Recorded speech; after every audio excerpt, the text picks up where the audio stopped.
make sure to like and follow PSP Network on all social media platforms. PSP Network, it's game day. At Ryan Buick GMC, we treat every day like game day. 1.2-liter turbo engine, ultra-wide screen. 1.2-liter turbo engine, ultra-wide screen, on 2. Ready? Break. We know how to get you in the right vehicle. Blue Canyons, and hut, hut. From the test drive to the handoff, we make every step easy. This season, start your drive at Ryan Buick GMC. We often think of frontiers as pages in a history book, a time gone by. But even in this modern world, there are new frontiers to conquer. Whether you're tending the land to grow a better tomorrow or growing a business for new opportunities, the work you do powers the world. Exploring the frontier means stepping forward, shaping the future for yourself and for those around you. First International Bank and Trust, helping you live first, one step at a time. That sinking feeling you get when this happens? That's oil change-anxiety. The anxiety of being without a car with a billion things to do. The fear of being overcharged. The stress of not knowing where to go or who to trust. But you never get those feelings at Valvoline Instant Oil Change, where you can watch us work right from your car, and we finish up in about 15 minutes. We changed your oil and did our 18-point safety check. Valvoline Instant Oil Change. Service you can see, experts you can trust.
Dear valued customer, I'm Jared Lundeen, owner of Trusted Tire and Auto. Around here, winters can be long and roads can be rough. That's why you deserve a reliable partner.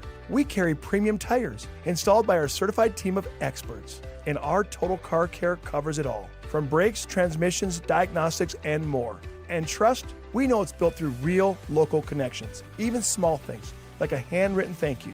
Choose us for trusted service that goes the extra mile. Sincerely, Jared.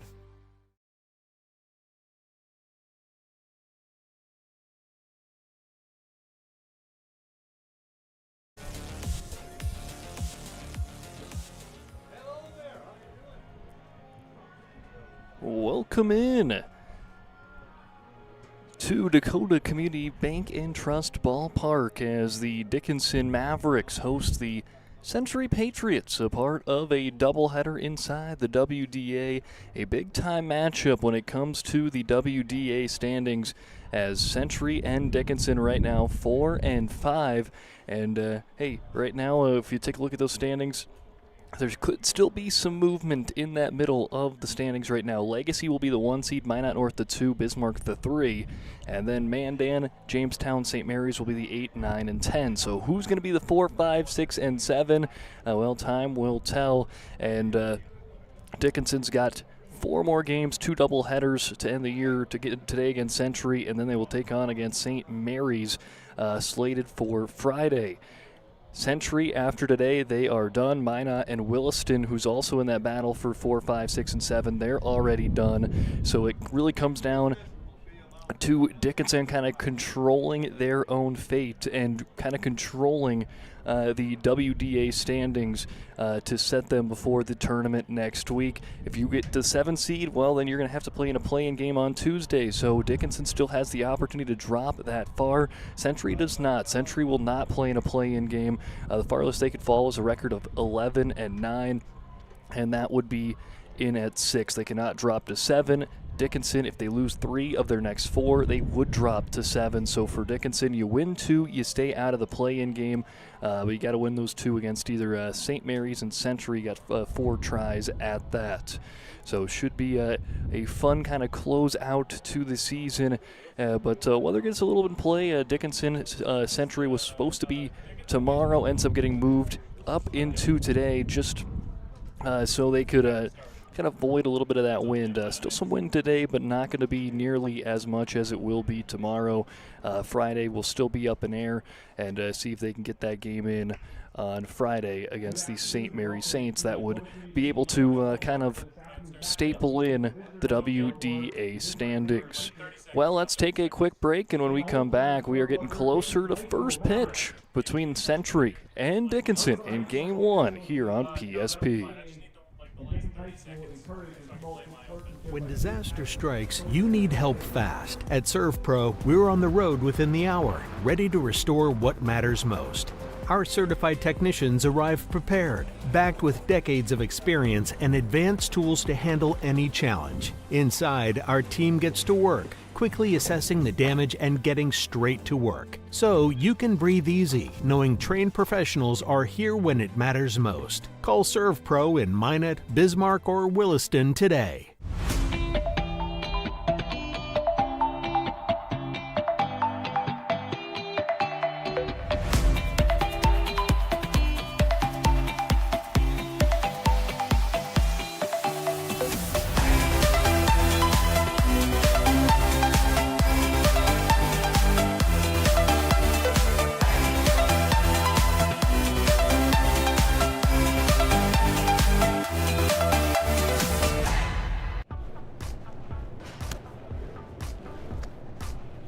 So Carson, how do I become a great football player like you?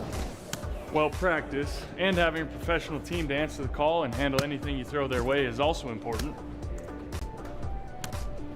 Hey Carson, thanks for teaching crew about community banking at First Western. First Western, you can bank on us. Craving something real? Fuel your day with goodness that tastes as amazing as it feels. At Blissful Bee Juicery, we serve fresh, cold-pressed juice and smoothies, nature's best in every sip. Nourish yourself with our vibrant acai bowls with fresh fruit and granola, power bowls, protein balls, hummus, parfaits, and carrot cake. Blissful Bee Juicery. Pure, simple, blissful. Now in 2 locations on North and South Broadway.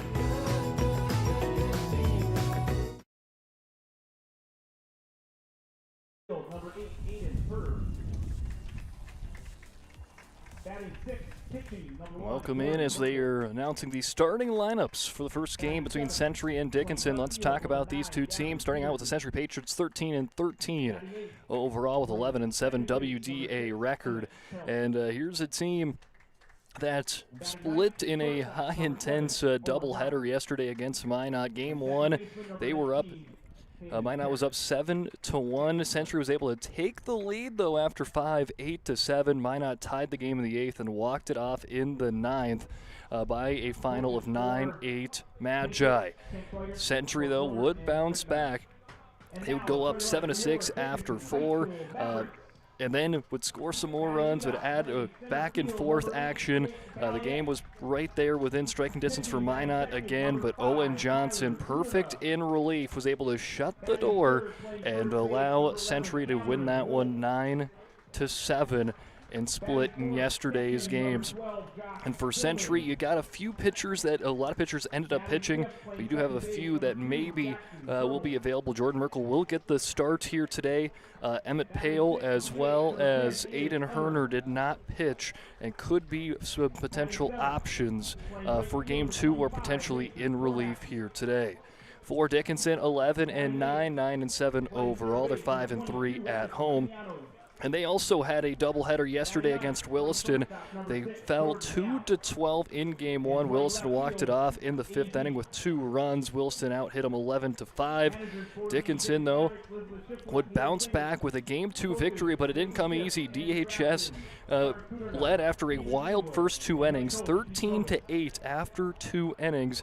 And then it was after a 12-run, 11 combined runs in the 4th, which brought Williston within one, 19-18. And similar to what Owen Johnson did for Century, Aiden Ember did the same. Perfect in relief, held Williston off the scoreboard the rest of the game, and Dickinson picked up the 19-18 win. Let's head on over to the national anthem.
Let's play ball.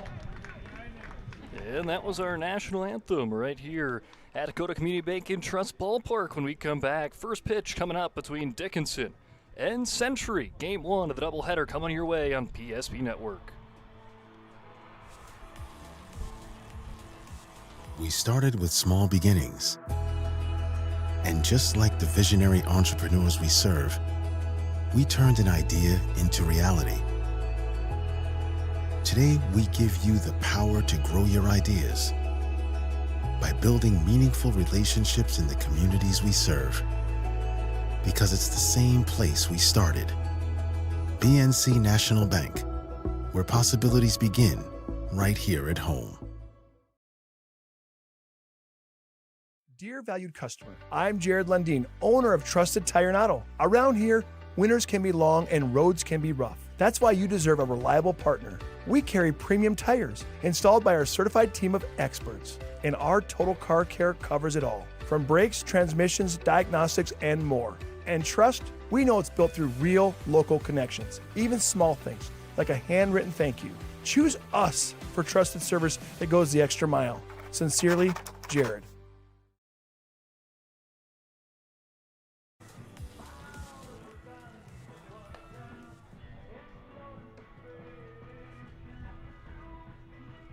Well, welcome in as Kyler Kuderna getting the start in game number 1 for Dickinson, and similarly to Century, they also don't have maybe too many pitchers that didn't pitch yesterday. Kyler Kuderna and Emerson Simiano, some of the few, maybe even Corbin Wolf, did not pitch in the doubleheader against Williston, so those are probably your 3 options that we will see at some point. You'd assume that Kuderna will go as far as he can here today. In this one, you'll see probably Simiano start in game number 2. But they also have to think on the back of their mind as well with pitching is you got a game that right now is scheduled for Friday, a doubleheader against St. Mary's. So how do you work with that with 3 doubleheaders in the span of 4 days, especially with that pitching rotation?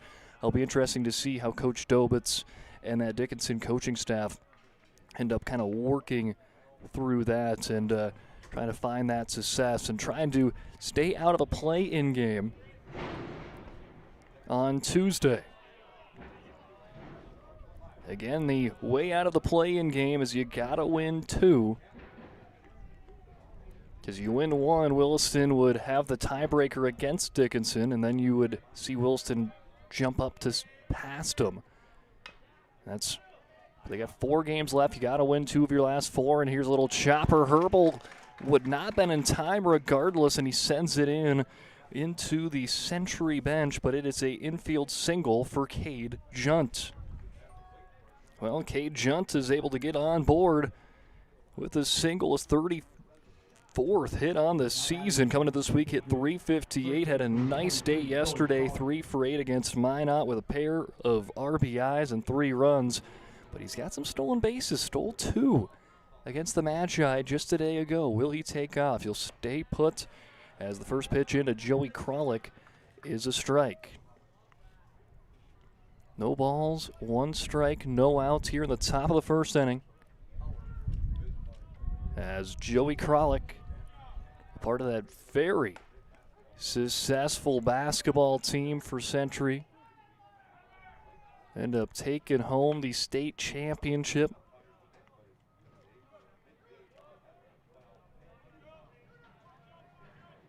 No 2 count. Pickoff attempt, not going to get there. It's been a fantastic year for this team, for this Century squad, and a lot of athletics. You know, see how basketball state title, a nice run for the football team and hockey team right around that, got the state as well. 1 ball, 2 strikes to Kralik. Joey Kralik yesterday, 6 for 9 with a triple, 3 runs, 4 RBIs. He was Mr. Consistency yesterday. Also helped him get to a win on the pitcher's mound.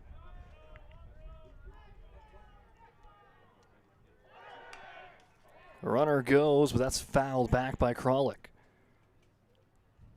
Kralik has been one of those guys that, for pitching, has mostly come out of the bullpen, but made his 3rd start and his 10th appearance on the hill yesterday.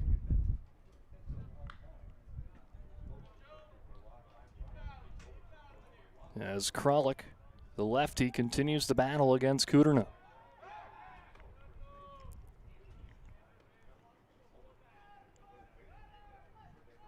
We've seen Kuderna go the distance before, all 6 or 7 innings, depending on how long the game goes. That's probably the hope for this Dickinson team, to try to limit the taxing on that bullpen. And the one gets popped up into foul territory. Simiano makes the catch for out number 1. So 1 down here in the top of the first inning. And a scoreless game to start at the top of 1. A runner on first, 1 down for Jackson Herman, the DH today. They'll try the pickoff attempt, no one home. They are really respecting the speed of the leadoff Junt. Junt gonna take off, a hit and run just over the outstretched arms there of Jackson Herbal, and that's a single for Jackson Herman. Next up for the Patriots. Herman picks up a single. After going 1 for 5 yesterday, there's his 34th hit on the season. Let's take a look on over at the outfield. A.Z. Ho at left field, Jake Balliette at center, and Mason Tormashi making the start at right. Emerson Simiano, the starter at third base, Jordan Hamm at shortstop, Jackson Herbal at second, and Cameron Wolf at first. Doing the catching, Josh Spillman, Kyler Kuderna the pitcher, and Aiden Emmer doing some DH here in game 1 for Dickinson. As Max and Opdahl will take the first 2 high to go up 2-0. 2-0 count here in the top of the first inning. Runners on first and second, 1 out. And make it a 3-0 to Opdahl. 3 for 7 with a double yesterday, 2 RBIs against Minot. Game of the week averaging .389. He's going to force Cooter to throw a strike, and Kyler does just that on the inside part of the plate for strike 1.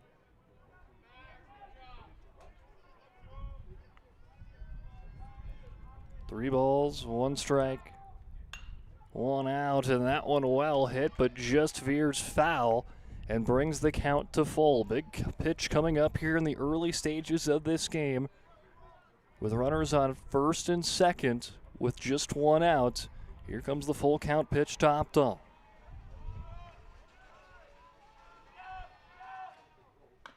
Opdahl fouls that one off. Opdahl's got 16 RBIs on the season.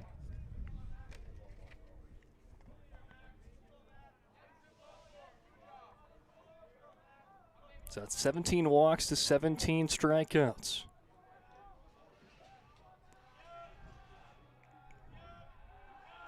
Kuderna with the payoff pitch, blows that one right by the swinging at-bat of Maxon Opdahl for the first strikeout of the day and the second out of the inning. As Kuderna, we've seen the magician's act from him before where he's had traffic on the base pass. Seeing if he can do it once again. With runners on first and second now, 2 outs. Trying to keep it a scoreless first. Aiden Herner, though, thinking otherwise. 1 for 5 with an RBI, a walk, and he was hit by 2 pitches yesterday. Took a couple for the team. That one clips the inside part of the plate. 1 ball, 1 strike.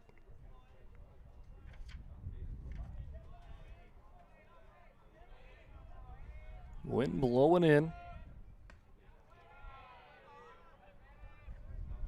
Might negate some home run chances here today. But again, a little less windy when it's supposed to be later in the week. That's why they try to move this game up.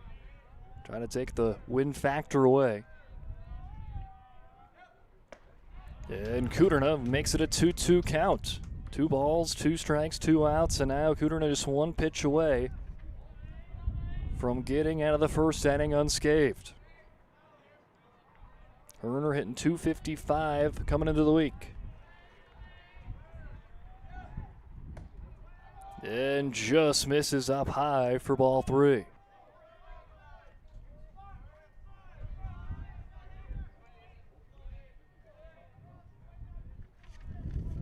Full count pitch. Here comes the payoff. And Kuderna back-to-back strikeouts, gets out of the early jam, stranding 2 runners on the base pass, keeping this one scoreless through the end of the top of the first inning. Bottom of the first coming up when we come back on the PSP Network. Jake Balliet, Kyler Kuderna, and Cameron Wolf due up to hit as Jordan Merkel takes the hill for the first time when we return.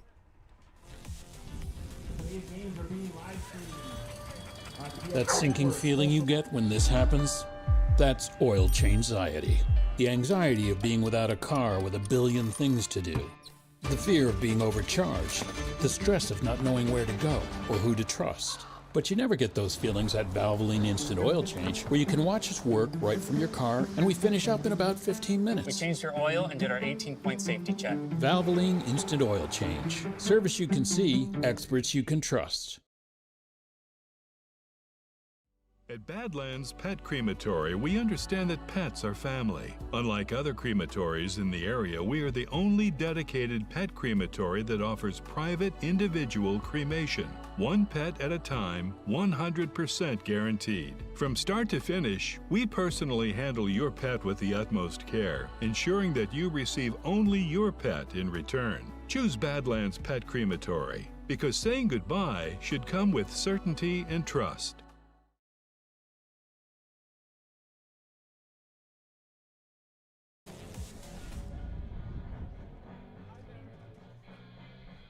Welcome in at the end of the top of the first inning. Score remains 0-0 as Century had 2 hits, but 2 were left on base.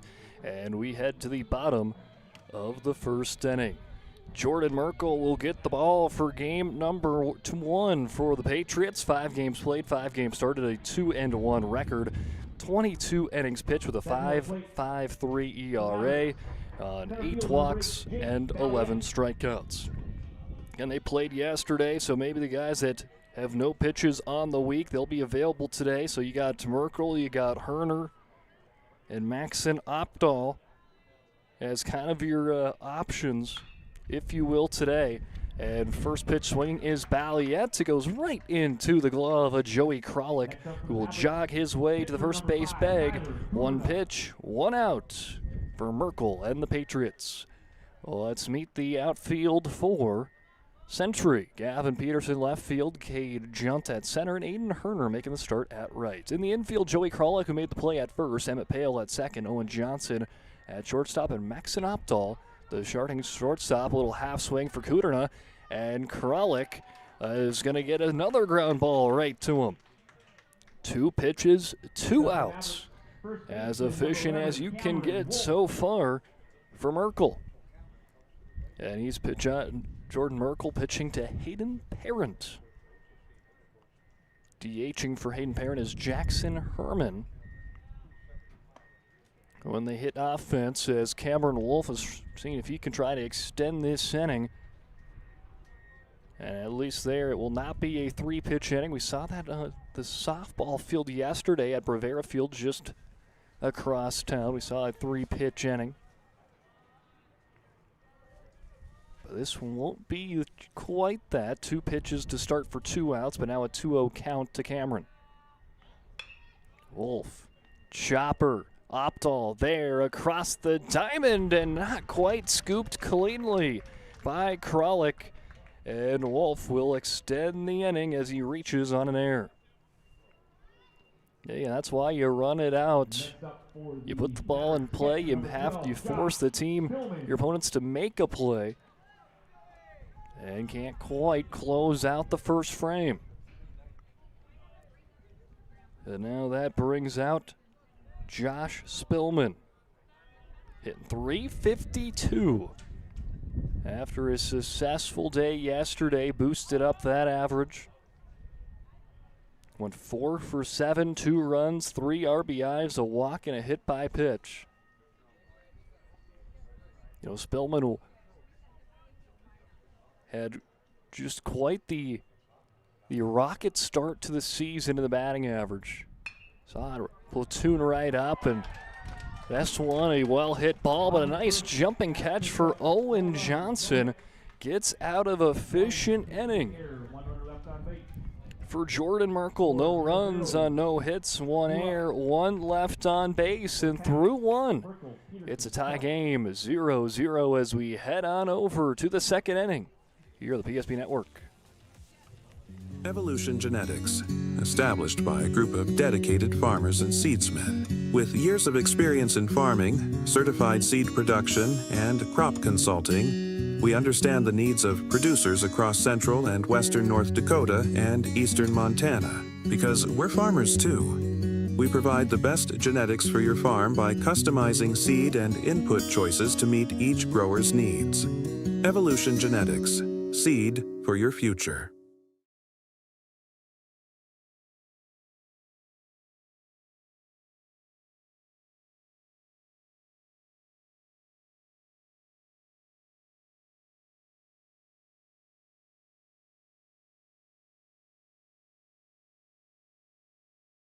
Since 2003, the architects and engineers at Ackerman Esvold have been enhancing everyday life.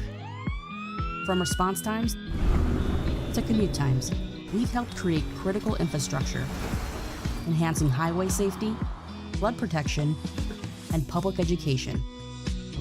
And we're no stranger to enhancing fun, family outings, and even game time. Ackerman Esvold, working to enhance your everyday life.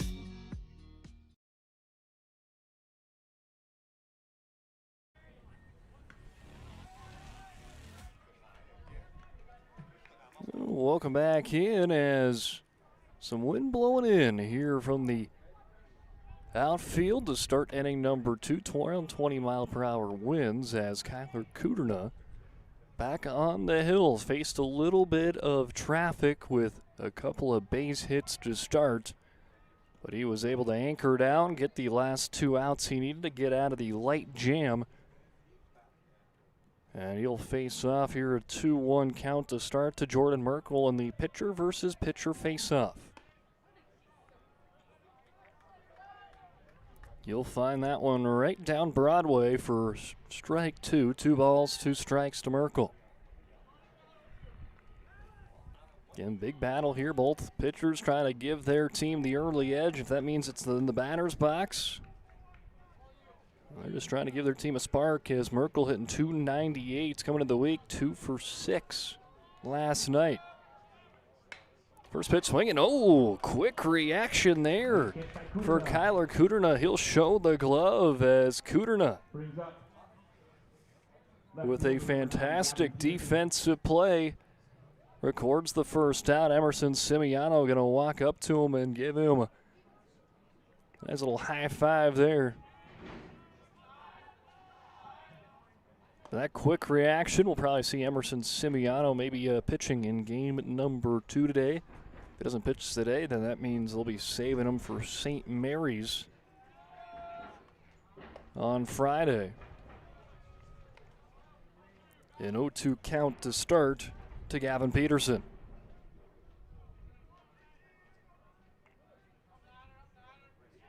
No balls, 2 strikes. Peterson fouls that one up and over the concourse. Brings the count to 0-2. No balls, 2 strikes to Gavin Peterson, hitting 290 on the year, 2 for 7, a double, 3 RBIs yesterday, seeing if he can get aboard here in the top of the second inning.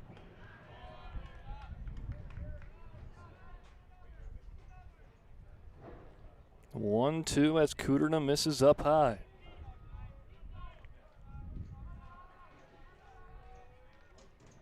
Kyler goes right back at him, a swing and a miss, and Peterson goes down swinging for out number 2 here in the top of 2, and that will be the 3rd strikeout on the day so far here in this early part of game 1 for Kyler Kuderna. And now Emmett Pale will see if he can try to extend this inning with a 2-out hit. In a scoreless game, nobody scored in inning number 1. And now Pale will see if he can get some traffic on the base pass for Century. 1-1 count to start to him. 3.08 average coming into the week for Pale. He was held hitless, though, against Minot a day ago. Less than 24 hours ago. Both these 2 teams were in action. DHS was out in Williston. Century took on Minot. We get right back into it, and there's another swing and miss. Back-to-back strikeouts occur there for Kyler Kuderna, his 4th on the day, and that sends the Patriots down in order. 1, 2, 3, and we head to the bottom of the 2nd when we return. A scoreless matchup as Dickinson leading off with Jackson Herbal when we come back. Our initial reaction when we realized he had 2 broken bones was fear. Then once we realized and got a plan with Trinity and our doctor, a lot of comfort. He told me that he can fix my arm, and he showed me a lot of stuff that he could do to help me. Trinity Health Orthopedics is as good as you can find anywhere in the country. A lot of us take pride in that, and that's why we stay here and we keep doing what we do. Trinity Health, making more possible. We want it all. We want our dog to fetch it. Drop it. And drop it. Clean it. We want to fix it ourselves. And actually fix it. We want to order the market price lobster. And know the market price of the lobster. How much is... Whatever the market says. Sadly, we can't have it all. Except at Sport Clips, where we check in with the pros in men's hair and totally check out with pure, uninterrupted relaxation. Sport Clips. It's a game changer.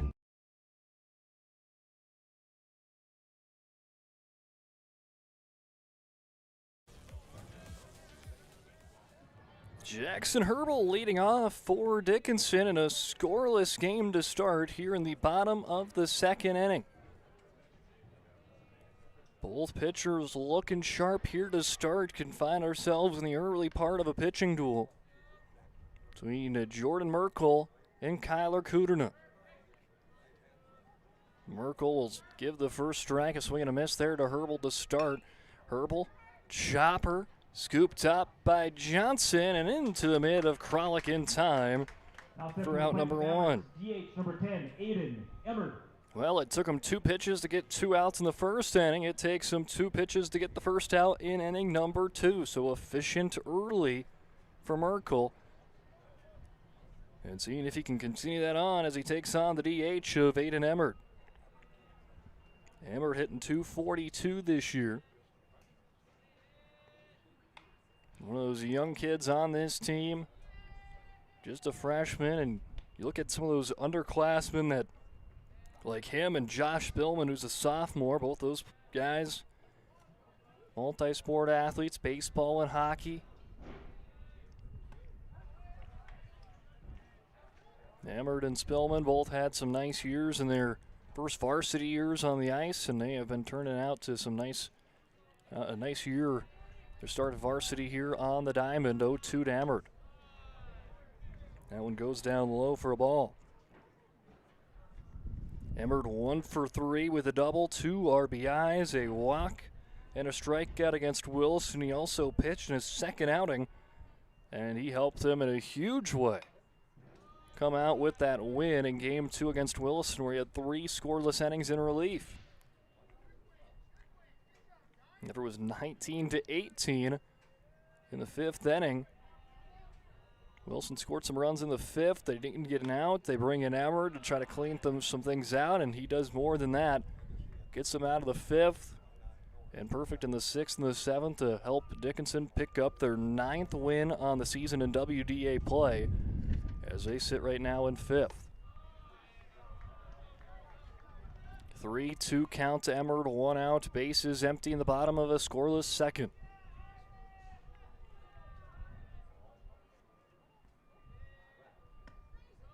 And that one just misses the outside part of the plate, and Emmert will take his base as Aiden Emmert draws a walk. Emmert draws his 8th walk on the season as he'll jog his way over to first, and that brings up Mason Tormashy, the right fielder today. As the lefty waits for the first pitch against Merkel. That one quickly into the zone for strike 1. As Mason Tormashy hit .235 after adding to that average with a 1 for 3 day yesterday. Has played a little DH, a little bit in the outfield, wherever you need him. For the freshman. So back-to-back freshmen with Emmert and Tormashy in this lineup. And then you'll go with a junior for some experience right after them, and that one just by the glove of Pale, and there's a single for Tormashy. Base hit by Tormashy brings up.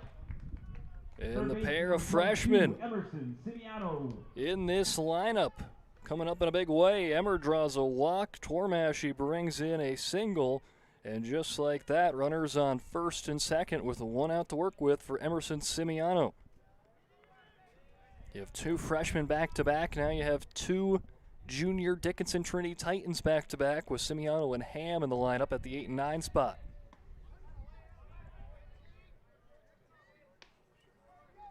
Emerson Simiano, a fantastic and fun player to watch on the basketball court for Dickinson Trinity. See if he can come up with a big hit here in the second. Good chance we see him on the mound in Game 2. 0-2 swing. Hit 176 on the year, went 1 for 5 yesterday. 2 runs and RBI, his first RBI in the season with 2 walks versus Williston.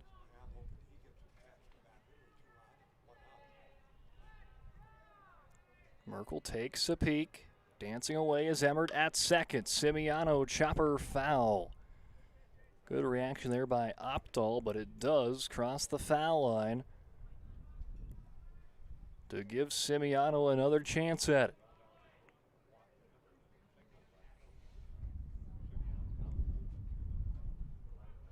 Back to an 0-2 count. Simiano patiently awaiting the 0-2. He'll turn on that one deep to left field, but making a read on it well as Peterson. And that will stall the base runners where they are And that brings it up for out number 2. And Jordan Ham now seeing if he can keep the inning going. Seeing if he can put the first run on the BNC National Bank scoreboard, as it's 0-2 or 0-0 right now with 2 outs, runners on first and second for Jordan Ham. Ham hitting 177 on the year.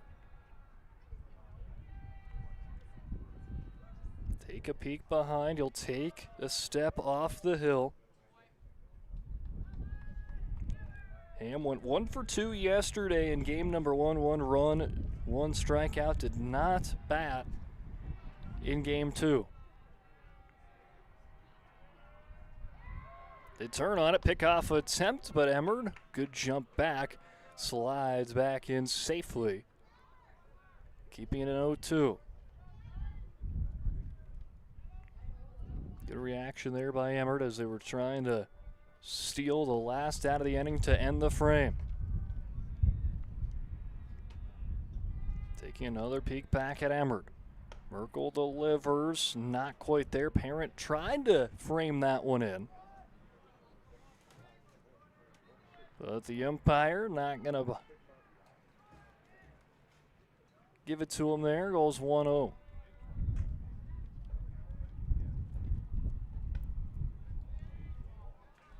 That one drops down low, a 2-0 count to Jordan Ham. Ham patient right now as the junior.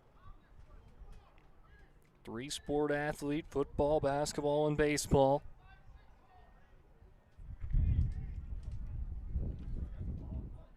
Merkel takes a long look back out at second base. He delivers a strike, finds the bottom part of the zone. 2 balls, 1 strike. Good reaction there by Merkel as he saw Parent kind of throw it back to when he was not quite ready, so he had to quickly react to it. Didn't want that one to get away and allow potentially Emmerd to advance on a base 90 feet closer to home. As Ham drills one out to center field, Cade Junt backing up, and he will make the catch for out number 3. Well, 2 early base runners on the base pass for Dickinson, but back-to-back outs for Century gets him out of the inning unscathed, as no runs on 1 hit, no errors, 2 left on base, and we remain scoreless, 0-0, heading into inning number 3.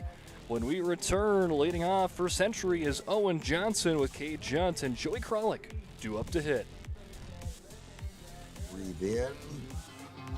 I can't believe I wrecked my car. There are some things in life we can't control, but what's important is how we respond. At Jerome's Collision Center, they provide the highest quality of service, assuring the job gets done stress-free and making it feel like a breath of fresh air. And to give you peace of mind, they handle the insurance. Are you even a therapist? Don't worry about it. Jerome's, they're the experts. Jerome's.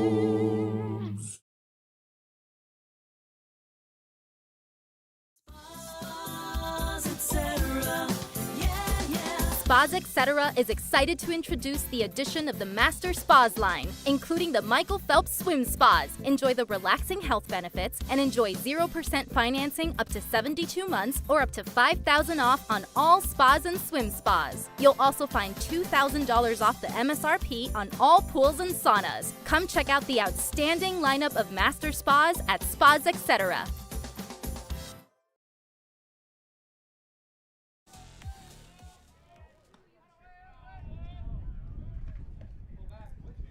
A scoreless start to this game, 0-0, as we make our way to the top of the 3rd here in some afternoon baseball inside the Queen City. Again, this game has been moved up. Knew the winds were going to be pretty bad on Thursday and Friday. Still a windy day. As you saw there from the center fielder, Cade Junt, he was kind of zigzagging his way to make that last catch. Get a read on that ball, but he was able to get in the mid for the 3rd out. 2-2 start to this at-bat if that one is fouled away by Johnson. Owen Johnson, a freshman. We've seen a couple of Dickinson freshmen make some nice plays in the bottom of the 2nd inning. Owen Johnson trying to keep the freshman trend. Bouncer, and that one not fielded cleanly by Ham, and Johnson is safe at first. Saw in that sequence there, you saw Kudernos put out his non-glove hand, was trying to barehand that one, then at the last second kind of pulled his hand away from it. Jordan Ham then kind of rolled over, tried to make a play, and now we see everyone kind of make a adjustment there on the infield for Dickinson. So now Simiano will go from third base to second base. Jackson Herbal will rotate to shortstop, and that will kick Jordan Ham to third. Now batting for the Patriots, center fielder number 3, Cade Junt. Usually you don't see too many just kind of substitutions like that, but hey, mine as well. And there's a barehanded play by Kuderna to get out there against the speedy Cade Junt. But it was a well-hit sack bunt for Junt, as that was what he was trying to do when he advances Owen Johnson to second.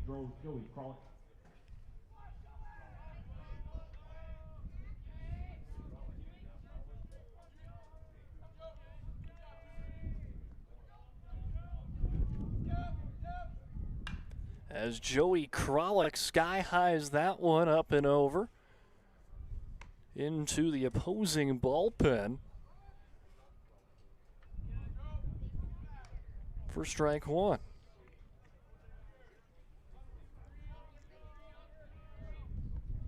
Tudor now takes a peek back to Simiano, who once was the third baseman, is now the second baseman in this game.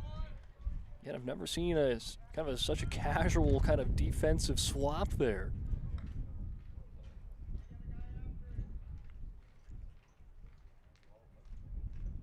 See how it kind of pays off. Usually Herbal has pretty much played at every game at second base this season, and now he's over at shortstop. Same thing with Simiano's pretty much been a shortstop or third base. Now he's at second base, and Ham, who's pretty much been at shortstop, moves to third.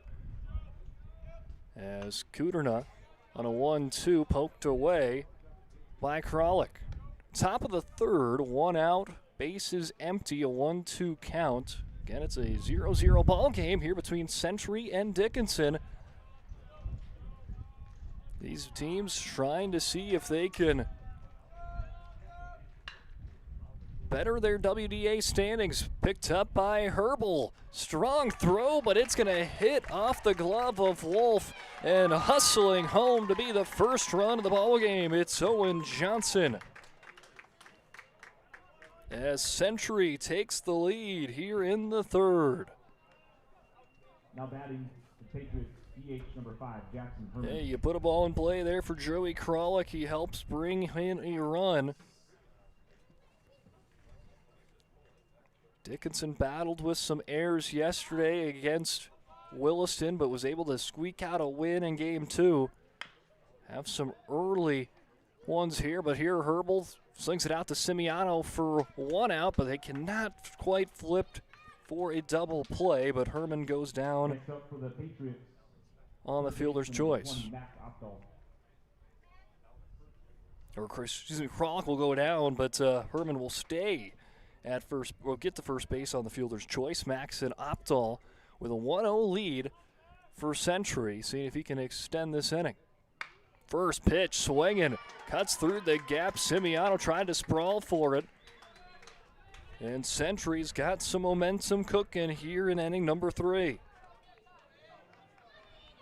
Runners on first and second with 2 outs for Aiden Herr, who struck out back in the first inning, and that was the last out in the first.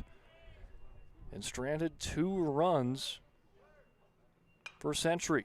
This time he's seeing if he can try to change that this time around with an RBI opportunity with a runner on second and a runner on first.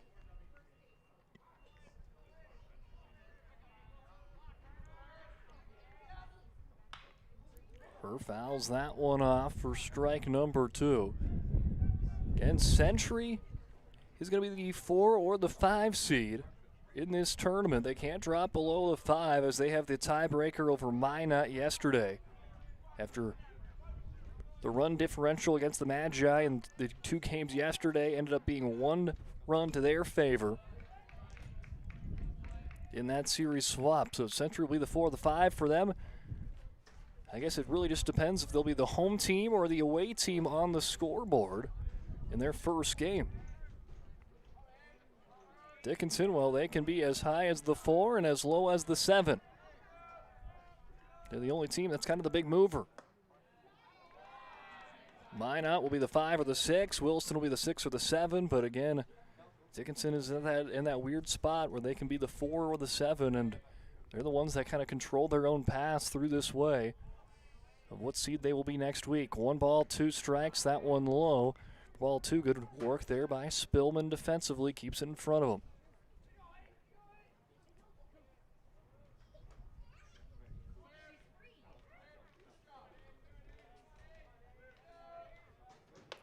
As the NDSU buys and commits, sends that one high. 3 balls, 2 strikes, brings the count to full with 2 outs. Another big at-bat here between him and Aiden Herner. Last time it ended out in a strikeout. Herner trying to change it. Gets a piece of it, extends this at-bat for now. Forces the runners to get back to their respective bases.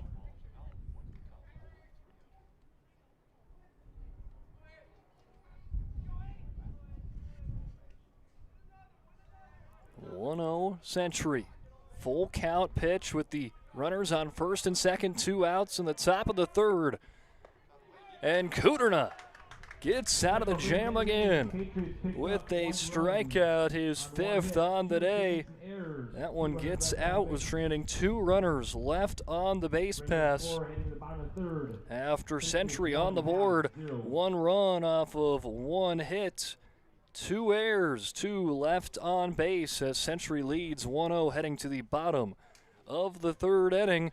We're leading off as the top of the order for Dickinson. Jake Balliette, Kyler Cooter, and Cameron Wolf due to hit for their 2nd time when we return. Nobody thinks about personal injury until it happens. But when injury strikes, so will your bills and the turmoil and everything you'll miss out on. It's a mess and you need someone to help it all make sense. That someone is Schweigert, Clamine, and McBride. We know the territory and the process, and we work smart and hard to get you results. It's easier to get back to normal knowing there's a team behind you.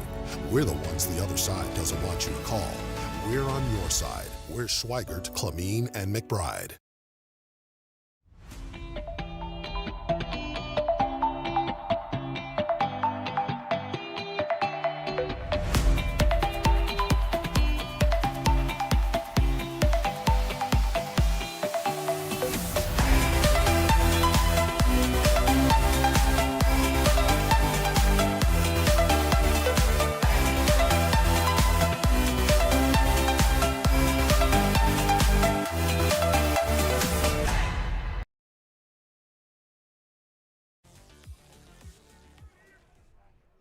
Century leads Hurdley 1-0 here at the bottom of the 3rd after scoring a run off of 1 hit, 2 errors, 2 left on base in the top of the 3rd frame.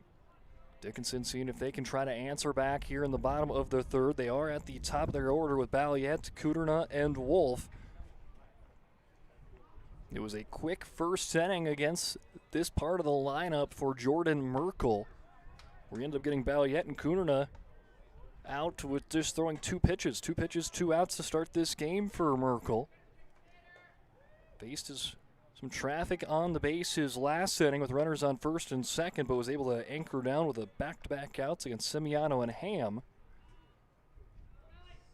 As he's behind early to start to Balliette, 3 balls, 1 strike. That one right in the zone brings the count to full, 3-2.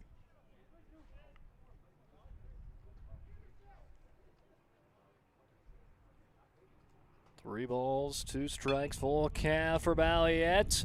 Oh, a nice effort there for Owen Johnson. Could not get it as it does get to the outfield. And there's a leadoff single for Jake Balliette. That's what the doctor ordered for Dickinson, to try to answer and get that run right back as they trail 1-0. Again, we talked about that standings. If they need to go 2 for 4 in their last 4 games on the season to get out of the play-in game. And got 2 games against Century today, and then right now 2 against St. Mary's on Friday. Bunt for Kuderno's box.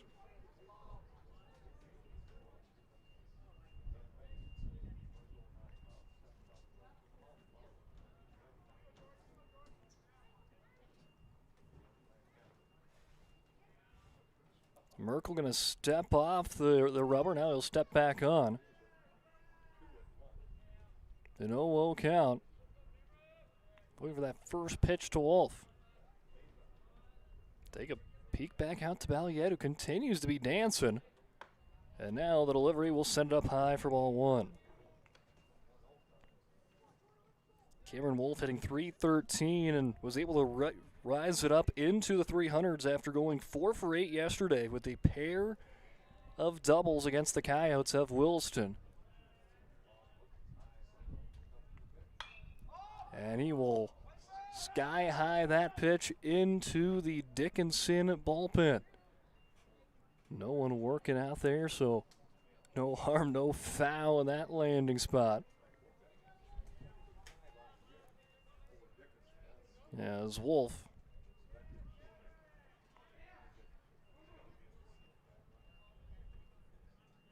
last year in his junior campaign hit .357.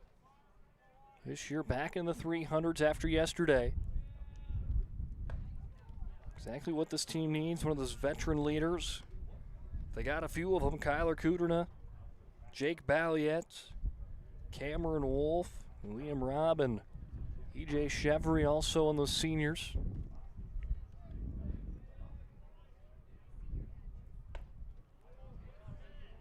As Wolf ahead early, 3-1.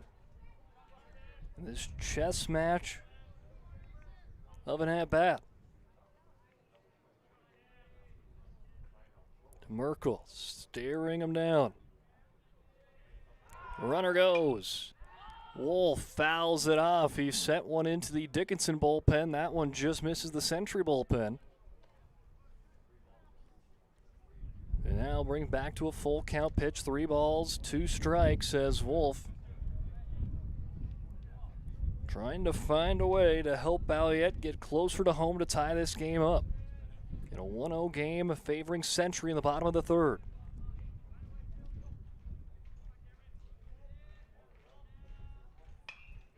Wolf pokes it up. If it stays fair, sliding in as Perrin as he hits the backstop. But it will hit off the netting and be a foul ball. Smiles there on the Century side. Love the effort from their catcher of Hayden Perrin, the senior. Hey, doing anything they can do to try to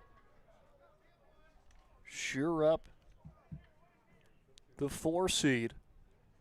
For Century to do that, either A, you sweep Dickinson, or you get the split, but you get the tiebreaker and runs differential, and then you'd get the 4 locked up. Runner goes, and they have got him picked off. As Balliet stopped at 3rd. As the ball goes into the outfield, Cameron Wolf in all the chaos will work his way to 2nd base. So a Wolf walk, Balliet caught to 3rd for out number 2, and then Century was just kind of nonchalant with the ball there, and Wolf says, I'll take advantage, take another base. So now they got back to a runner on 2nd for Josh Spillman to try to drive home to even the game up. Ball in the dirt, and Wolf was going to see if he's going to try it there. He's caught in a pickle. He slides into 3rd, but he's caught again. Century's defense on full display. Not 1, but 2 pickoffs to 3rd, catching 2. Mavericks caught in the act of stealing to get out of the third frame. Century's defense dazzling here midway through, and they help their team stay atop of the scoreboard. Century 1, Dickinson 0. We head to the top of the fourth. Every football fan has their Sunday routine. Maybe it's setting your lineup, firing up the grill, or claiming your spot on the couch. But the center of every Sunday is the drive. The morning drive home before kickoff. The drive to your buddy's watch party. Wherever you're headed, we can take you there.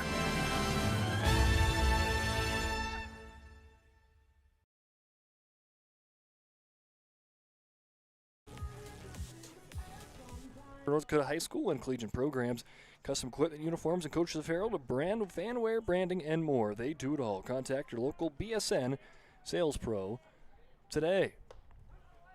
Well, last time up for this Century offense, they found the scoreboard for the first time, and that's been the difference maker as it's a 1-0 game entering the top of the fourth inning. And after a chaotic end to last inning, Dickinson had 1 hit, no errors, and none left on base after 2 pickoff attempts at third was successful or caught stealing. And now Merkel will start it off this inning in the top of the fourth with the single.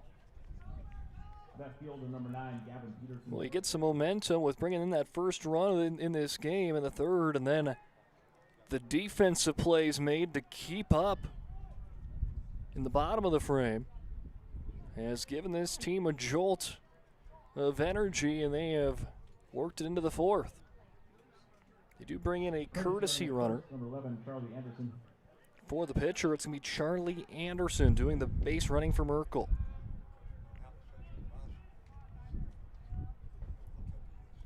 As Anderson, 4 runs on the season after picking up a run against Minot yesterday in his courtesy runner role. After the Merkel single, Gavin Peterson digs in. He struck out back in the second.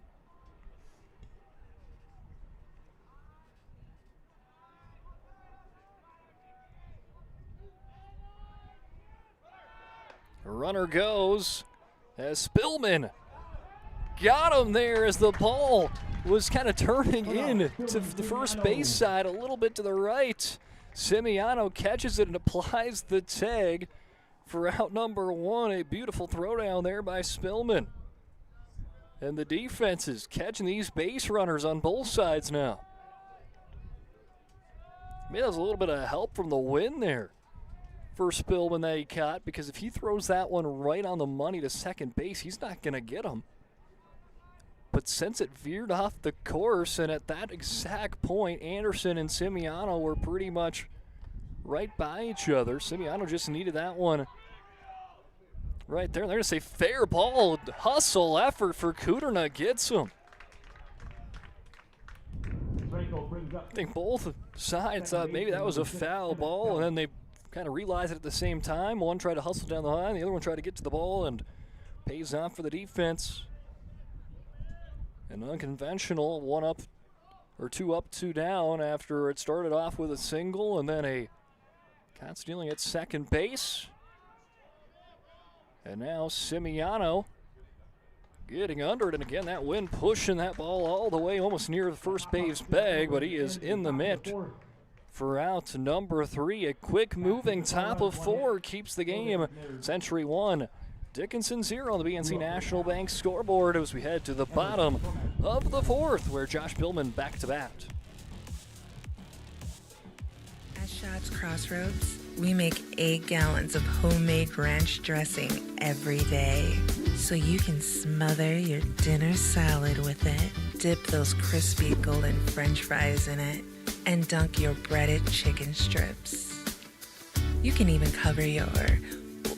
Wait, no. You can't put ranch on steak. Or can you? Shots Crossroads. Don't forget the ranch.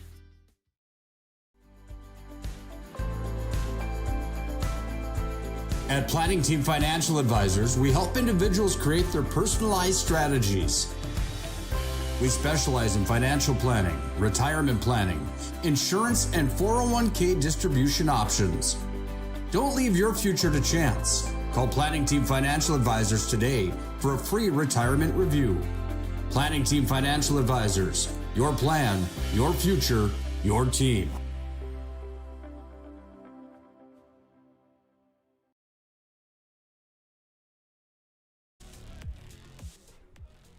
Century leads 1-0 heading into the bottom of the fourth inning. Josh Pillman came up to the batter's box in the bottom of the third, but did not have a full at-bat after his teammate was caught at third base to Cameron Wolf for the final out. So now he'll come back to have a full at-bat here in the fourth. Jackson Herbal, Aiden Emmert also due up to hit here in the fourth inning. Down by 1 run is Dickinson.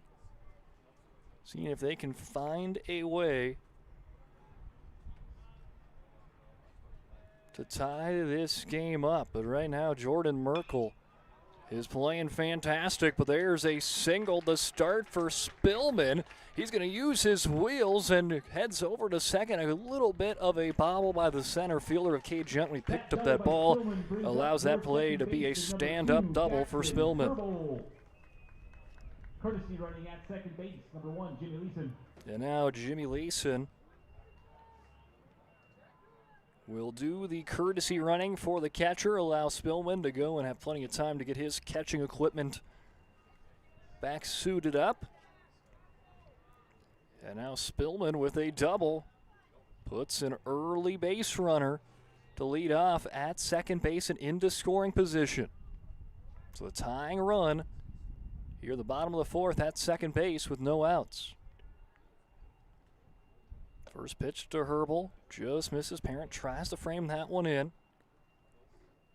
Parent tries to throw that one back, and again, Merkel, good reaction of getting off the mound to make that into the glove. You see kind of that it's happened a couple of times where Merkel has to kind of make a play to get that one back in safely to the mound. If that one gets away from him, the speedy Leeson will try to hustle his way to third. Leeson scored a run last night in courtesy running role against Williston. His 8th run on the season.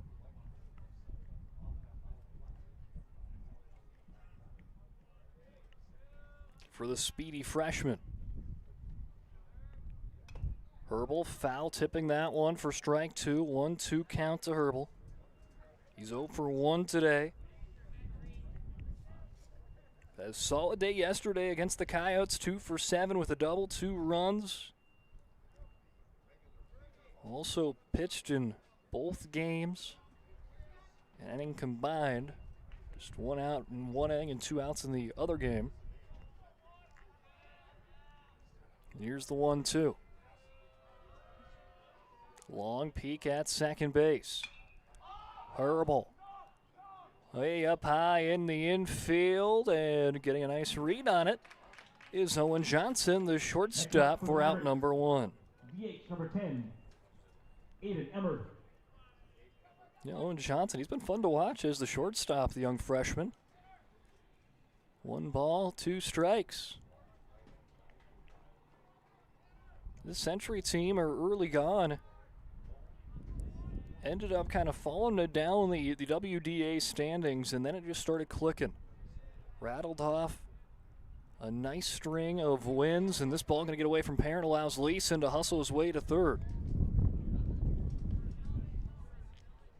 End up winning 6 straight games, sweeping Jamestown, St. Mary's, and Watford City.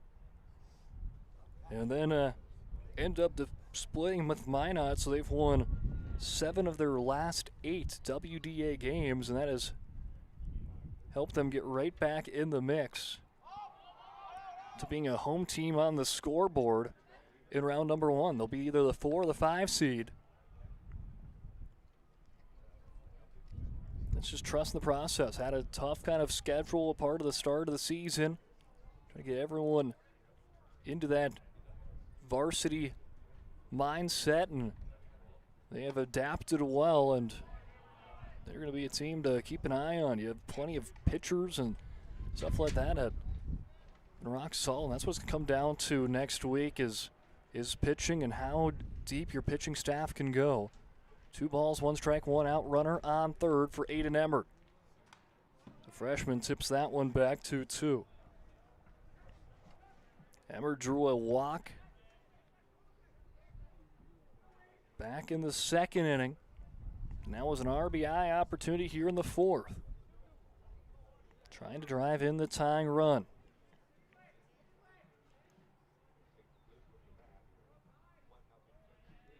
Infield is in just slightly, and they'll try to pin that one to Johnson. He'll stare Leeson back to third. Sends it down to first for out number 2.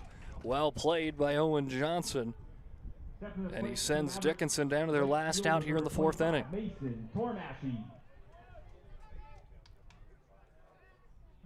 Yeah, that's why they set up that defense the way they did. They had the infield in, was right to Johnson. You just stare down Leeson first, keep him at third base, and get that out at first. And now the freshman Mason Tormashi with a hopper into the glove of Kralik. He jogs it on and wins the race there for out number 3. And despite a leadoff double and a stolen base to third, had a runner at third with just 1 out. But Merkel and Century get out of the bind and keep them stranded at third base and keep this one a 1-0 Patriots lead through 4. 5th inning coming up when we return, as leading off for Century will be Owen Johnson. The foundation of the financial planning approach at Legacy Financial Partners is a personal relationship. Our unique and collaborative approach to financial planning starts with your dreams, not just the numbers. We will work with you regularly to take action to update your plan as your needs evolve, recommending products and services that are right for your situation.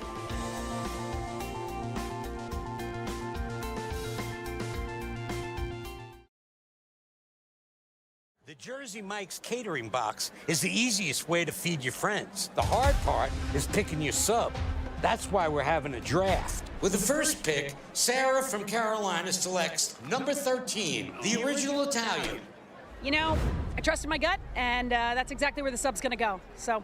Hold on, we've got a trade. Jake traded his second pick with me, because I'm starved. Freshly sliced subs to go, wherever you and your friends go. Jersey Mike's, a sub above. Welcome back into a bit of a gusty afternoon here in Dickinson for inning number 5, and another big defensive stand for Century has kept them up on the scoreboard. 1-0 after Josh Pillman had a leadoff double. His base runner as Jimmy Leeson advanced to third early, but they could not bring him across to tie the game, and Century leads 1-0. As to start here this frame, Owen Johnson falls behind 1-2 as that one gets away from the catcher for ball 1.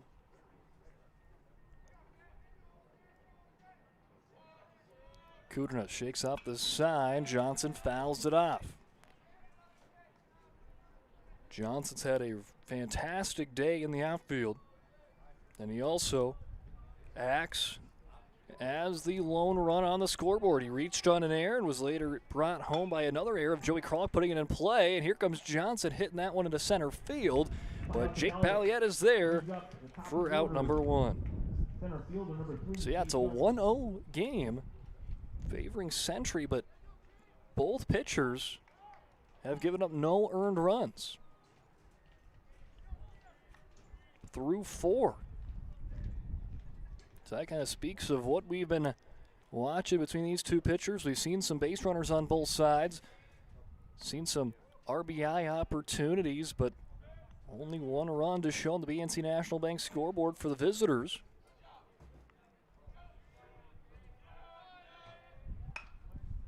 And a This one, Chopper, Simiano there, flips it to first for out number 2. Ground out to Simiano. Again, if you're just joining us, Simiano started at third base, and now he's moved over to second base. It was a complete switch there. I think what happened in the second inning. Simiano started at third, Ham at shortstop, and Herbal at second base, and then they flopped everyone around as Simiano went from third to second. Ham went from shortstop to third base, and Herbal went from second to shortstop.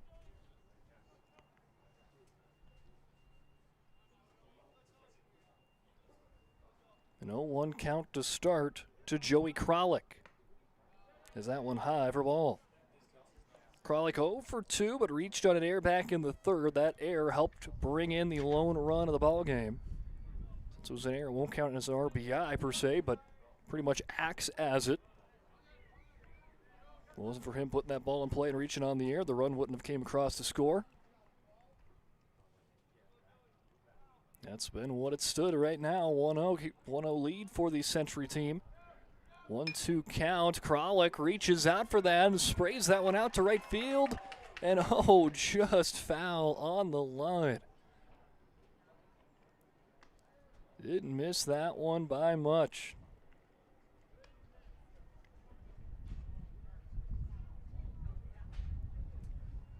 Good opportunity there for Century, but just goes foul, and Kralik, who had to kind of just poke that one out, almost lucked his way into an extra base hit. So he'll put him right back in the batter's box, a 1-2. He'll send that one foul. As Kralik battling hard here, trying to keep the inning alive here in the 5th. Maybe not even just that, maybe even just trying to get some more pitches on the arm as well. Akuderna, who's pitched fantastic, and here's in the right field. And making the catch is Mason Tormashi.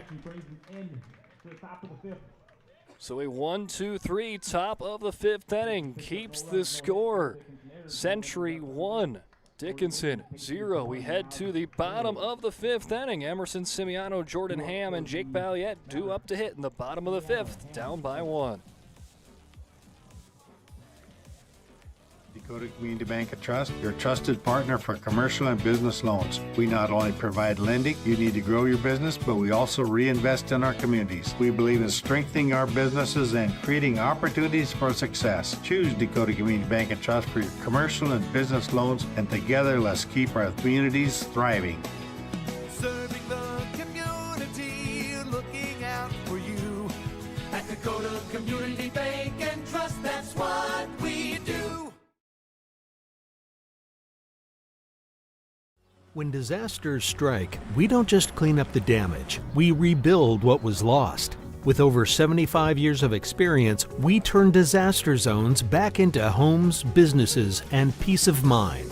From cleanup to repair and full restoration, our trained professionals are with you every step, so you're never facing it alone. Because when you hire trained professionals, you get trusted results. Call ServPro in Minot, Bismarck, or Williston today.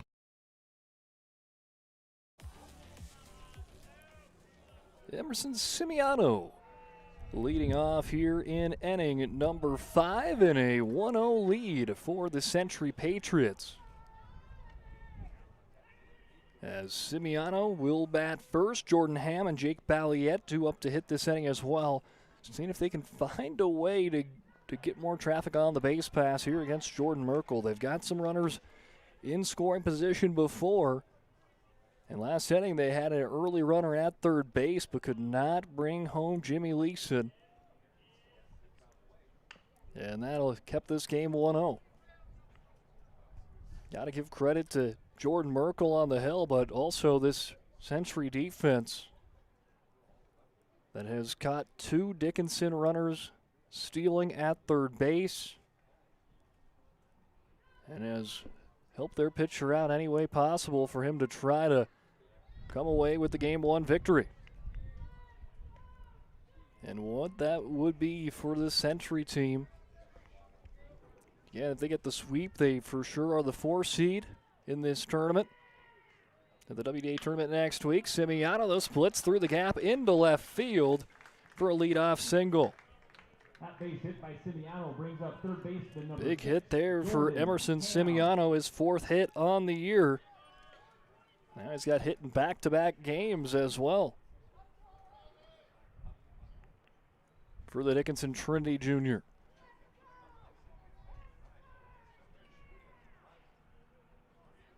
And now his fellow Titan, Jordan Ham, will dig in.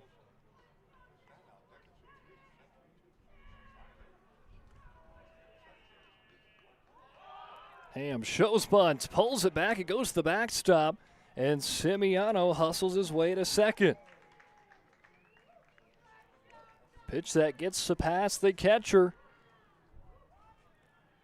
Puts Simiano into scoring position for the Mavericks. Tying run at first. Do you try to bunt again?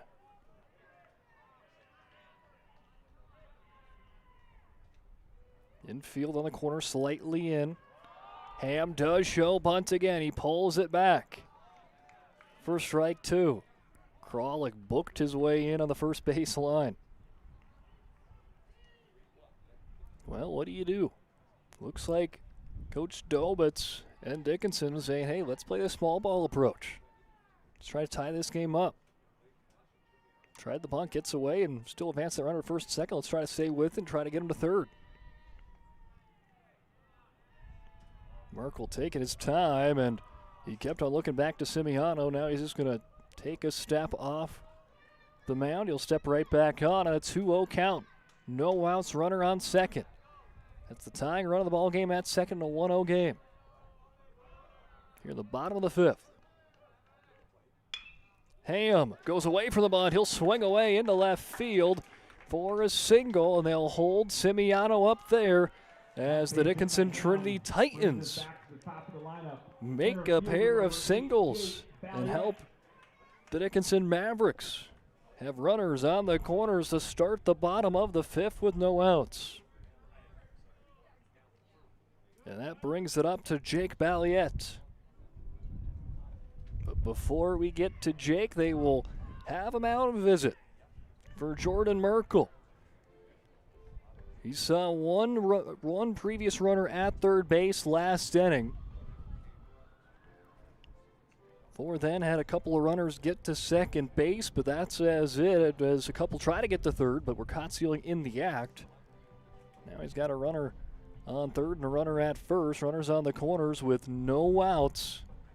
Seeing if they can cling on to this one-run game, trying to get out unscathed. Dickinson trying to play that chess match.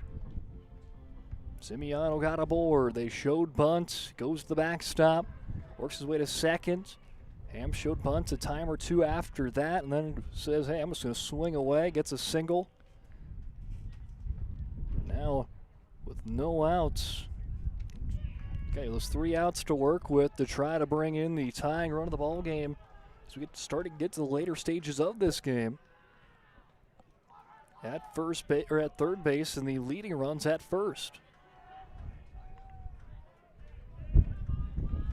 As Jake Balliette, the lefty, waiting his turn. 1 for 2 day, had a single back in the 3rd. Into the zone for strike 1.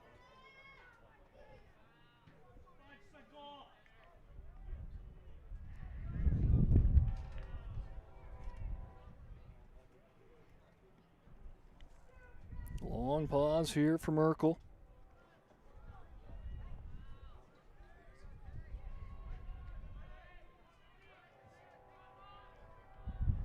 Take a peek back over to first base. Merkel delivers. Runner goes. They were seeing if they were going to try to take the bait, and they will not. Then they'll throw to third. Simiano back there in time. So Simiano safely back into third and Ham into second. So now 2 runners in scoring positions. Runners on second and third. An 0-2 count. Infield has pushed in with no outs. Will they try the small ball again with Balliette?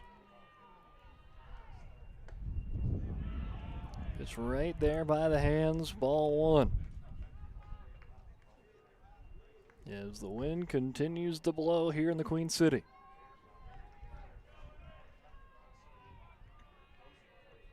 One-two count for Merkel. Sends that away, and now you got to also be careful there.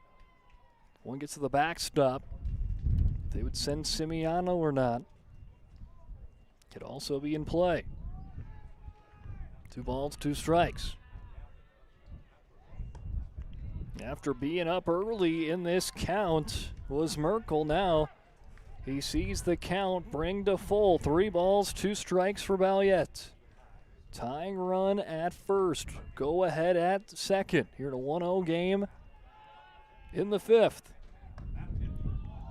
And just misses the outside part of the plate as Jake Balliet draws the walk. Number 5, Kyler Kuderna. And loads the bases up for Kyler Kuderna. 0 for 1 with a sacrifice bunt in inning number 3 to move a runner into scoring position. And now the senior. The runner's on first and second, having a big opportunity at his hands. With the bases loaded. Just foul down the left field line. Both bases are loaded up for Kyler Kuderna. Cameron Wolf patiently waits. Again, no outs, bases loaded. Merkel seeing if he can play that magician's act. Get out of this inning, not giving up a run. Trying to keep his Patriots up on the board. And of course, it's suiting that it's between the 2 pitchers. That could change the direction of this game. Right now, Kuderna would be tagged with the loss if the game would end now. Obviously, still got 2 1/3, 2.5 innings left to play. Seeing if he can change that. A well-hit ball into right field. Catching it is Aiden Herner, but both runners will tag up, the 2 in scoring position, and that brings in Simiano to tie this game up 1-1 off the sacrifice fly RBI. Kuderna has played one of those games where, hey, you're just putting that team first. You put sacrifice bunt that scores, or that puts a runner in scoring position, and there's a sacrifice fly that gives him an RBI. Well played game here for Kuderna, as that's his 10th RBI on the season. Runners on the corners with 1 out, now tied 1-1. Go ahead run at third, but now the double play is in effect here as Opdahl throws to second. It's a bobble there by Pale, and Ham hustles on home, and Dickinson has taken the lead. That error brings home Ham.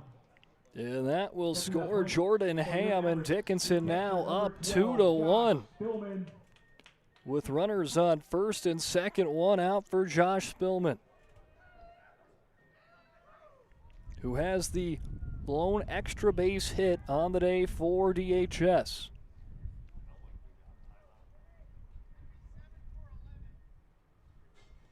And now Coach Jobit's going to get in a courtesy runner as Sam Dobit's going to come and run the bases for Cameron Wolf. Sam Dobit's a sophomore, as 3 runs on the season. Mostly has that courtesy runner role. 1 stolen base yesterday against the Wilson Coyotes. It's a 2-run 5th inning for Dickinson to put them on top of the scoreboard. Again, we keep on mentioning those WDA standings. Many of the teams going to be done after tomorrow. Or excuse me, after today. I mean, pretty much everyone's done except Dickinson and St. Mary's and Legacy, but Legacy's already the 1 seed. So, not much moving that potentially could occur. I mean, it's just Dickinson that's kind of controlling the movement. Legacy is the 1. They just got St. Mary's tomorrow. Minot North and Bismarck are 2nd and 3rd. Century closes out their season today here against Dickinson. Dickinson's got Century today, and then they've got St. Mary's on Friday where they can kind of move up and down. Minot and Williston are already done in WDA play. Mandan, Jamestown, St. Mary's already know they are going to be 8, 9, and 10. So it's just 4 through 7 where the movement can occur. Century can be the 4 or the 5 seed. Minot the 5 or the 6. Wilson the 6 or the 7. But Dickinson, again with 4 games left, can be the 4 through the 7 seed. 3 balls, no strikes to Spillman. Runners on first and second, 1 out. As Merkel zips that one in for a strike. And after today's games, then it's a St. Mary's versus Legacy tomorrow. Then St. Mary's plays Dickinson on Friday, and we're all done and headed on to the play-in games next week on Tuesday, and then off to the WDA tournament Thursday, Friday, Saturday to try to punch your ticket to state.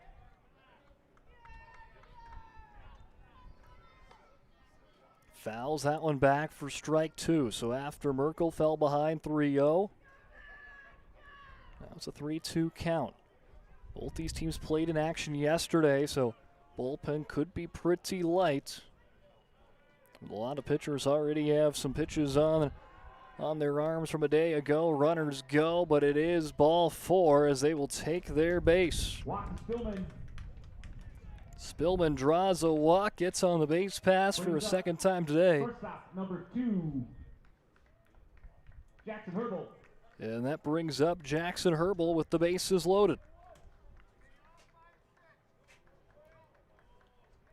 And they will bring back in Jimmy Leeson to run for the catcher, a Spillman. Jimmy Leeson. 2-1 lead for Dickinson, scoring 2 runs here in the 5th. 1 out, bases loaded for Jackson Herbal.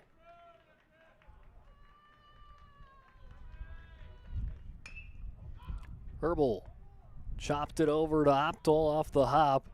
Goes foul, 0-1. Herbal hitting .230 yesterday, went 2 for 7. Has 12 hits on the season, 9 RBIs. Has an opportunity to get into the double-digit club here.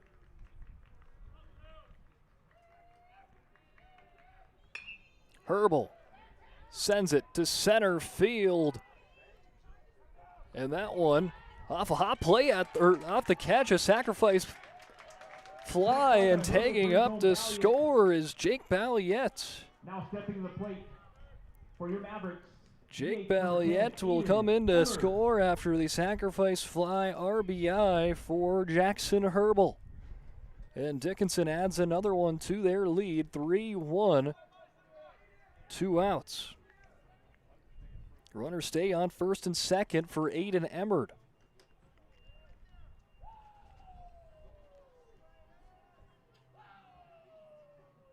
Time play there by Balliette. Didn't waste any time tagging up and going. I think he just stayed on third base so he didn't have to go back. Initially, I thought that was, it was kind of going down low there, and a nice play to catch that one for Cade Junt. For the second out, trying to help his pitcher try to get out of this inning. That sees Dickinson on top for the first time today. For Dickinson, they're seeing if they can try to get some more insurance runs before they head to the 6th inning.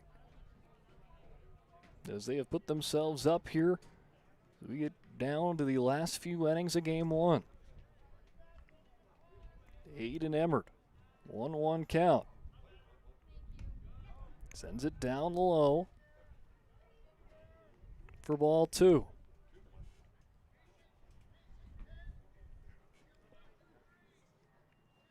Two balls, 1 strike.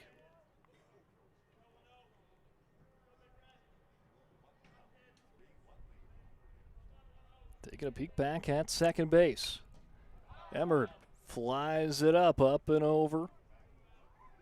For strike 2, brings the count, 2 balls, 2 strikes to Emmerd. Emmerd 1 for 3 yesterday, and today is 0 for 1 with a walk drawn back in the 2nd. For the freshman.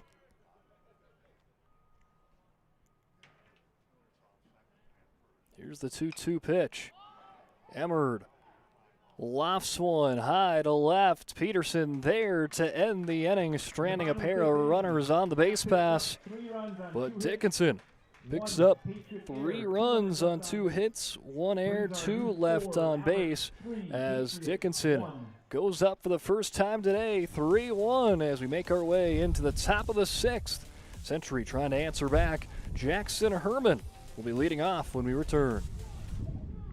When disasters strike, we don't just clean up the damage, we rebuild what was lost. With over 75 years of experience, we turn disaster zones back into homes, businesses, and peace of mind. From cleanup to repair and full restoration, our trained professionals are with you every step, so you're never facing it alone. Because when you hire trained professionals, you get trusted results. Call ServPro in Minot, Bismarck, or Williston today. We started with small beginnings.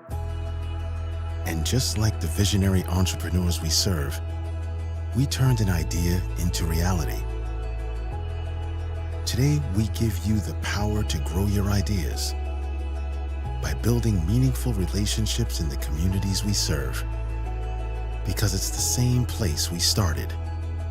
BNC National Bank, where possibilities begin right here at home.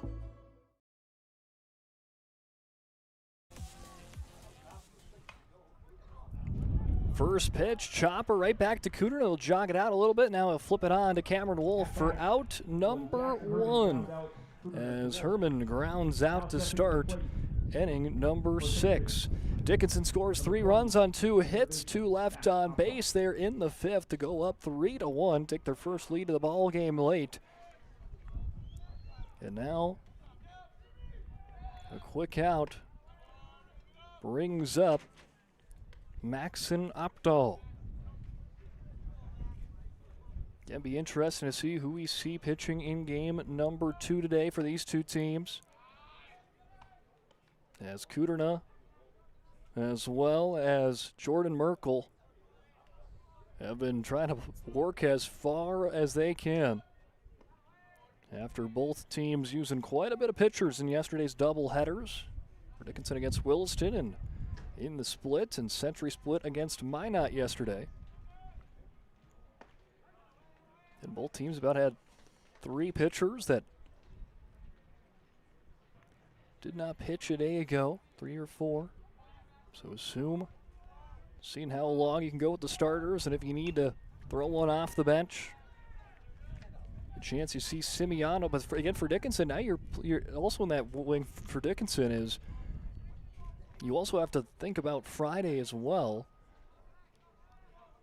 since you have a game against St. Mary's, as Opdahl draws the walk. So I guess in a sense for Century, maybe you have a little bit less worries of your pitching. Just guys pitching back-to-back days in relief than they do, but for Dickinson, you also have to kind of think about your other options of looking ahead into Friday. Guys that probably started and went a decent way on yesterday and today might not be available on Friday. This might be a little bit of a bullpen game, some bullpen games coming up there on Friday for this DHS squad. So they want to see if their starters can help relieve them of that here today.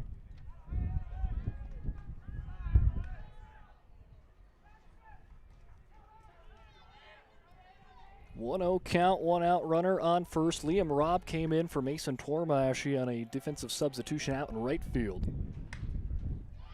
And a crack of the bat sends it out to center field. Jake Belliette will make the catch, sending down Aiden Herner on the flyout and bringing in the last out to work with here in the 6th for Century, down by 2. 3-1 with a runner on first for Jordan Merkel.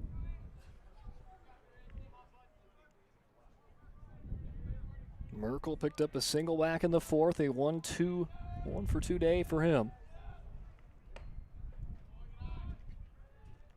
Right by the hands for ball 1.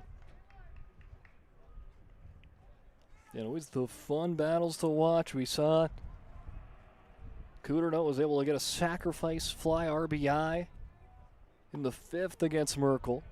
Now see what Merkel tries to do against Kudernow in response. Right now 2-0. He leads in this at bat.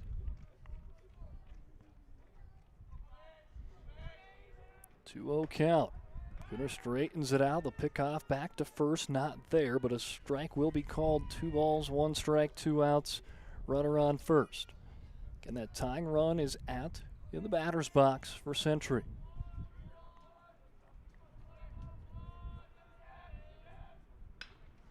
Merkel into right center. Right fielder of Liam Robert, who's checked into the game, will make the catch for out number 3.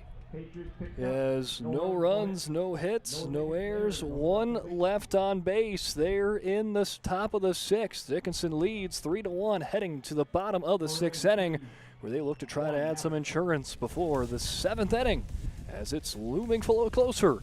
Bottom of the 6th coming up when we return. Leading off for Dickinson will be Mason Tormashi. Dear valued customer, I'm Jared Lundeen, owner of Trusted Tire and Auto. Around here, winters can be long and roads can be rough. That's why you deserve a reliable partner. We carry premium tires installed by our certified team of experts, and our total car care covers it all, from brakes, transmissions, diagnostics, and more. And trust, we know it's built through real local connections, even small things like a handwritten thank you. Choose us for trusted service that goes the extra mile. Sincerely, Jared. That sinking feeling you get when this happens? That's oil change-anxiety. The anxiety of being without a car with a billion things to do. The fear of being overcharged. The stress of not knowing where to go or who to trust. But you never get those feelings at Valvoline Instant Oil Change, where you can watch us work right from your car, and we finish up in about 15 minutes. We changed your oil and did our 18-point safety check. Valvoline Instant Oil Change. Service you can see, experts you can trust. At Badlands Pet Crematory, we understand that pets are family. Unlike other crematories in the area, we are the only dedicated pet crematory that offers private individual cremation. 1 pet at a time, 100% guaranteed. From start to finish, we personally handle your pet with the utmost care, ensuring that you receive only your pet in return. Choose Badlands Pet Crematory, because saying goodbye should come with certainty and trust.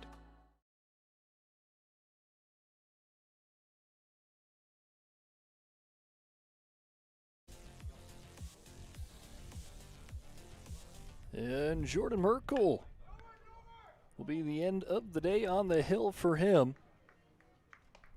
As for Jordan, it will be 5 innings pitched, gave up 3 runs on 5 hits, 3 walks is Merkel's final stat line. Emmett Pale will come in to pitch. Off the bench, we knew that was going to be a potential opportunity for them, with Pell not pitching yesterday.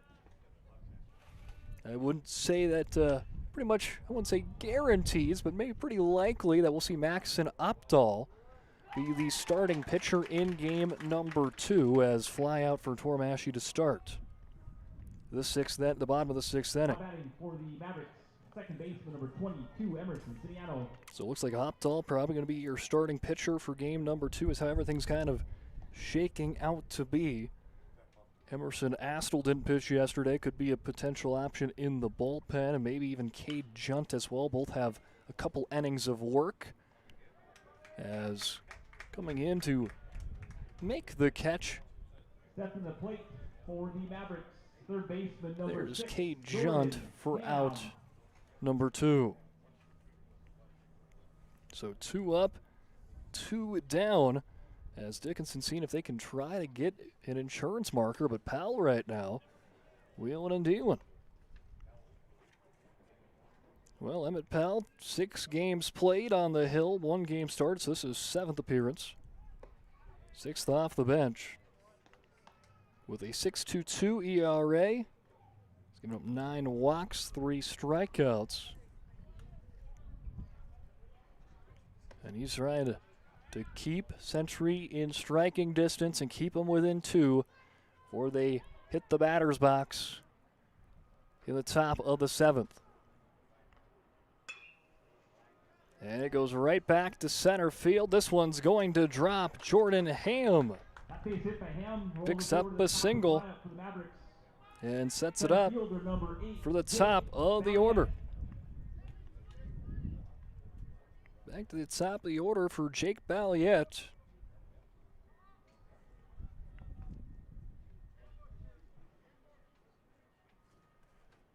Two outs, runner on first. Dickinson leads 3-1. Balliet fouls that one off for strike 1.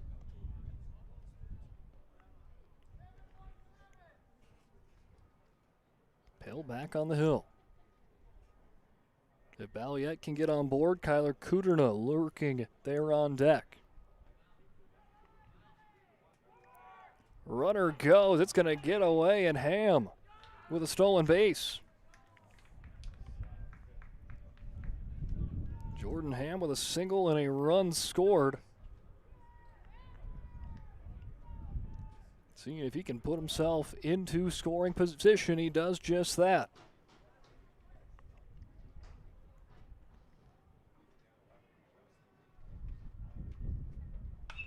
Ooh, Jake Balliet, a well-hit ball. That one well foul. Drive that one all the way into the buses. 1 ball, 2 strikes. Balliet, a single and a walk, a run scored for him today.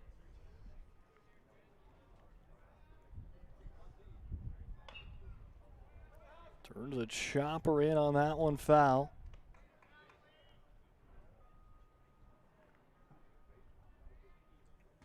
So go back to the hill.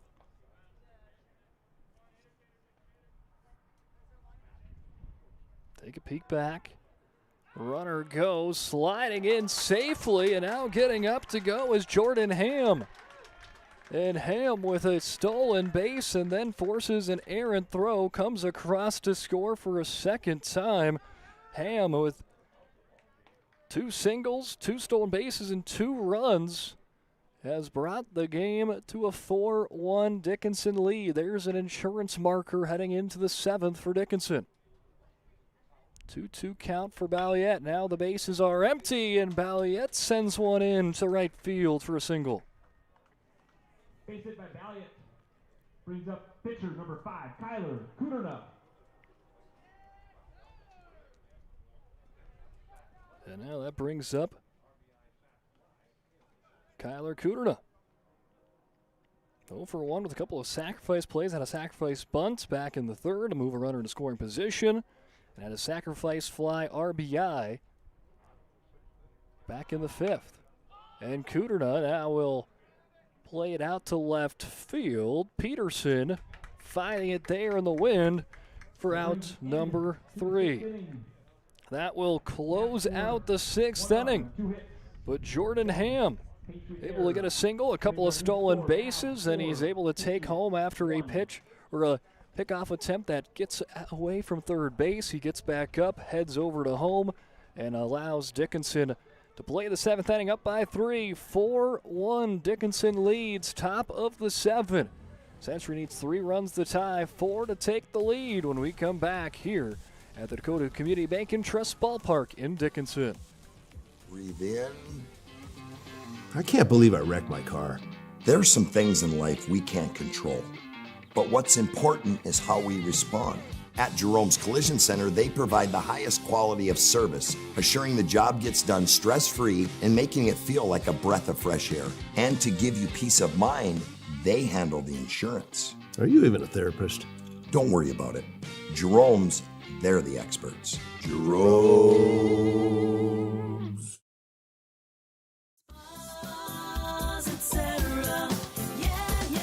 Spas Etc. is excited to introduce the addition of the Master Spas line, including the Michael Phelps Swim Spas. Enjoy the relaxing health benefits and enjoy 0% financing up to 72 months or up to $5,000 off on all spas and swim spas. You'll also find $2,000 off the MSRP on all pools and saunas. Come check out the outstanding lineup of Master Spas at Spas Etc.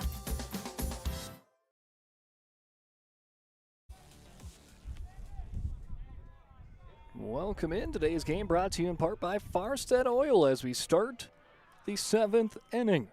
Contact Farstead Oil today. Find out how their skilled sales team can help you achieve your wholesale fuel, mobile fluids, and DEF needs. Proudly serving North Dakota, Montana, Western Minnesota since 1938.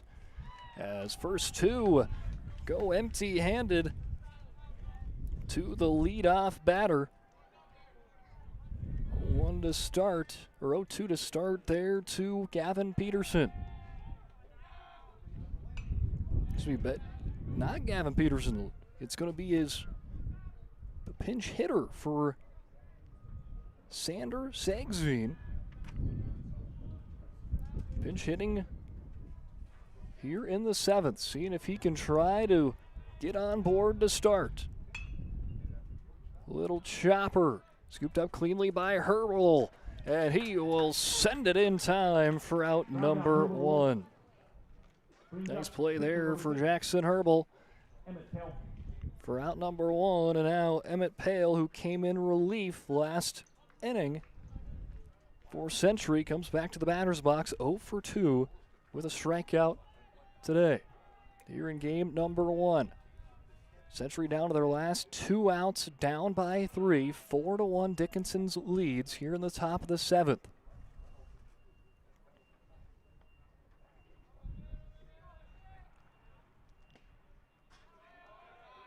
Drops down low, 2-0. Then these two teams had already played a pair of games last night, less than 24 hours. They find themselves right back. And both teams are, did not play here in Dickinson yesterday either. So you had for Dickinson's case, a road trip late last night to get back from Williston. And then for Century, they were out in Minot last night. And then you head to Dickinson this morning. 2 balls, 2 strikes. That one low for ball 3 to Pale. Well, here's a big moment of the game. 3 balls, 2 strikes, 1 out here in the top of the 7th inning. 4-1 game for Dickinson. Trying to take game number 1.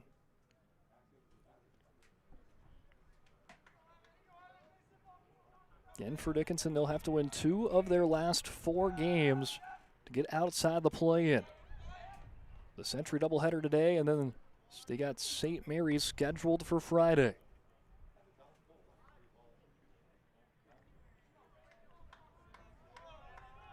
Three balls, 2 strikes after Pale fouls it off. Try the full count again. And Emmett Pale will draw the walk.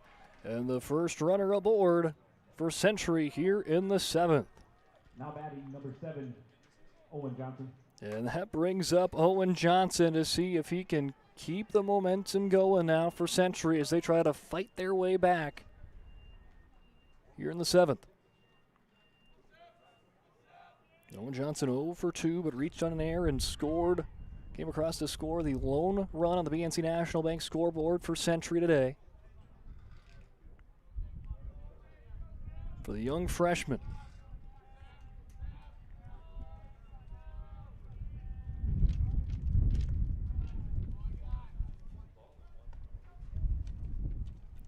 Drops down low, 1 ball, 1 strike.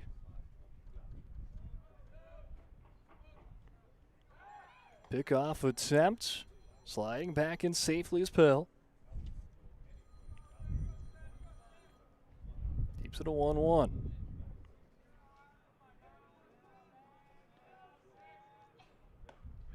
Right there for strike 2. Kuderna trying to go the distance. Trying to keep the pitches, his fellow pitchers arms intact after a whole bunch of them pitched yesterday. And there's probably quite a few that will have to pitch again on Friday in another effort for them. Again, after Kuderna, you got Simiano that didn't pitch yesterday, and a few others, as here's a pop-up for Jake Balliette, and he will make the catch for out number 2. And they'll reset to the top of the order. Cade Junt holding on to Century's last out here in game number 1. Dickinson, after a high-scoring affair yesterday, they won 19-18 to split against Williston, leads 4-1, and just one out away from earning the Game 1 victory against Century here today.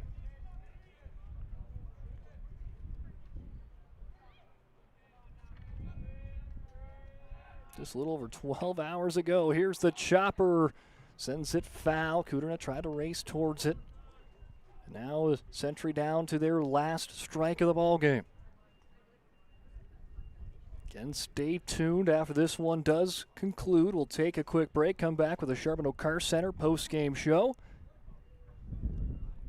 We will announce the Sport Clips MVP of the contest, and then we will take another break and get back and ready for game number 2 action here at Dakota Community Bank and Trust Ballpark. This is the zone for ball 1. 1-2 count to Junt. 1 for 2 with a single and a sacrifice fly here today. Junt. Chopper. And it is just going to stay on the line. Kuderna was going to see if that one would have had enough momentum to roll foul. It does not. And now an infield single, and here's the significance of it, as now the tying run is in the batter's box for the Patriots.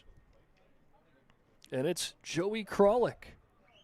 And he's got 2 home runs on the season now with this wind pushing in. That's going to make it quite the task to get one over. But he definitely has some pop in the bat. 0-1 count.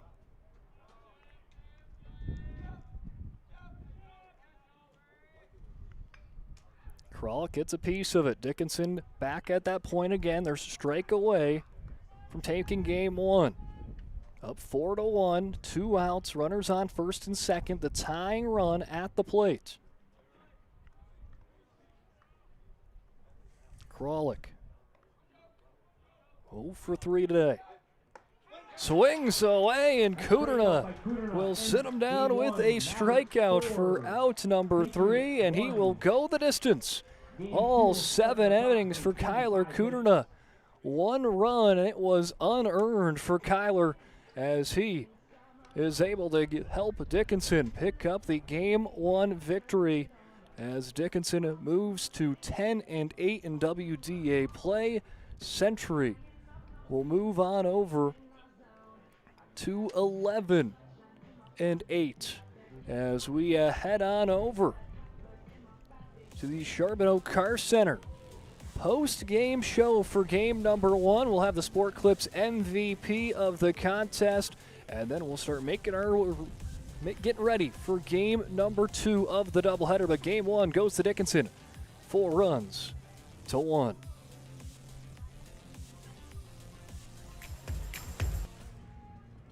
An injury can happen anywhere, at any time, to anyone. It's not really something you can schedule on your calendar. But when it happens to you and it's not your fault, there's one law firm to remember. That firm is Schweigert, Clemene, and McBride. We live here and take pride in helping our community. We know this area inside and out. We put in the work and fight for what's right so justice can prevail for you. That is what we're all about. We're on your side. We're Schweigert, Clemene, and McBride. AE Construction Management and General Contracting builds more than structures. They build confidence. Your trusted partner in commercial construction across North Dakota, they handle everything from planning to final delivery. Whether it's steel, industrial, or retail, AECM builds with precision and safety. Their hands-on approach keeps your project on time and on budget. Build better with AECM. Call Tim at 701-818-0099 or visit aeconstructionmanagement.com. Dear valued customer, I'm Jared Lundeen, owner of Trusted Tire and Auto. Around here, winters can be long and roads can be rough. That's why you deserve a reliable partner. We carry premium tires installed by our certified team of experts, and our total car care covers it all, from brakes, transmissions, diagnostics, and more. And trust, we know it's built through real local connections, even small things like a handwritten thank you. Choose us for trusted service that goes the extra mile. Sincerely, Jared. Dakota Community Bank and Trust, your trusted partner for commercial and business loans. We not only provide lending you need to grow your business, but we also reinvest in our communities. We believe in strengthening our businesses and creating opportunities for success. Choose Dakota Community Bank and Trust for your commercial and business loans, and together let's keep our communities thriving. Serving the community, looking out for you. At Dakota Community Bank and Trust, that's what we do.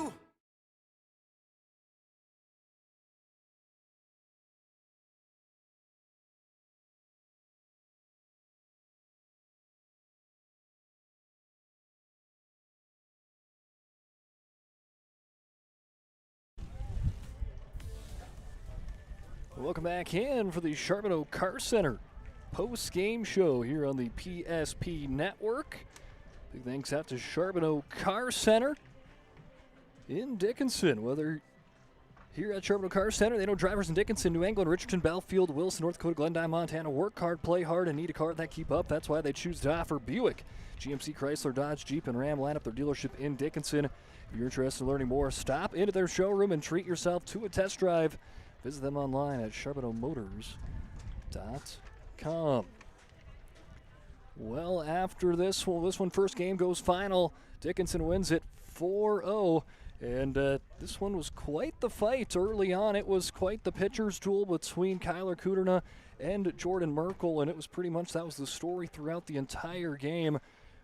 Century was able to get their first run and only run on in the game in the third after Owen Johnson reaches on an error and was later brought home after an error that Joey Kralik was able to put a ball in play. It was recorded as an error and allowed Owen Johnson to come across to score to make it 1-0. Dickinson, though, would get on the scoreboard in the fifth after Emerson Simiano and Jordan Ham started off the inning with some singles. Jake Balliette opened it up with a walk. Kyler Kuderna picks up an RBI. Wolf puts the ball in play. He gets an RBI as well, and a sacrifice fly for Jackson Herbal brings in Jake Balliette to go up 3-1.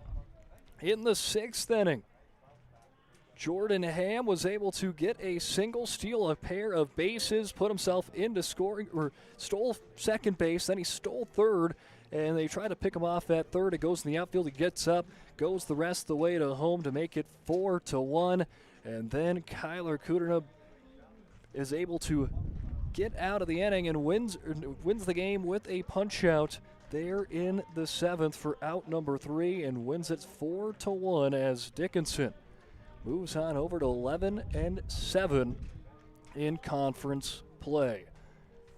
For Century, they scored 1 run on 5 hits, 7 left on base. Dickinson scores 4 runs on 7 hits, 7 left on base. Taking a look at the statistics for runners that got on for Century. Cade Junt picked up a couple of singles and a sacrifice hit there for him. Joey Kralik reached on an error, was able to drive home a run. Jackson Herman with a single on the day. Maxon Opdahl picked up a single and a walk. Jordan Merkel with a single. Emmett Pale got on a walk, and Owen Johnson reached on an error and scored the lone run for Century. Jordan Merkel pitched 5 innings, gave up 3 runs on 5 hits, 3 walks. Emmett Pale pitched the last inning and gave up 1 run. For Dickinson, Jake Balliette with a pair of singles, a walk, and a run. Kyler Kuderna had a sacrifice bunt and a sacrifice fly for an RBI. Cameron Wolf reached on a pair of errors and a walk. Josh Billman with a double and a walk. Jackson Herbal scored a sacrifice RBI in the 5th. Aiden Emmer drew a walk back in the 2nd. Mason Tormash had a single on the day. So did Emerson Simiano, a single and a run for him. And that brings us up on to our Sport Clips MVP of the contest. Sport Clips brings you the MVP of the matchup. Sports Clips, the home of the MVP haircut experience. Nothing comes close to making you feel like an MVP, quite like the MVP experience at Sports Clips. Tonight's Sports Clips MVP is going to the third baseman today, Jordan Ham. As Ham goes 2 for 3 in the batter's box, and big for him, he picks up 2 of Dickinson's 4 runs on the board, including that one in the 6th to give them a little bit of wiggle room. And that insurance marker, we get a single, get a couple of stolen bases, and take off home to bring it up 4-1. Because if you flash back into that 7th inning, the tying run was in the batter's box to close out that game. Well, if you don't score that, the tying run's at first base, and that could change how you want to move around the base pass if you're Century. So a big-time run to give another insurance marker there for Dickinson and helps them win it 4-1. Jordan Ham again 2 for 3, a pair of singles, a pair of stolen bases, and a pair of runs. Is our Sport Clips MVP of game number 1. Dickinson takes it 4-1. We head on over to game number 2 here shortly, so stay tuned here on the PSP Network. Also, we'll have more baseball action coming your way on Friday as Dickinson hosting St. Mary's. But until then, we'll take a quick break and get ready for Game 2 between the Mavericks and the Patriots.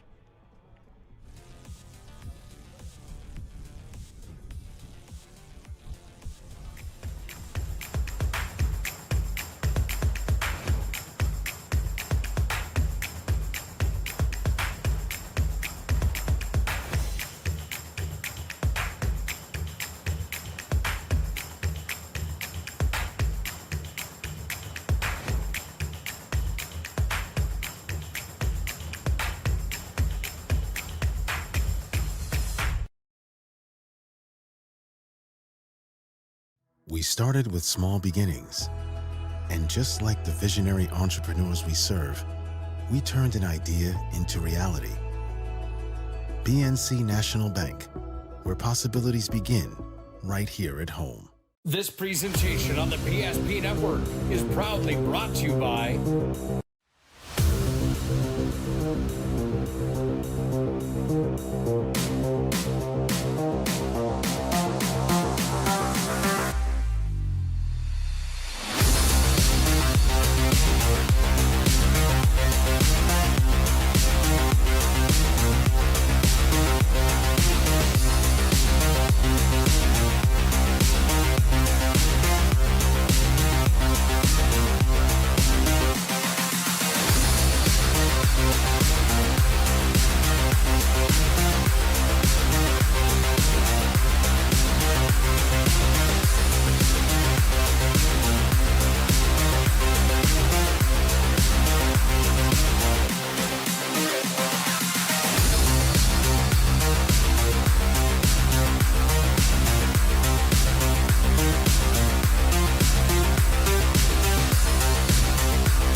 Make sure to like and follow PSP Network on all social media platforms.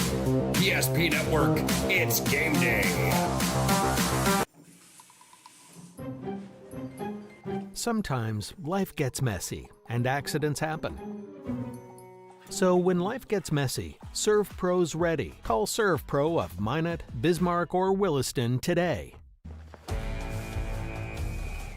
Every football fan has their Sunday routine. Maybe it's setting your lineup, firing up the grill, or claiming your spot on the couch. But the center of every Sunday is the drive. The morning drive home before kickoff. The drive to your buddy's watch party. Wherever you're headed, we can take you there.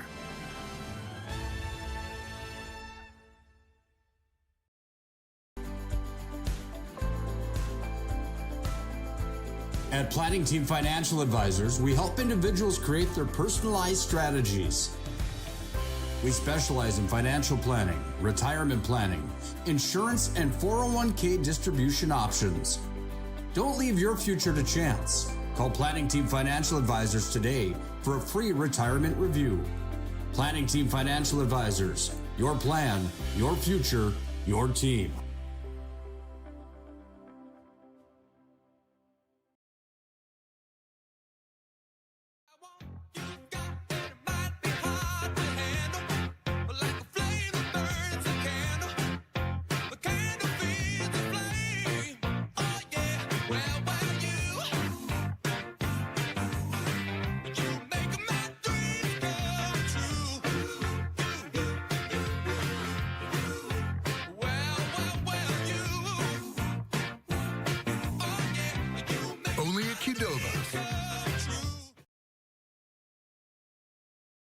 We started with small beginnings, and just like the visionary entrepreneurs we serve, we turned an idea into reality. PNC National Bank, where possibilities begin right here at home. This presentation on the PSP Network is proudly brought to you by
Make sure to like and follow PSP Network on all social media platforms.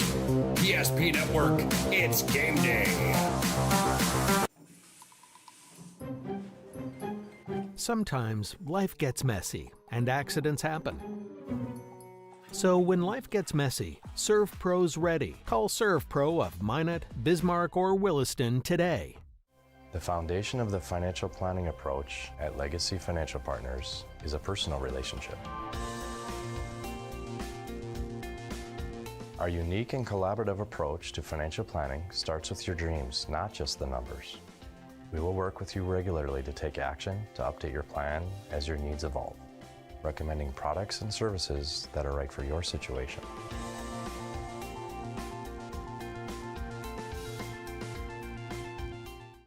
Breathe in. I can't believe I wrecked my car. There are some things in life we can't control, but what's important is how we respond.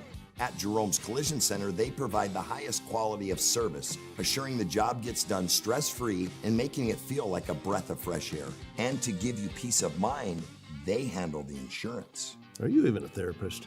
Don't worry about it. Jerome's, they're the experts. Jerome's.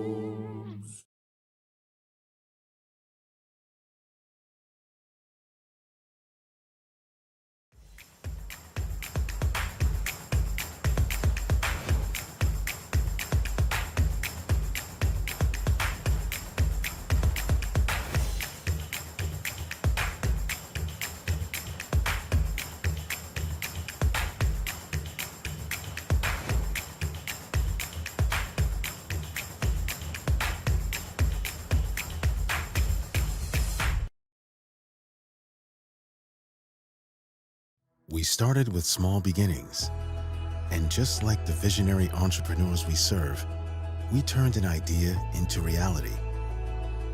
PNC National Bank, where possibilities begin right here at home. This presentation on the PSP Network is proudly brought to you by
Make sure to like and follow PSP Network on all social media platforms.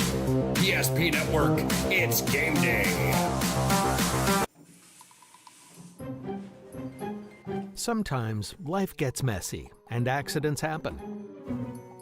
So when life gets messy, ServPro's ready. Call ServPro of Minot, Bismarck, or Williston today. Every football fan has their Sunday routine. Maybe it's setting your lineup, firing up the grill, or claiming your spot on the couch. But the center of every Sunday is the drive. The morning drive home before kickoff. The drive to your buddy's watch party. Wherever you're headed, we can take you there.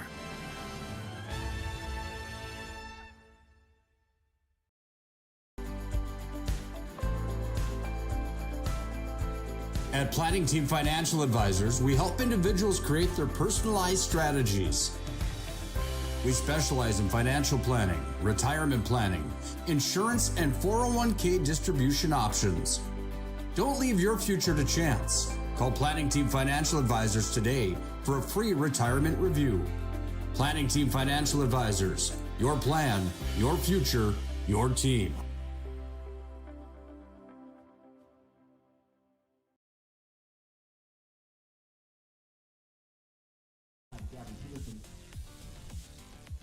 Welcome back in here to the PSP Network. I'm Brock Widener, joining you for the doubleheader between Dickinson and Century. Dickinson taking game number 1, 4-1, as Kyler Kuderna goes the distance all 7 innings, just giving up 1 run not earned, allows Dickinson able to take game number 1, 4-1, as our Sport Clips MVP of the game, Jordan Ham, goes 2 for 3, 2 runs scored, and a couple of stolen bases helped Dickinson pull away there at the end, get that insurance run in the 6th, and then Kuderna closes out in the 7th to take game number 1. Game number 2 getting closer and closer to first pitch. As starting pitchers for game number 2, Maxon Opdahl will take it on Emerson Simiano, and that's coming up when we return. When disaster strikes, you need help fast. At ServPro, we're on the road within the hour, ready to restore what matters most. Our certified technicians arrive prepared, backed with decades of experience and advanced tools to handle any challenge. Inside, our team gets to work, quickly assessing the damage and getting straight to work. So you can breathe easy, knowing trained professionals are here when it matters most. Call ServPro in Minot, Bismarck, or Williston today.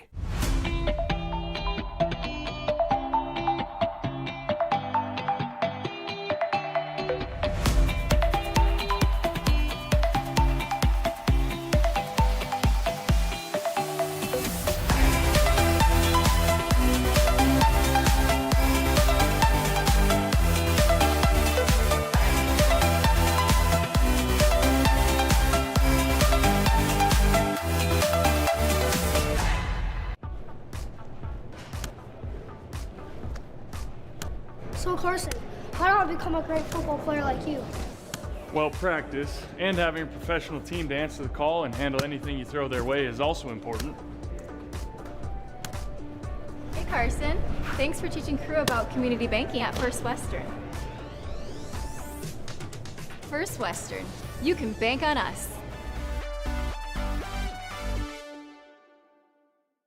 Craving something real? Fuel your day with goodness that tastes as amazing as it feels. At Blissful Bee Juicery, we serve fresh, cold-pressed juice and smoothies, nature's best in every sip. Nourish yourself with our vibrant acai bowls with fresh fruit and granola, power bowls, protein balls, hummus, parfaits, and carrot cake. Blissful Bee Juicery. Pure, simple, blissful. Now in 2 locations on North and South Broadway.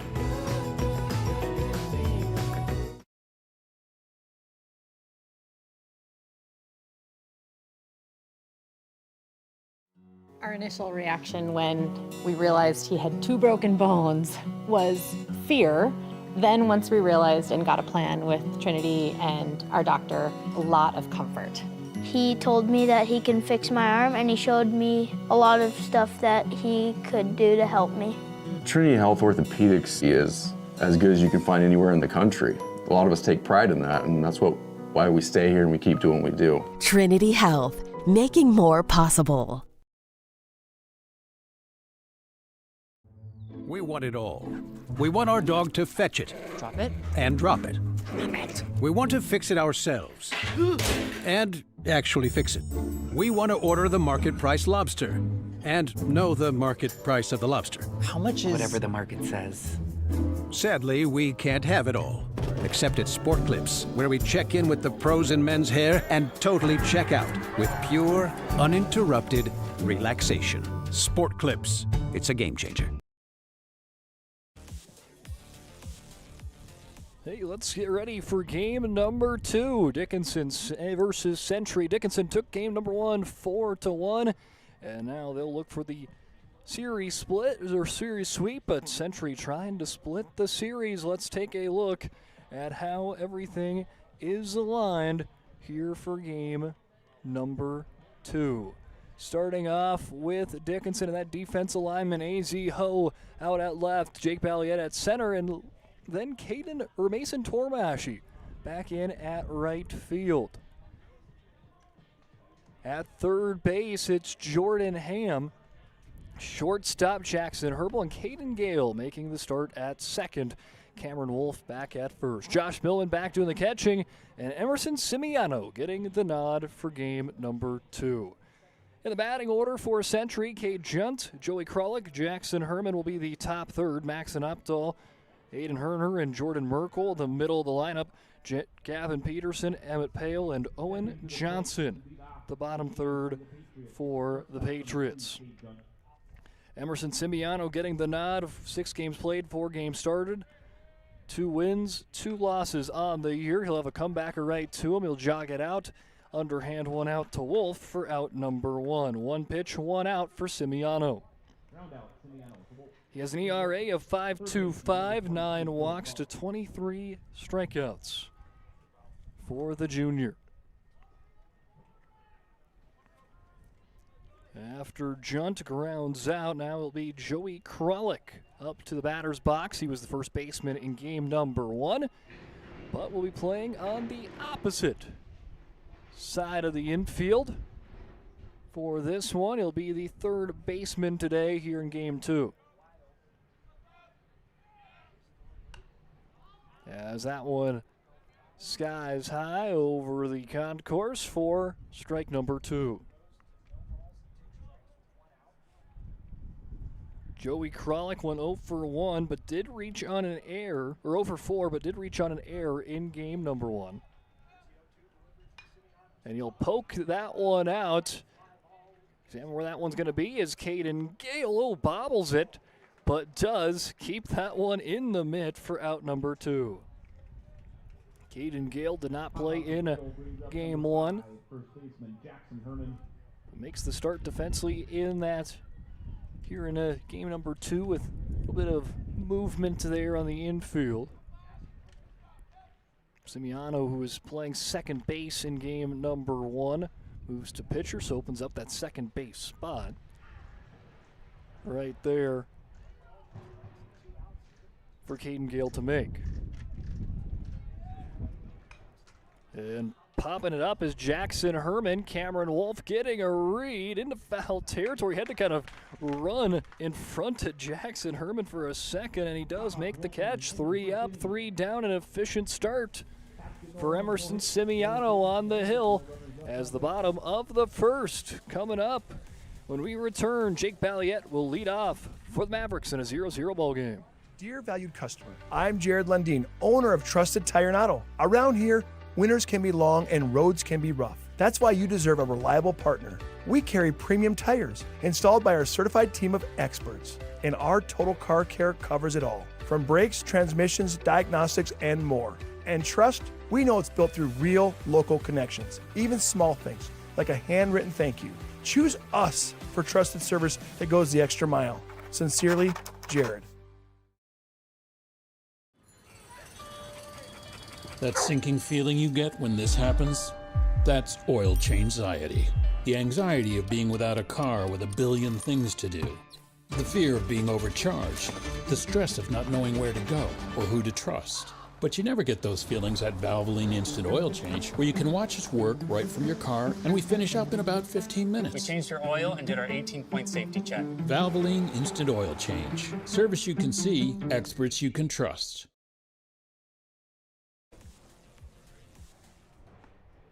Maxon Updahl gets the call for game number 2 for the Century Patriots.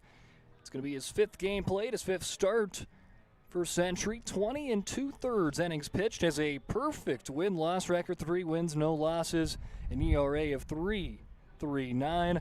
Has given up 10 runs, but has walked 7 batters and 17 strikeouts. 70 strikeouts to 7 walks.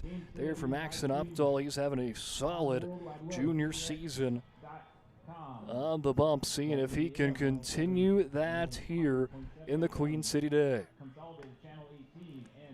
Again, it is kind of a windier day here in the Queen City, but wind going to be even worse tomorrow and even potentially Friday, where Dickinson is slated to take on St. Mary's to close out the WDA season. Just a few games left. You got this one, and then you got St. Mary's versus Legacy tomorrow, and then St. Mary's versus Dickinson Friday, and then the entire slate of WDA games are officially done in the regular season. As Jake Balliet, 1-0 count. Make it 2 as that one down low for a ball. Jake Balliet, 2 for 3 in game number 1.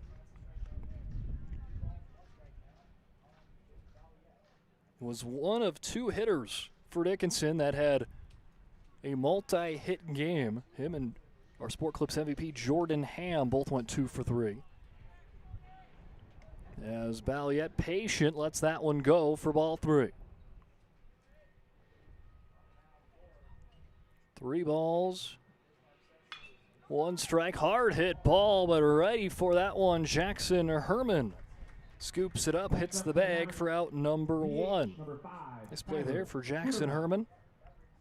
Herman did not play defensively. He was the designated player, designated hitter in game number 1 today. So his first action defensively comes right at him, and he'll make the play. 1 up, 1 down, and now Kyler Cooter out the DH. Cooter was right around 100 pitches in game number 1 as he went the distance. Coach Dobitz going to give him the day off in the outfield, but he'll still have the DH honors, and that wind is going to push that one foul. Right near the Century bullpen for strike 2. As Opdahl up 0-2. Here's the 0-2 pitch to Kuderna. Chopper to Kralik. A little bit of bobble. Sticks with it, and he will get Kuderna. Nice work there for Joey Kralik. Hey, you stick with the play. Doesn't have to be picture perfect to get the out. Kralik with a little bobble, sticks with it, sends it across the diamond. 2 up, 2 down. Now Cameron Wolf due to hits with a .313 average. 0 for 2, but reached on a pair of errors in the first game. Also a walk as well for Wolf. Senior on this squad.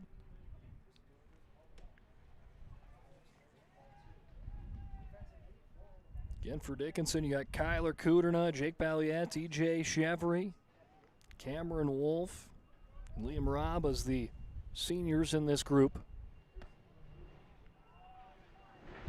Playing in their final home games on the year. We got to this game, and then you still got Friday against St. Mary's, but that's your last home game here at the Dakota Community Bank and Trust Ballpark. As Wolf will foul that one once again into the Century bullpen. Cameron Wolf will be playing basketball at the next level. He'll go out to play at Concordia in Minnesota next year. Had a stellar basketball year with 12 points per game average. Helping Dickinson finish 3rd in the state tournament. And that one drops right in front of Jordan Merkel for a single. His first hit on the day for Cam Wolf. And the first hit for either side here in game number 2. So in the bottom of the first, 0-0 ball game. 2 outs, runner on first for Josh Spillman. You have to think probably that wind played a factor there on Merkel. The wind's not going to carry the ball. It's going to pretty much slow it down in its tracks, and that's what it does there as it hits the turf before it gets to the center fielder. Spillman 1 for 2 with a double and a walk in game 1. The only extra base hit in game number 1 for Dickinson. And that one spins foul. It's off the roof of the concession stand for strike 2. 0-2 to the sophomore. Runner on first, 2 outs. A 0-0 game here in the bottom of the first inning. Updahl with the pitch. Oh, Updahl awkwardly slips off the bump there. Lost his footing, but looks like he's okay. As Updahl, the junior, back on the rubber. Back to the 1-2. Updahl takes a peek over his shoulder. And the righty delivers. It was a hit and run, but this one into the parking lot. And we'll keep the 1-2 count to Spillman. Spillman can get aboard. Mason Tormashy hitting at the 5 spot here in game number 2. He's on deck. Back to the 1-2 count. Spillman turns on it. It's going to find the gap into left field. And after 2 quick outs, it's followed by back-to-back singles for the Mavericks. They've got runners on first and second with 2 outs for Mason Tormashy. Jimmy Leeson going to be doing the base running once again for Josh Spillman, so Leeson will take Spillman's spot at first. Tormashy, 235 average coming into the day. Went 1 for 3 in game 1. Again, one of those underclassmen, just a freshman that's made an impact. I know with that senior class leaving, a lot of production, but that will be gone next year. But you're having a lot of underclassmen playing in some important roles this year. You're hoping to kind of takes that next step to fill their shoes, and Mason Tormashy, one of them. Plenty of freshmen and sophomores that have made some plays this year for Dickinson. No balls, 2 strikes, 2 outs, runners on first and second.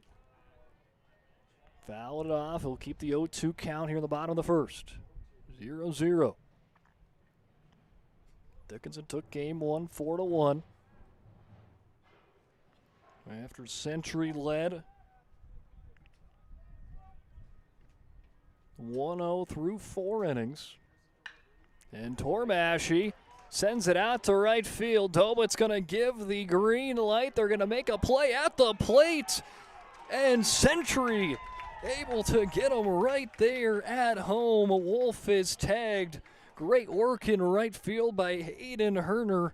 And applying the tag, Owen Johnson. He was fantastic at shortstop, and he makes the tag here at catcher in game number 2. And that will keep it 0-0. Dickinson has the first opportunity to put runs on the board. But again, the stellar Century defense keeps it tied 0-0 through 1. We started with small beginnings. And just like the visionary entrepreneurs we serve, we turned an idea into reality. Today, we give you the power to grow your ideas by building meaningful relationships in the communities we serve. Because it's the same place we started. BNC National Bank, where possibilities begin right here at home. Dear valued customer, I'm Jared Lundeen, owner of Trusted Tire and Auto. Around here, winters can be long and roads can be rough. That's why you deserve a reliable partner. We carry premium tires installed by our certified team of experts, and our total car care covers it all, from brakes, transmissions, diagnostics, and more. And trust, we know it's built through real local connections, even small things like a handwritten thank you. Choose us for trusted service that goes the extra mile. Sincerely, Jared. Stepping the plate for the Patriots, pitcher number 20, Max Opdahl. Max Opdahl, the starting pitcher for Century, is in the batter's box for the first time here in game number 2. And a scoreless game through 1. Dickinson had an opportunity. Mason Tormash, he hit one out into right field. They send Cameron Wolf from second all the way to try to get to home. But a fantastic play out in right field by Aiden Herner. Gets it right on the money to Owen Johnson, applies the tag. Keeps it a 0-0 game. And now to start off inning number 2, Maxon Opdahl has his single. Next up for the Patriots, right fielder number 8, Aiden Herner. For Century, so a lead-off hit for the Patriots in inning number 2 brings up Aiden Herner. Again, his defensive effort has kept this game tied. And what a throw on the money. And you also have to think about the wind, too. I mean, I guess he's throwing with the wind. The wind coming from his back, but still put that one right on the money there and able to apply it. The tag was Johnson. 0-1 count to start now to Aiden Herner.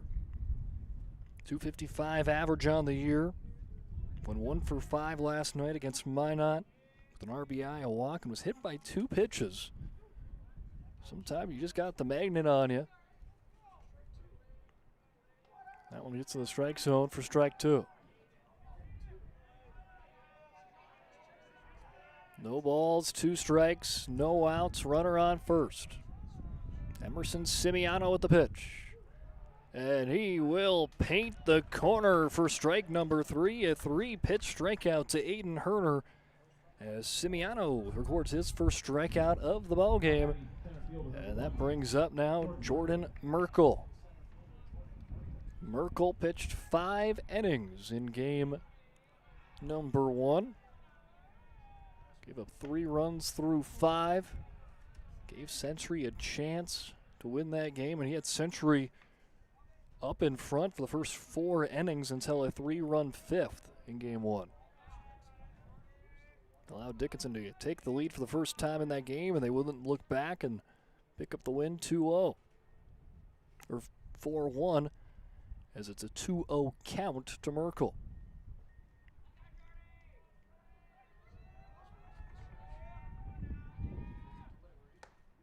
Simiano, fastball down the middle for strike 1.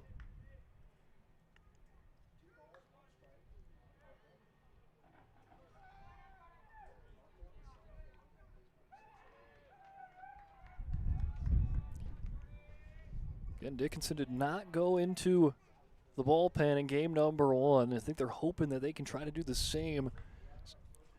See if they can get a big effort out of Simiano here in this one.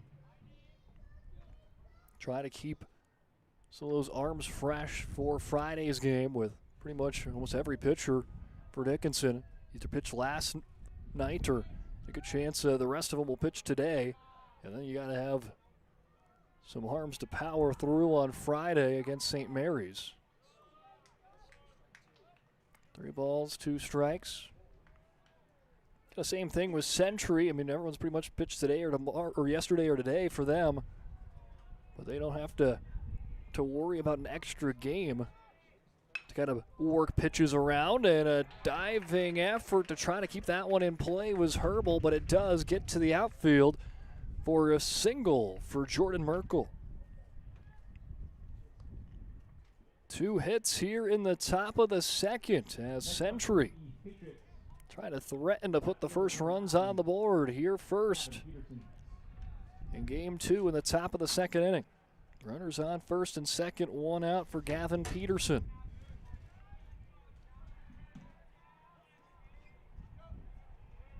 Simiano takes a peek back. Peterson finds the gap through left.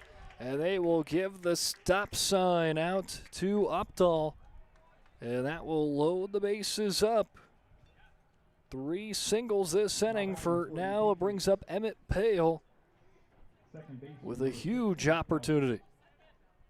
Bases loaded, 1 out, and a tie 0-0 game here in the top of 2. Emmett Pale hit .308 on the year, was 0 for 2 with a strikeout and a walk in game number 1. He also threw an inning's worth on the mound in relief. As Pale 1-0. 2-0. Again, if it's a walk, it will be an RBI for Pale with the bases loaded. So he'll be patient.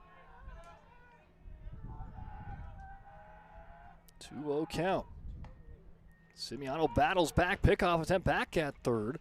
Hustling back in is Updahl safely.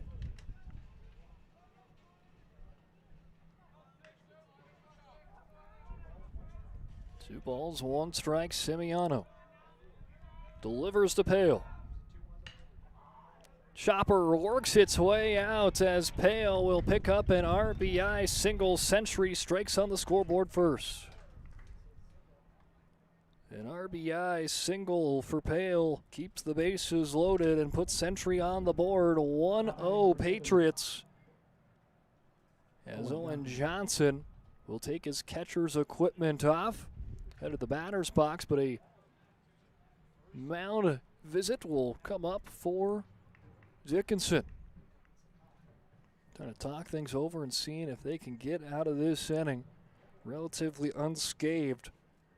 Century's got 1 on this inning, and they're threatening with the bases loaded to try to tack on some more. Today's game brought to you in part by Bones Barbecue.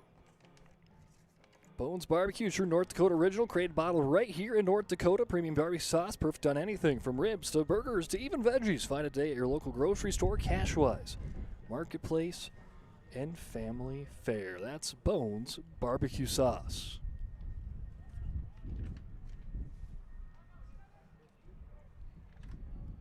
So we enter back in a 1-0 game here in the top of the second inning, favoring Century. The Patriots have the bases loaded with 1 out for Owen Johnson.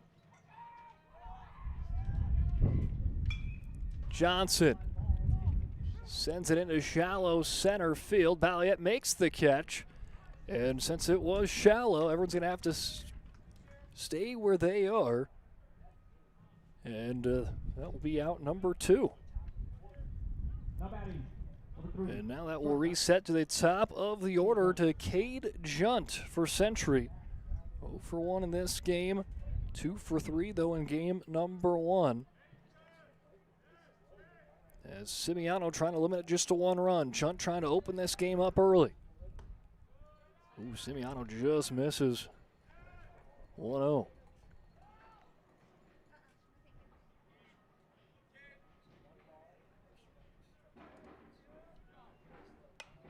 Junt gets a piece of that one, sends it out of the ballpark. 1 ball, 1 strike.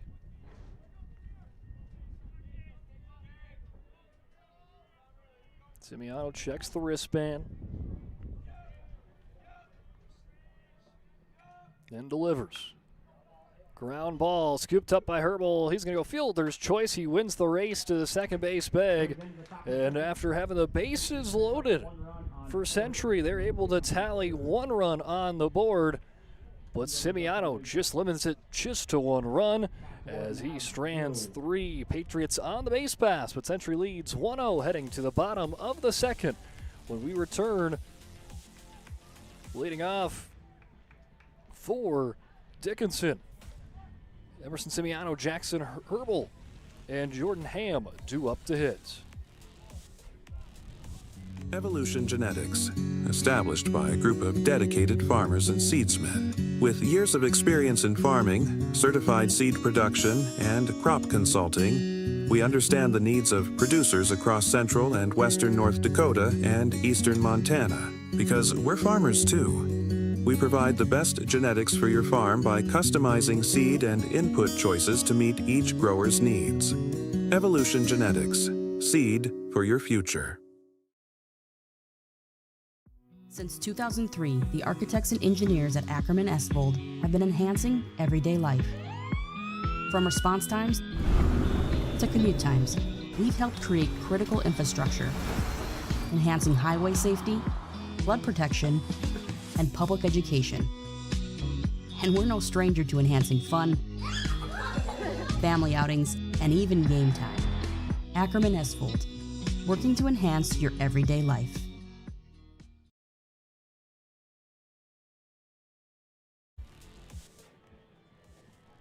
Century has taken the lead, 1 run on 3 hits, 3 left on base, 1-0 lead for the Patriots as we enter the bottom of the second inning, but a big closeout there for Emerson Simiano. 2 big back-to-back outs, just leaving it just to 1 run. It was a well-timed mound visit. Right after the mound visit, Dickinson gets 2 outs, gets out of the jam. Century does take the lead, though. Here early, and Dickinson trying to look to answer back. Simiano, Jackson Herbal, Jordan Ham. The 3 due to hits here this inning. As Simiano turns on that one, sends it into left field.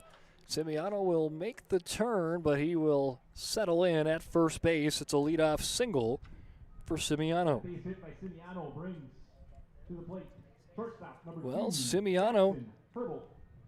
Curtis running at first is on a little bit of a hitting streak, 3 straight games with the hit now. As he's now got 5 hits on the season.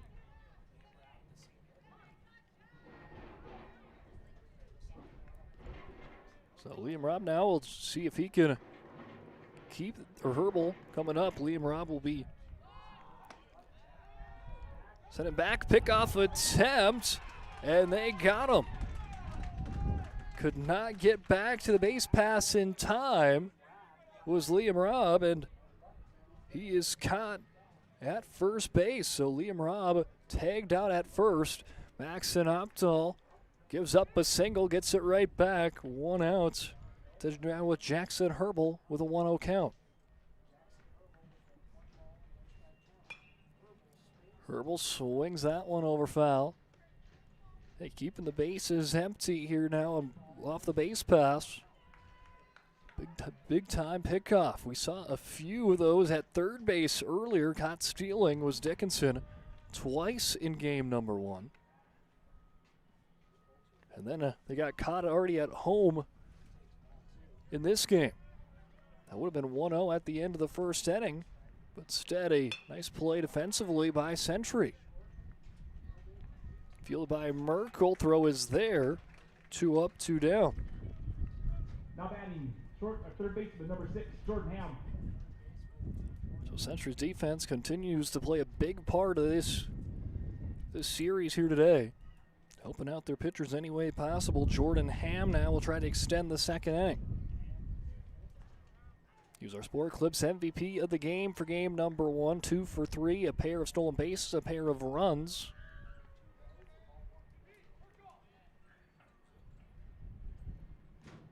As he enters into the batter's box.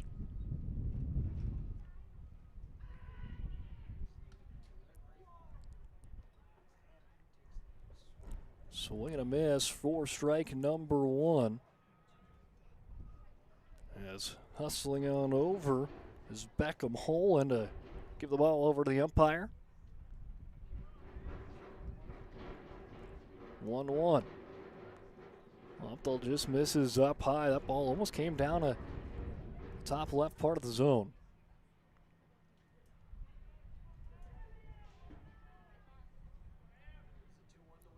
Two, 1 just misses low and outside for ball 3.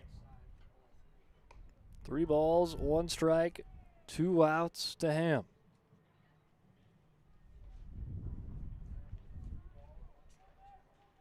Trying to extend the inning. Ham Gets it over to Kralik. Long throw, and it is there for out number 3. An unconventional 1-2-3 inning. Simiano led off with a single, but his courtesy runner of Liam Robb was caught on a pickoff, and then Hervel and Ham go down on ground balls to close out inning number 2. As Century leads through the first 2, 1-0. As we head towards the third, leading off for Century after making the defensive play, Joey Kralik will lead off, Jackson Herman and Maxon Opdahl due up to hit when we return for the third. Our initial reaction when we realized he had 2 broken bones was fear. Then once we realized and got a plan with Trinity and our doctor, a lot of comfort. He told me that he can fix my arm, and he showed me a lot of stuff that he could do to help me. Trinity Health Orthopedics is as good as you can find anywhere in the country. A lot of us take pride in that, and that's why we stay here and we keep doing what we do. Trinity Health, making more possible.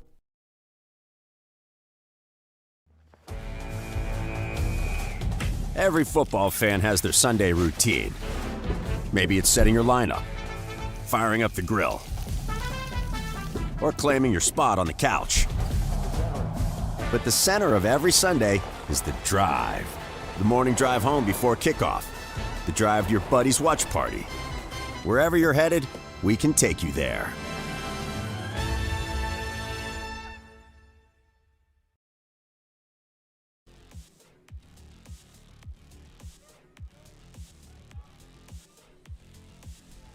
Joey Kralik going to lead off for the Patriots as they lead 1-0 here in the top of the third inning. Both teams got 4 hits on the board. Century's defense has helped in a big-time way of keeping the base runners off the base pass, as well as catching a runner at home to lead 1-0 after 2. Joey Kralik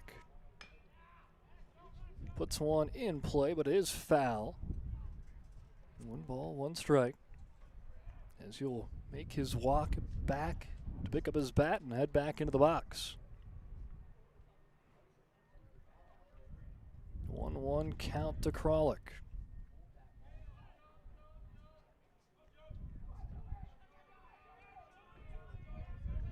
Here's the 1-1 to Joey. Joey Kralik sends that one out to left center. Goes all the way to the warning track. And Kralik jogs his way into second for a leadoff double for Joey Kralik. Next up for the Patriots. Leadoff double for Kralik and the Patriots. Starts this setting off with a runner in scoring position for Jackson Herman to work with. Jackson Herman 1 for 3 in game number 1. He's 0 for 1 here in the second game. Simiano just missing outside.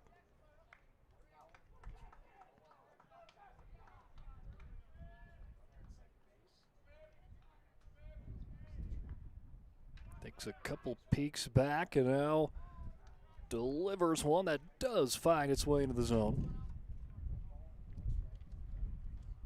For strike 1.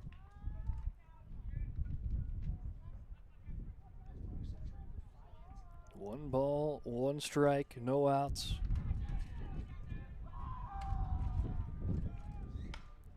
Poking that one shallow right field, making the catch, Caden Gale. Nice play there for Caden Gale, got a nice read on it. And that will be out number 1.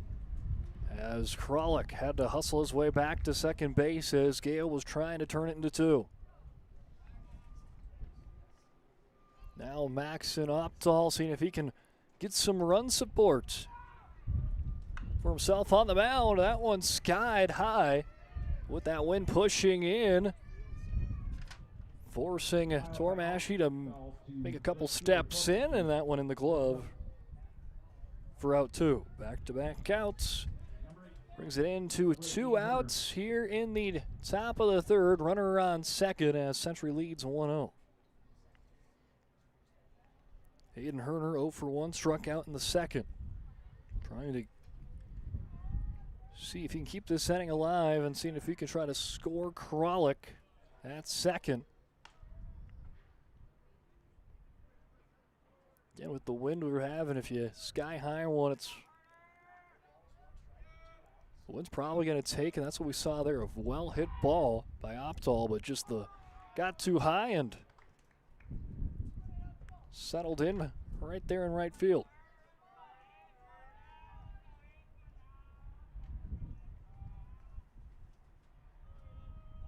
Here's the 1-1. Herner up and over.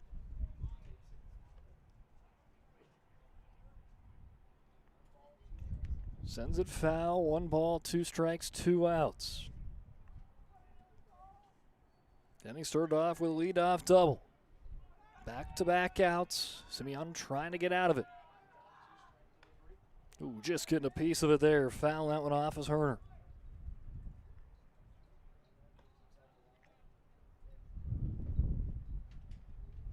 Just gets a little bit of that one. Sends it foul, and now Simiano back on the hill. Try the 1-2 again. Simiano delivers. Herner to left field. Chasing after it is AZ, and he will make the catch for out number 3. After a leadoff double for Joey Kralik, Dickinson and Emerson Simiano keep him at second, as they will get the next 3 batters out, 1, 2, 3 after the leadoff double. And that would keep this one 1-0 heading in to the bottom of the 3rd. We're leading off for Dickinson will be Caden Gale. And they'll reset back to the top of the order with Jake Balliette and Kyler Kuderna. Breathe in. I can't believe I wrecked my car. There's some things in life we can't control, but what's important is how we respond. At Jerome's Collision Center, they provide the highest quality of service, assuring the job gets done stress-free and making it feel like a breath of fresh air. And to give you peace of mind, they handle the insurance. Are you even a therapist? Don't worry about it. Jerome's, they're the experts. Jerome's.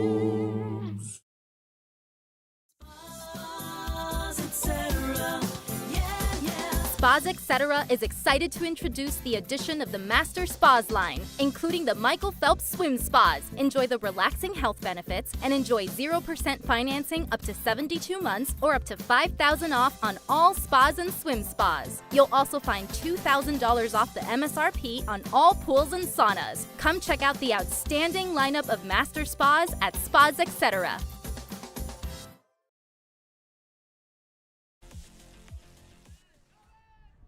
It's 1-0. Century heading into the bottom of the 3rd inning. Caden Gale, the freshman, leads off for Dickinson. His first plate appearance in today's action. Did not play in game number 1, but is going to start in game number 2 as Caden Gale at second base. Hitting at the 9 spot, then they'll reset back to the top of the order after him, with Jake Balliette on deck. Caden Gale lets that one go for ball 2.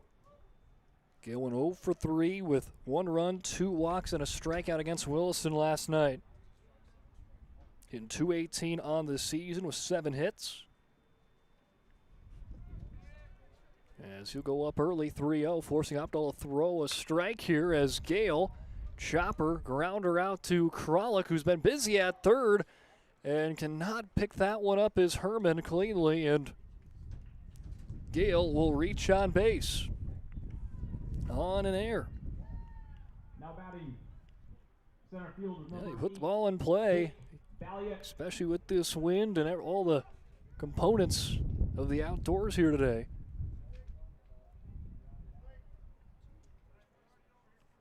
And he will make his way to first base. So tying run at first here in the bottom of the 3rd. A 1-0 game for Century. Jake Balliette shows bunt. Plays it down the third base line. Kralik catches it, sends it to Herman for out number 1. Well-placed bunt for Balliette as Dickinson looking to play some small ball. You reach on an air, now you to lead off. Now you move him over with a bunt. That's your tying run at second base now for Kyler Kuderna. Kuderna 0 for 1 today here in this one. Seeing if he can move him over.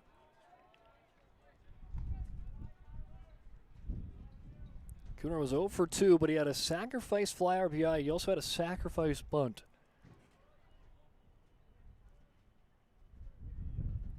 Did anything he could to score, put his teammates into scoring position. But he'll pop that one right up to Kralik for out 2. Kralik's been busy. Now batting from Mavericks, first baseman. Had some action when he was at first base in game 1, but plenty of it here early at third base in game 2. And now Cam Wolf. 1 for 1 day. He was the one that was tagged out at home trying to be the opening run of this ball game. Now he'll have a nice hit ball into center, shallow left center field, and there's the catch by the shortstop of Cade Junt. And that will prevent a run from coming across, as no runs on no hits, 1 error, 1 left on base. And that's it through 3. Century leads 1-0 over Dickinson as we head towards the top of the 4th, as Jordan Merkel will lead it off for the Pats. Nobody thinks about personal injury until it happens. But when injury strikes, so will your bills and the turmoil and everything you'll miss out on. It's a mess, and you need someone to help it all make sense. That someone is Schweigert, Clemene, and McBride. We know the territory and the process, and we work smart and hard to get you results.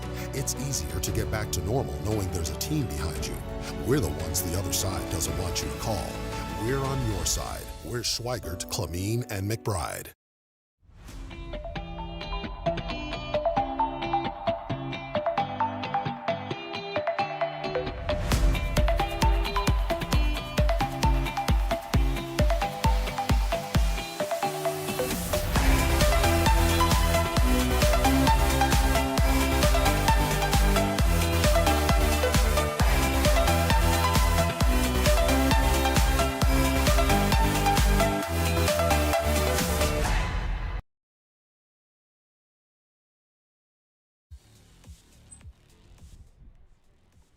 So 1-0 through 3 as we enter the top of the 4th inning. Patriots up by 1.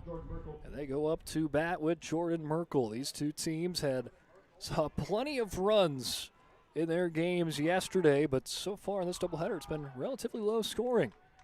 After yesterday was a bit chaotic for these two teams. Century split with Minot by the scores of 8-9 and 9-7. Dickinson split with Willison last night with scores of 2-12 and 19-18. But game number 1, it was just 4-1. And game number 2 thus far at the halfway point, right around the halfway point here in the 4th inning. It's 1-0 Century. It's a 2-1 count to start to Merkel. Make it 3-1, misses the zone. Simiano back on the hill for his 4th inning of work.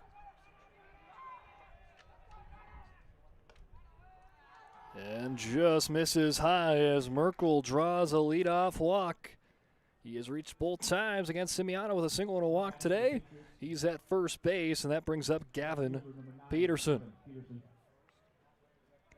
Peterson 0 for 2 here in game 1. But 1 for 1 in game number 2, so 1 for 3 today in the doubleheader. He's going to show bunt, but that one coming inside, and so he'll pull back on that one 1-0.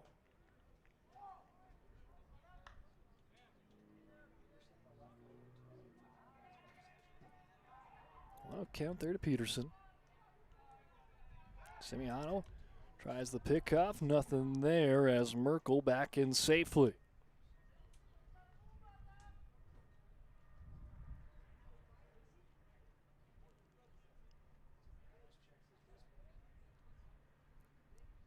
Simiano delivers. Peterson was trying to show the bunt, but did not commit to it, as it is in the strike zone for strike one. They'll try to pick off at first, but back in safely is Merkel again. Does Peterson go back to the bunt?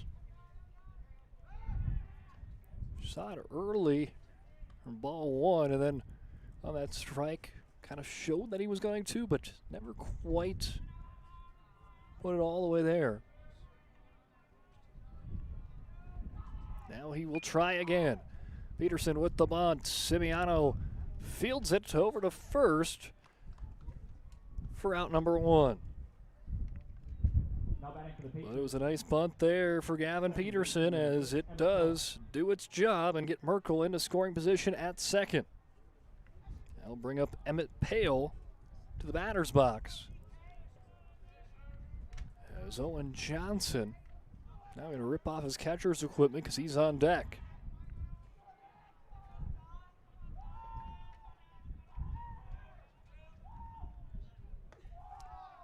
Top of the fourth inning, Century leads 1-0 here against Dickinson. They're trying to earn the split in the series. No outs, runner or one out runner on second with Emmett Pale in the batter's box. 2-0 to Pale. He's 1 for 1. He had an RBI single back in the second. That's been the difference maker.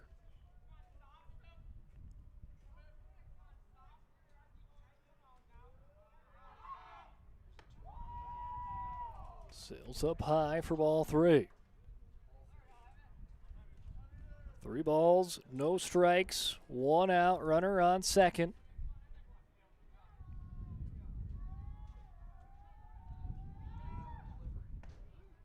As you'll force Simiano to throw a strike, and he does. Now 3-1. Again, this race to the final couple of days of the WDA regular season, trying to solidify the standings. Pale puts up a fly ball in foul territory, and Wolf took his eye off the ball for a second to see where he was as he was nearing the Century dugout, and that one drops in front of him, foul.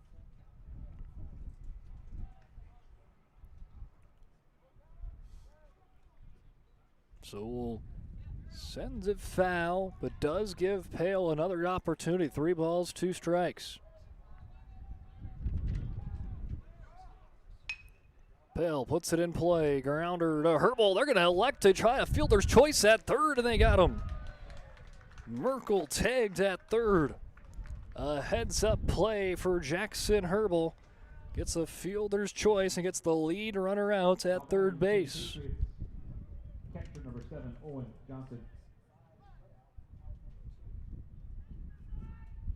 Tried that a little bit of that hit and run, and I think Merkel thought maybe they were just trying to get the easy out at first, but no, trying to get the lead runner, they do. So now runner at first base, 2 outs. Here at the top of the fourth inning, runner on first, and a 1-run game. That brings up the 9-hole hitter of Owen Johnson. Played shortstop in game 1, catcher in game 2.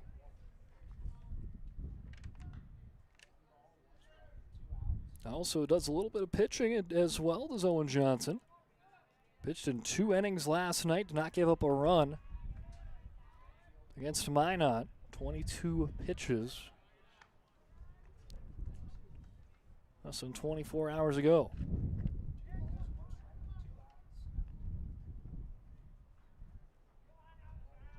Here's the 2-1. Spillman throws it down to first base. We'll try to apply the tag, not in time. Keeps the count 3-1.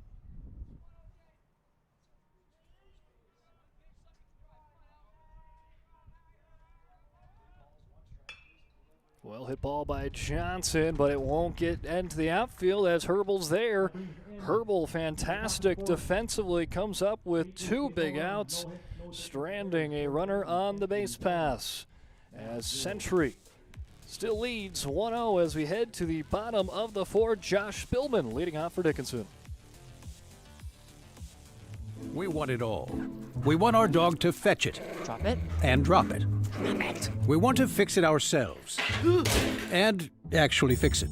We want to order the market price lobster.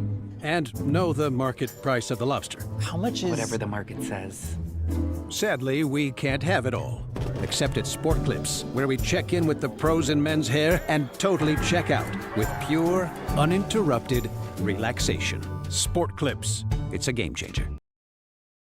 When disasters strike, we don't just clean up the damage, we rebuild what was lost. With over 75 years of experience, we turn disaster zones back into homes, businesses, and peace of mind.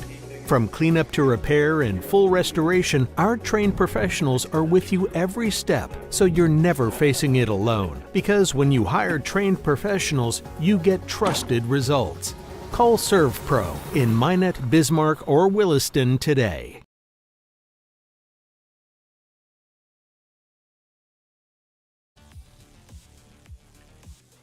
Today's game brought to you in part by Northern Plains Heating Air. No other choice to seal your heating and air game than Northern Plains Heating Air. Call Dylan today, 222-2155 for new installation upgrades and all your furnace and AC needs. And call Dylan today at 222-2155. Big thanks out to all of our sponsors making this broadcast possible. Could not do without each and every one of them. As we enter the bottom of the fourth inning as Century leads 1-0. Well, in this part in the game, in game number 1, it was 1-0 Century as well. As Century led 1-0 through 4 innings of play in game number 1, but Dickinson would come back with 3 runs in the 5th and a run in the 6th to seal it 4-1 in their favor.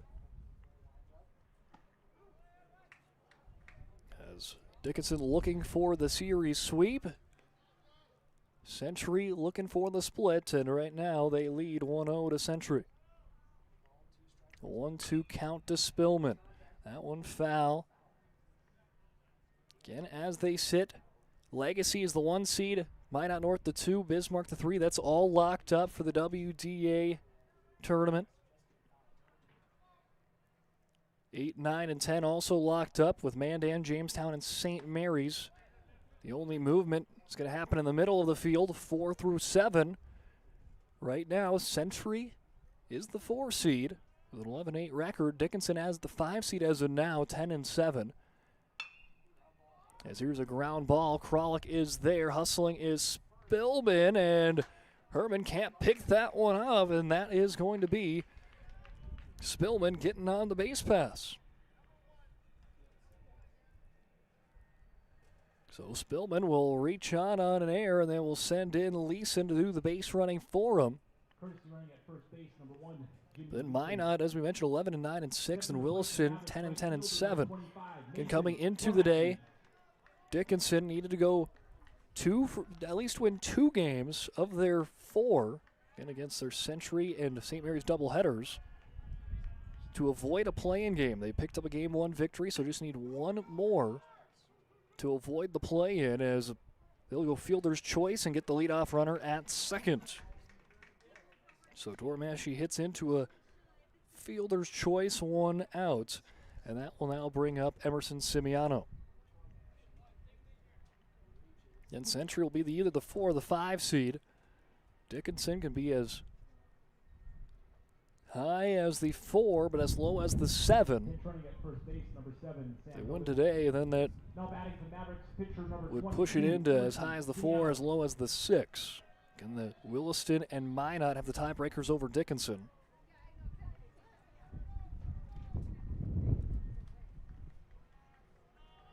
As Simiano, runner on first, 1 out, down by a run near the bottom of the 4th.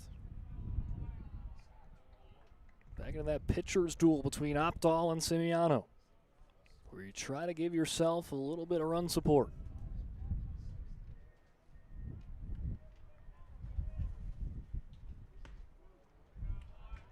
Opdahl finds the bottom of the box for strike 1, 1-1.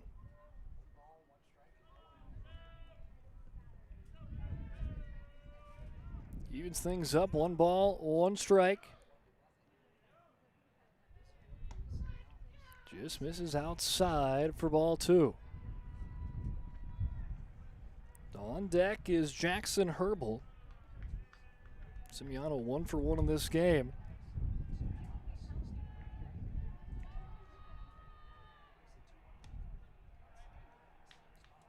As he will let that one go for ball 3.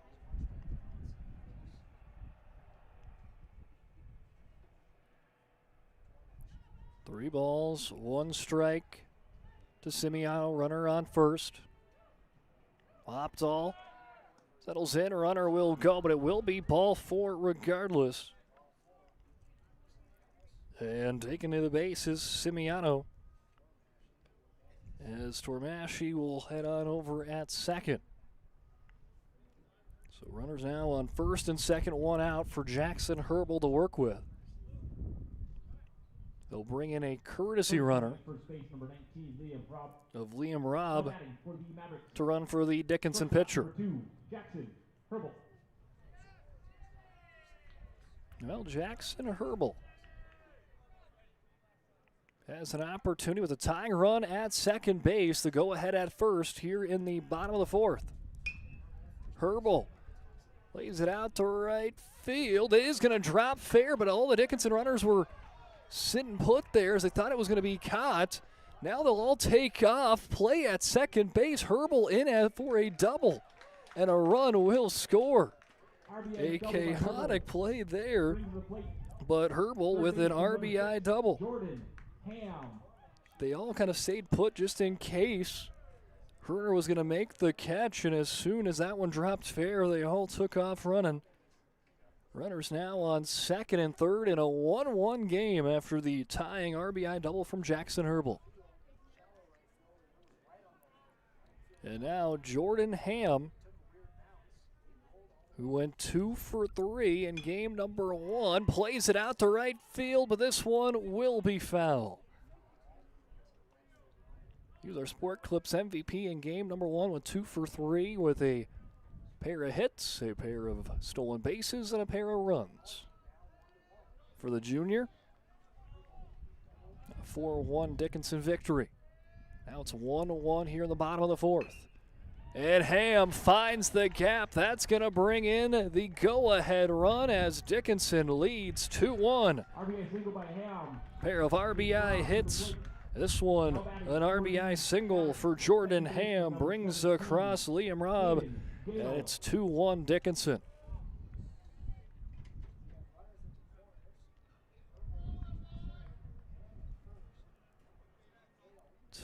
Dickinson, runners on the corners, 1 out for Caden Gale, who reached on an error in the 3rd.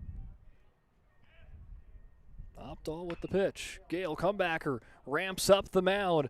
Stepping in is Merkel as Junt, hits the bag and sends it on to first. A double play to end the inning. But not before Dickinson tallies a pair of runs. Tormasci and Liam Robb come across to hit home. They were hit home by Jackson Herbal and Jordan Ham as Dickinson up 2-1 heading into the top of the 5th inning. As leading off for the Century Patriots will be back to the top of their lineup. Cade Junt, who turned the double play, will lead off offensively for him next inning. We want it all. We want our dog to fetch it. Drop it. And drop it. Clean it. We want to fix it ourselves. And actually fix it. We want to order the market price lobster. And know the market price of the lobster. How much is... Whatever the market says. Sadly, we can't have it all. Except at Sport Clips, where we check in with the pros in men's hair and totally check out with pure, uninterrupted relaxation. Sport Clips. It's a game changer. Every football fan has their Sunday routine. Maybe it's setting your lineup, firing up the grill, or claiming your spot on the couch. But the center of every Sunday is the drive. The morning drive home before kickoff. The drive to your buddy's watch party. Wherever you're headed, we can take you there.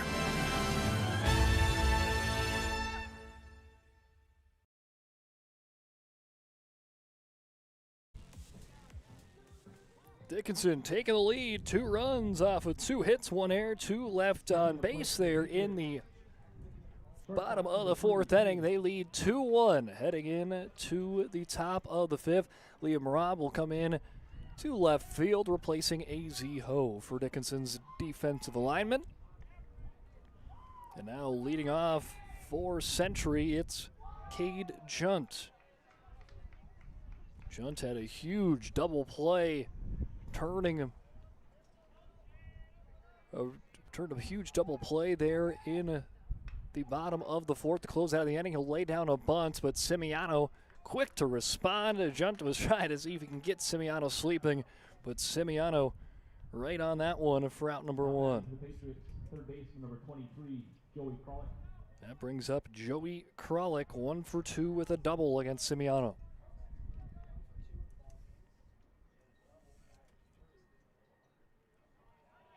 As Joey Kralik patiently awaits. 1 for 6 in this doubleheader against Dickinson thus far. An 0-1 count.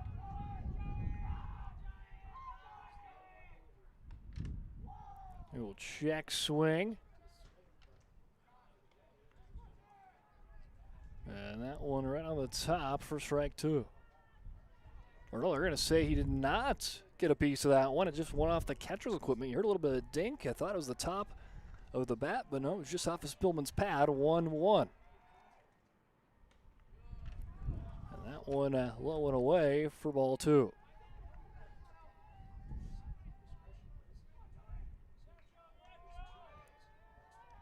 Two-one count. Kralik plays it up high as that one gonna get near the Dickinson bullpen.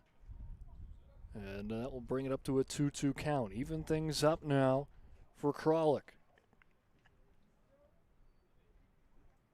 382 coming in to the week and improved on that yesterday. 6 for 9, a triple, 3 runs, 4 RBIs, and 2 stolen bases to help Century earn the split against the Minot Magi, and he will pick up his 2nd hit of the ballgame here in inning number 5. And now Century has got the tying run at first base with 1 out. Top of the 5th inning, 2-1 game, tying run at first. 1 out for Jackson Herman.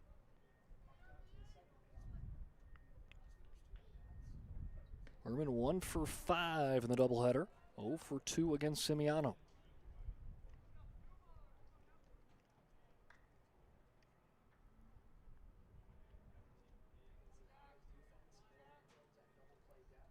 One-0 count. Simiano misses inside. 4-2.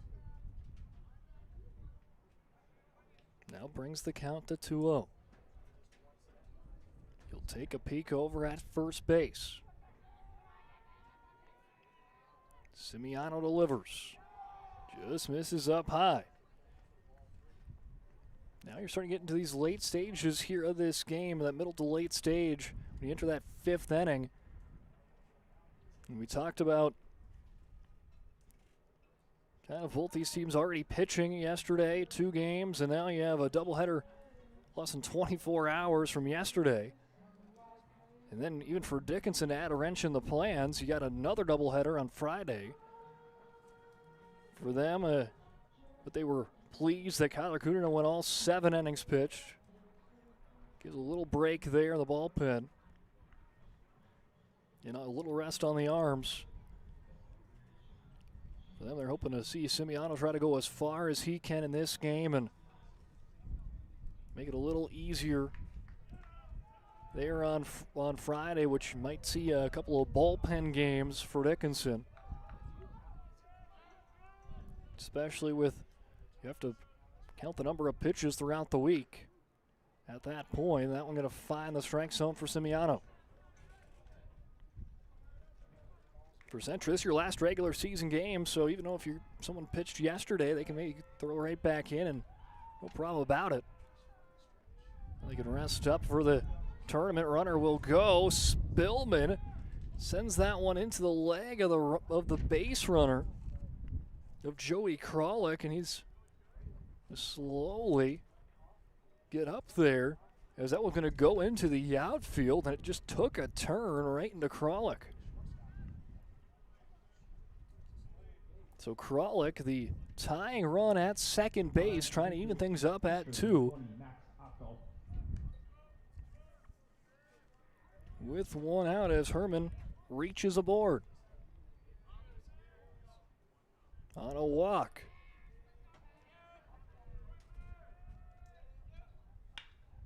Opdahl right into the glove of Caden Gale, and he flips it for out number 2. But the runners advance a notch closer to home as Kralik to third. Herman to second. The tying run at third, the go-ahead at second. Here in the top of the 5th inning with 2 outs.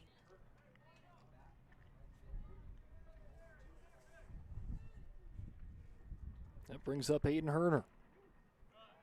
Semiano finds a strike there.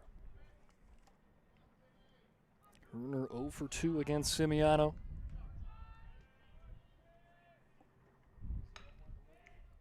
Dropper. Big play there at third base, but it gets sent up and over the head of Cameron Wolf, and the runs will come across to score. As Jordan Ham tried to make a play on the ground and sends it over the head of Cameron Wolf. It was a tough play to be made, and a pair of runs will come across to score and put Century in the lead on the scoreboard, 3-2. As Kralik and Herman make it a 1-run game in their favor now. They went from down by 1 to up by 1. With a runner on first.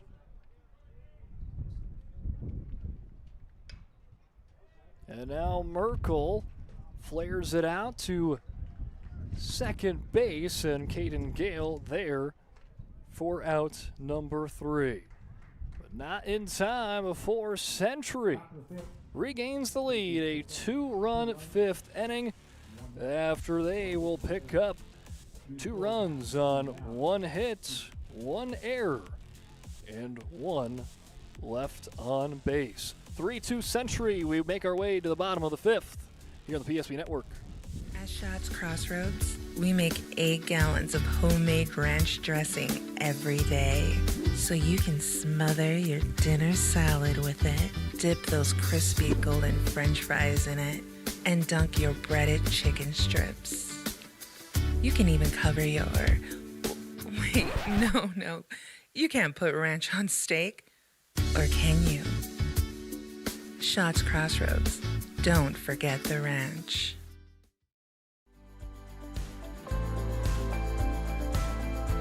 At Planning Team Financial Advisors, we help individuals create their personalized strategies. We specialize in financial planning, retirement planning, insurance, and 401k distribution options. Don't leave your future to chance. Call Planning Team Financial Advisors today for a free retirement review. Planning Team Financial Advisors. Your plan, your future, your team.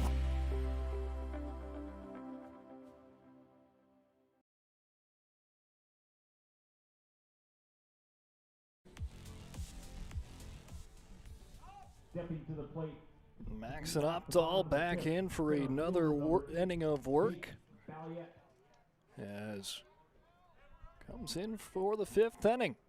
As Century regains the lead up by 1, 3 runs to 2 in the bottom of the 5th inning.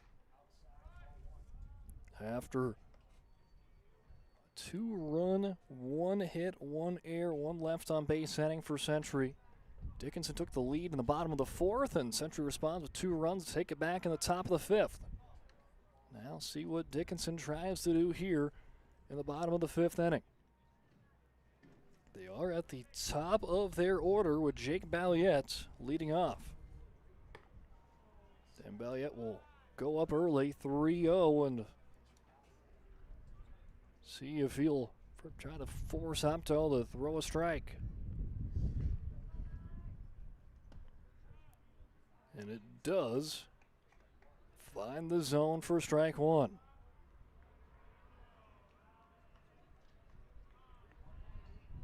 Three-one count. Ballietta, high lofting play right there in shallow right field. The shortstop will make the play, or the second baseman will make the play, and Emmett Pale for out one.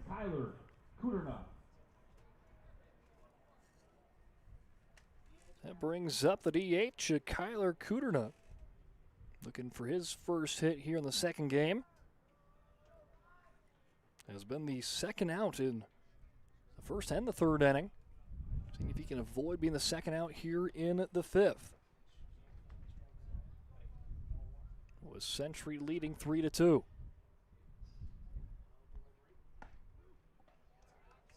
Maxon Opdahl goes right back to work. Picks up a strike. 1-1. Well hit ball by Kudrna. Tracking after it is Peterson. And that one into the warning track, and it's a double for Kyler Kudrna, the tying run at second base. Double by Kudrna. Kyler Kudrna, his first hit. Number 11, Cameron Wolf. On the doubleheader, it's a big one. It's an extra base hit. His sixth extra base hit on the season. And now he'll have a pinch runner come in for him, Brody Bollinger. Now they're just trying to keep it pretty light for Kudrna today after his 7 innings on the hill. Just even as the DH, and they'll have a Bollinger come and run bases for him.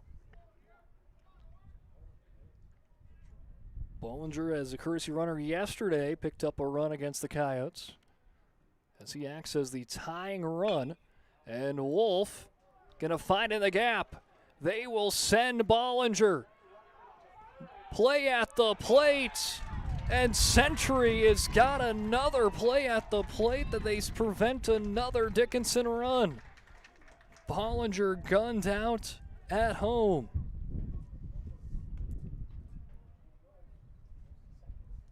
A big-time effort by Jordan Merkel in applying the tag. Owen Johnson. Now batting. As Cameron Wolf does get his way to second base. Off the single, and it gets to second off the throw into home. So now, Dickinson going to try it again here with a runner on second base. But what are you going to do? We have, with Jordan Merkel and Aiden Herner out here, both have gunned out a runner at home, out in the outfield.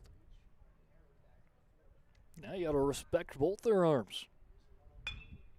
As Spillman Chopper fielded cleanly by Junt, the throw is there, and they will stay up by a run after a big-time throwout by Jordan Merkel, catching Bollinger at home and preventing a tie game. Century continues to lead 3-2 as we head to the top of 6. The Jersey Mike's catering box is the easiest way to feed your friends. The hard part is picking your sub. That's why we're having a draft. With the first pick, Sarah from Carolina selects number 13, the original Italian.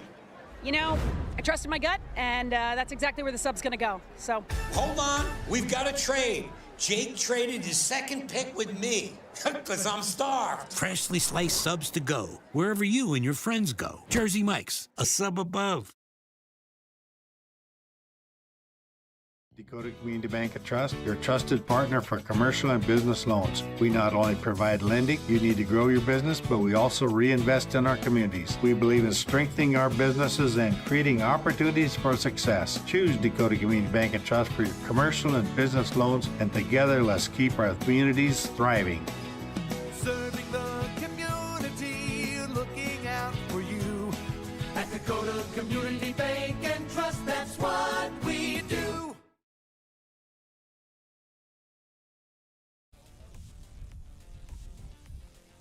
Leading off the top of the 6th, We enter into the top of the 6th as Century leads 3-2. If Century wins this game, they will solidify themselves as the 4 seed in the WDA tournament. If Dickinson comes back to steal one, we will still be stayed put of where Century and Dickinson will be seated. As a little bit of a chopper there by Peterson. Ham, though, will make the play for out number 1. Now batting for the Patriots, second baseman number 6, Emmett Pell. So a charging play in there for Jordan Ham. Comes away with the first out here in the top of the 6th, and that brings up Emmett Pell, who's reached both times today on a single and a fielder's choice.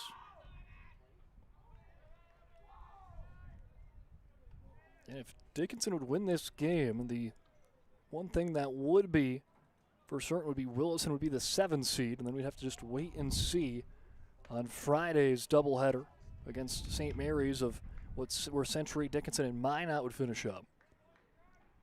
If Century wins this game, then we know the 4 seed will be Century. And then we'd have to, or potentially based off of the run differential in this game. Century wins, I guess, a big chance, I guess, that we still wouldn't know for certain of what the seedings would be, unless they would win by more than 3 runs, as Ham fields that one cleanly for out number 2.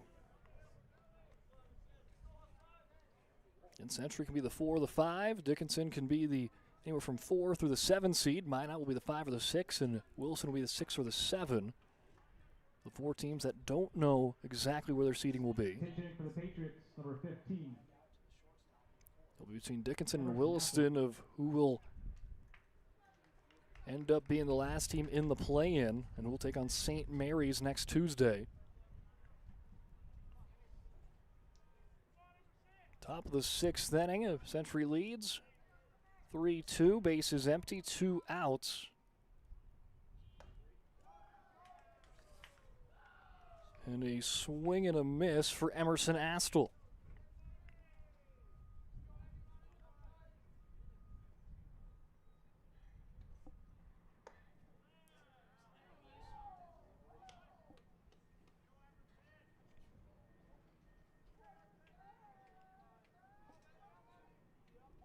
So Astle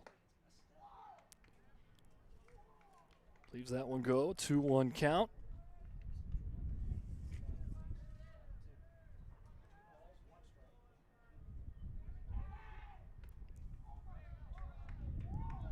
Makes it 3-1. Emerson Astle, a part of the Century hockey team. Fun player to watch on a fun, exciting kind of third line for that Century squad. And Astle will check in for his first plate appearance, and he will draw a walk in the 6th to keep the inning alive for the Patriots as they reset to the top of their order with Cade Junt. And Spillman going to have a chat on over here with Simiano. Now batting for the Patriots. Trying to close out this inning and keep Dickinson within striking distance heading to the bottom of the 6th. Which has been a hard-fought doubleheader. Game 1 was pretty much close to the end, 4-1, and Game 2 shaking up to be that as well. It's also a decent chance. There's a chance where these two teams could see each other again on Thursday in round 1 of the WDA tournament.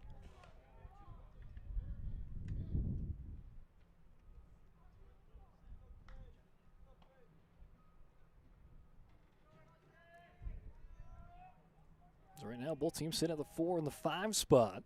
If that stays put, or just they flip who the 4 or the 5 are, or if it stays Century Dickinson 4 or 5, or Dickinson Century, then there will be again the matchup of the first round. Century will be playing in that 4-5 game, well, just between either Dickinson or Minot, depending on how it all shakes out here today and Friday.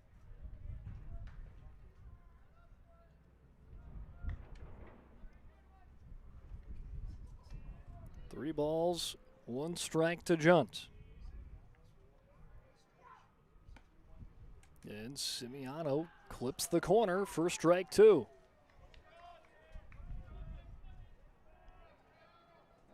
Three balls, 2 strikes, 2 outs, runner on first. Junt fends it off, foul. It just goes over the fence, foul.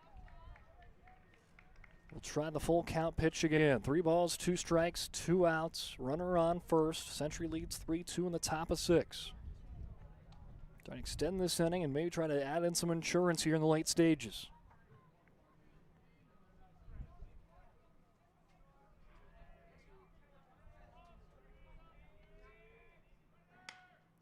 Junt sends that one right to second base. Gale, a little pump fake, and now he will send it on over to first base for out. Number 3 is stranding a runner on first base. It stays a 1-run ball game. Century leads 3-2 as we head to the bottom of 6. Dakota Community Bank and Trust, your trusted partner for commercial and business loans. We not only provide lending you need to grow your business, but we also reinvest in our communities. We believe in strengthening our businesses and creating opportunities for success. Choose Dakota Community Bank and Trust for your commercial and business loans, and together let's keep our communities thriving. Serving the community, looking out for you. At Dakota Community Bank and Trust, that's what we do. When disasters strike, we don't just clean up the damage, we rebuild what was lost. With over 75 years of experience, we turn disaster zones back into homes, businesses, and peace of mind. From cleanup to repair and full restoration, our trained professionals are with you every step, so you're never facing it alone. Because when you hire trained professionals, you get trusted results. Call ServPro in Minot, Bismarck, or Williston today.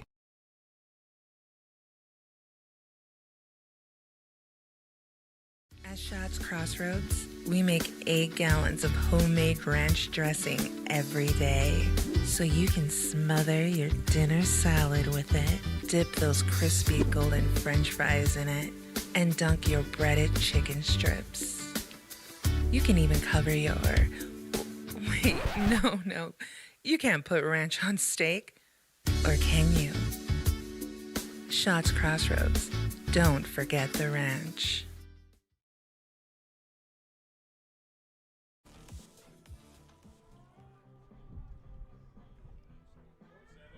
New pitcher coming in for Century. It's Owen Johnson. And what has continued to be a kind of trip around the ballpark for Owen Johnson today. Started out at shortstop in game 1, then he's caught here in game 2 as the catcher, and now he's the pitcher. So a little bit of everywhere, the versatility shown for the young freshman. And he is called upon to try to keep Century on top. He'll give up a single to start to a fellow freshman in Mason Tormashy.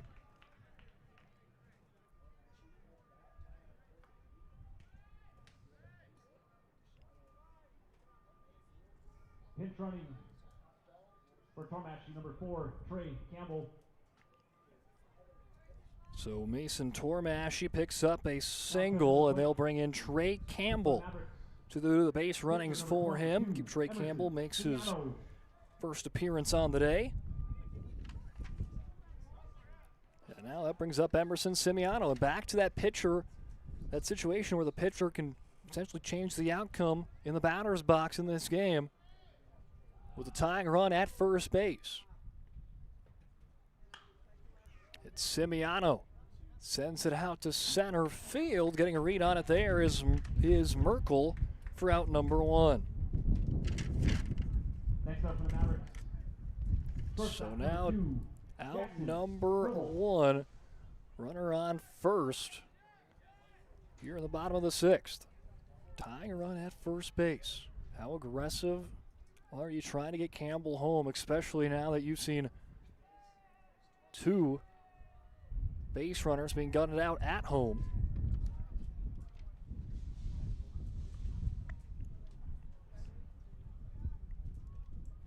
If neither runner was gunned out at home, it would be a 4-3 game for Dickinson right now. And then you're looking at this would have been a chance at an insurance marker before the 7th inning, but instead they find themselves down by 1. And that's the tying run at first. So Century's defense made some big plays to keep Dickinson just to 2 runs at this point in the ballgame.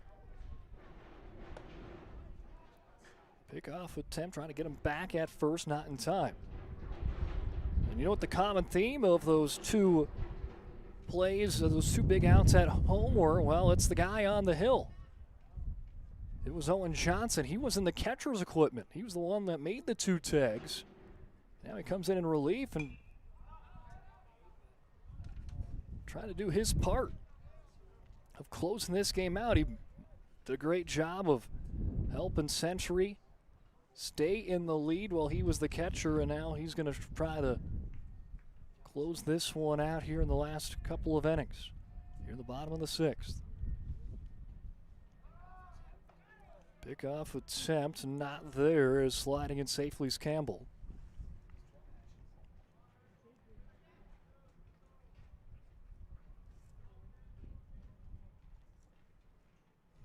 Take a long look back at Campbell on the 1-2.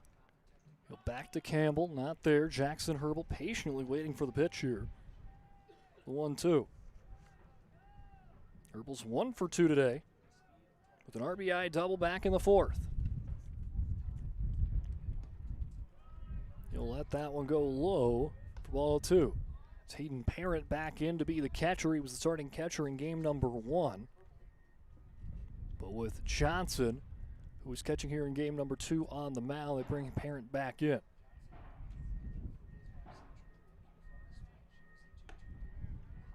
Johnson sails it high, quick look back into first base. It gets away. Campbell hustles on to second.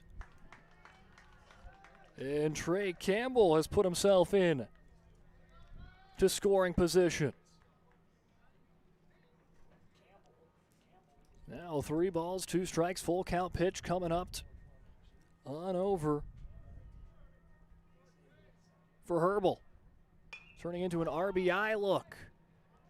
Into foul territory and into the glove of the first baseman, Jackson Herman, for out 2.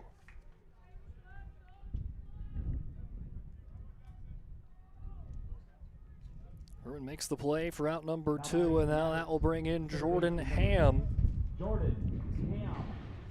2 hits in game number 1 and a double so far here in game 2. A 3-hit day for him with an RBI. Came back in the 4th of this game. A check swing and did not go around. It'll be ball 1. So bottom of the 6th, here's crunch time. You got the tying run at second base. 2 outs. You're the bottom of the 6th inning.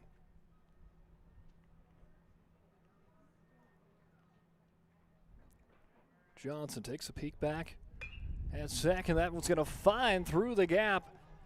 And Coach Dobitz will hold them up there. Will be a single for Jordan Ham. So 4-hit day for Ham. Swung a hot bat offensively. And now brings it out into Aiden Emmerd. They will elect to bring in a pinch hitter. So Aiden Emmerd coming in as a pinch hitter with the tying run on third base, the go-ahead run at first with 2 outs. He was 0 for 2 in game 1, but did draw a walk, hitting .242 this season in his freshman campaign. But before we get to the first pitch, they're going to talk some things over with Owen Johnson. And Johnson has come in relief, has some traffic on the base pass, but just 1 out away of working his way into the 7th. With Century leading 3-2. Trying to keep the Patriots on top after they took the lead back in the top of the 5th inning with 2 runs after giving up 2 runs in the bottom of the 4th. That surrendered the lead just momentarily. They got it back in the 5th. And now trying to hold on to it here in the 6th. Tying run at third base, go ahead at first. 2 outs here in the bottom of the 6th. And it's a pinch hitting mark for Aiden Emmert.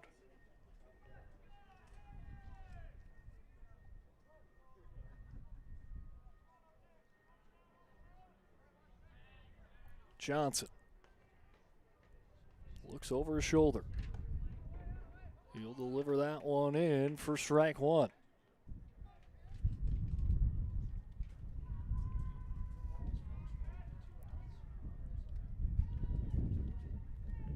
Freshman versus freshman battle. Here in the late stages of game 2. And Johnson swinging a miss. A pump fake by Parent, and he will hold on to it. Dickinson was trying to get Parent to throw to second base so then they could try to send in Campbell home, but he does not bite. He keeps it on and just throws a pump fake. Ham now at second base. So now runners on second and third, 2 outs, tying run at third, go ahead at second for Aiden Emmert on a 1-2 count. Johnson with the pitch, and he rings him up looking. A big-time pitch for Owen Johnson, getting out of the jam scoreless. And that will keep the Patriots up 3-2 entering the 7th inning.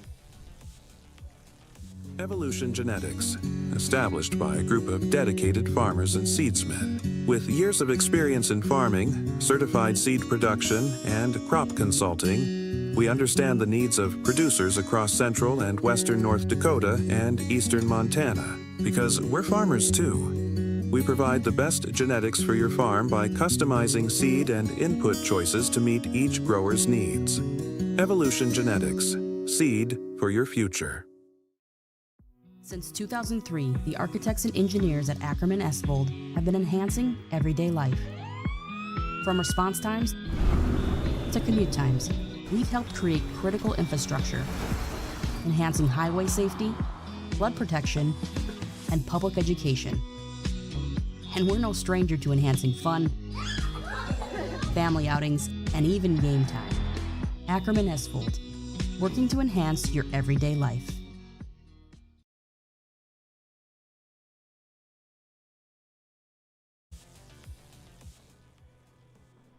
Owen Johnson, the freshman, was faced with a big situation there.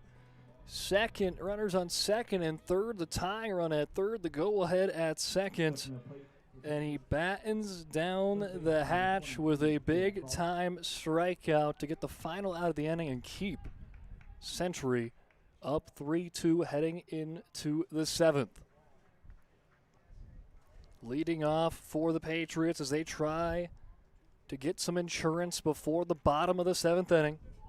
Joey Kralik and then Jackson Herman and Maxon Opdahl are due up to hit here in the top of 7.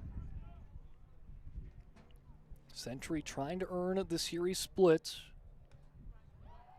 as a swing and a miss there from Kralik.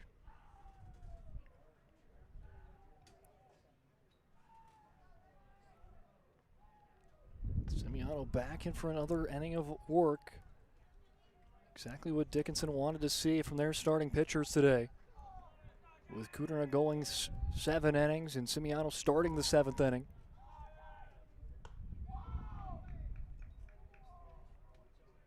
Doing anything they can to limit the wear and tear on the arms, especially before another doubleheader on Friday against St. Mary's to close out the regular season. Here's the 2-2.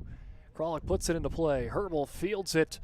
Throw across the diamond right on the money for out number 1. Now batting for the Patriots, first baseman number 5, Jackson Herman.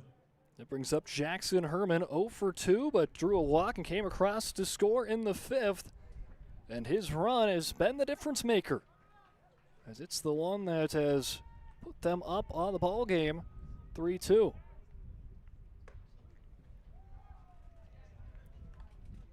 Mills up high, right in the zone, for a strike. 0-1 count. Herman into right center.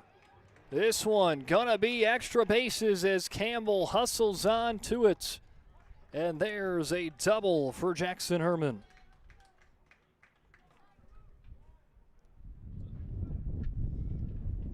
A double for Herman, and now they'll bring in a courtesy runner for him. Charlie Anderson will be doing the base running. For the Patriots. Number 20. Max Opdahl.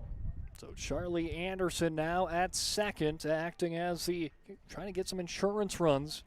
So instead of making it where Dickinson just needs one run to tie, seeing if they need multiple runs to tie the game in the bottom of the frame.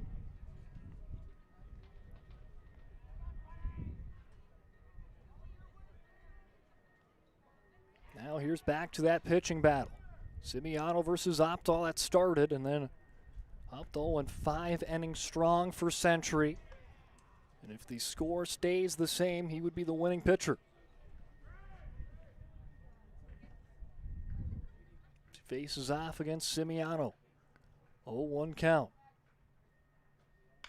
Here's a swing for Opdahl. Chopper into the glove of Caden Gale, and he'll get it in for out number 2.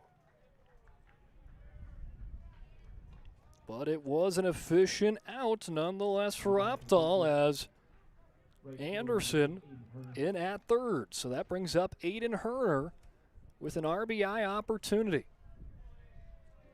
to try to drive in an insurance run before the bottom of the 7th inning. Swing and a miss there for Simiano.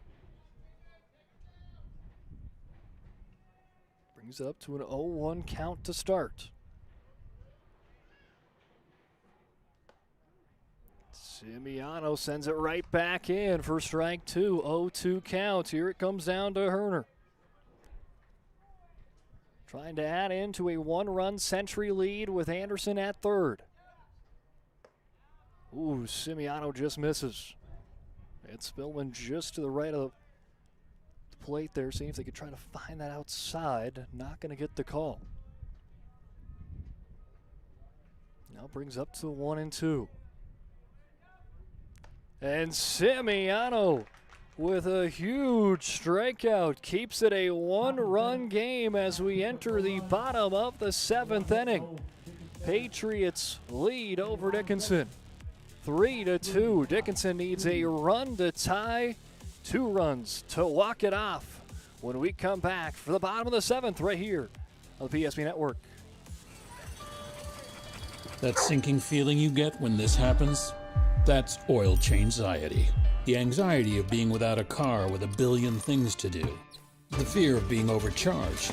The stress of not knowing where to go or who to trust. But you never get those feelings at Valvoline Instant Oil Change, where you can watch us work right from your car, and we finish up in about 15 minutes. We changed your oil and did our 18-point safety check. Valvoline Instant Oil Change. Service you can see, experts you can trust.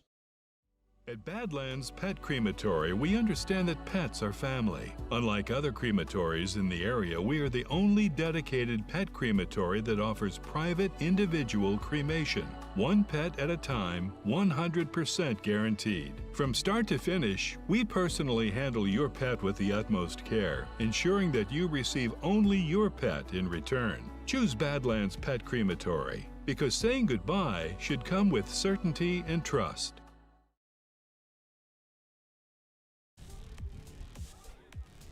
Emerson Simiano, 7 innings pitched, gave up 2 runs on 7 hits, 2 strikeouts there for Simiano as he has kept Dickinson in the mix. He has them within 1 here at the bottom of the 7th inning. A strong 7-inning performances. Both Dickinson pitchers go 7 innings strong here in the doubleheader. But here in game 2, they need a run to try to tie this game up in the bottom of 7. 2 runs to walk it off. But for Owen Johnson in relief, seeing if he can go 1 more inning after entering into the game last frame for Max and Opdahl's 5 strong innings. Trying to close it out and earn the split for Century. That pitch goes inside.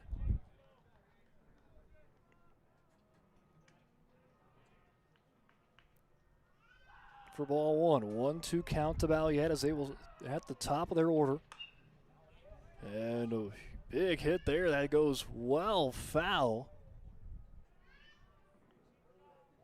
1-2. Balliet looking for his first hit in the ballgame. Just misses that one on the first baseline foul. Kyler Cooter and Cam Wolf also due up to hit here in this one. This inning.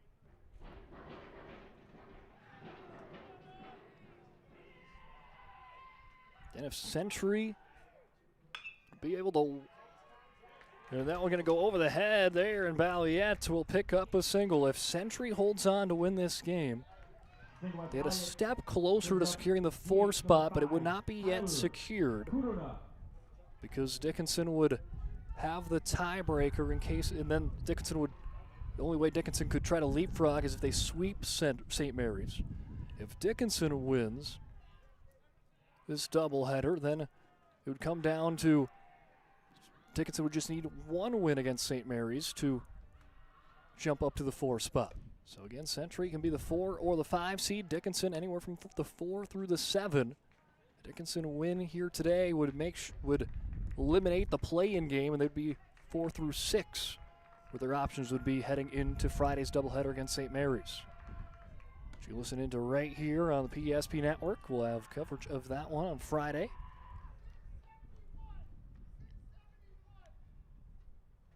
Two balls, no strikes to Kyler Cooter. Tying run at first base.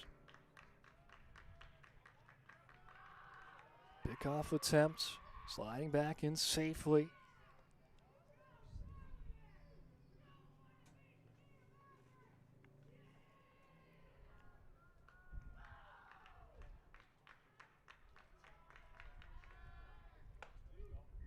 Johnson battles right back in, gets it into a strike zone for strike 1. 2 balls, 1 strike.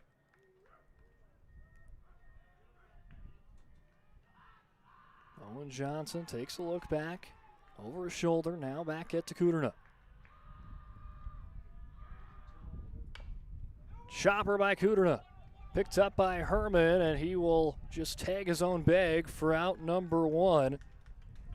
But Kuderna able to advance the runner over to second base.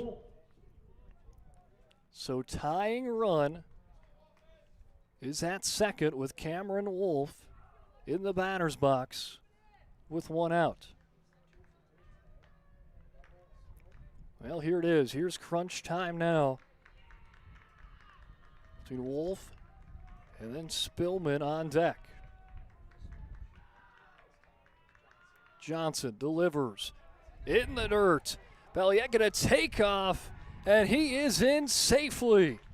A stolen base for Jake Balliet has now the tying run just 90 feet away from Dickinson.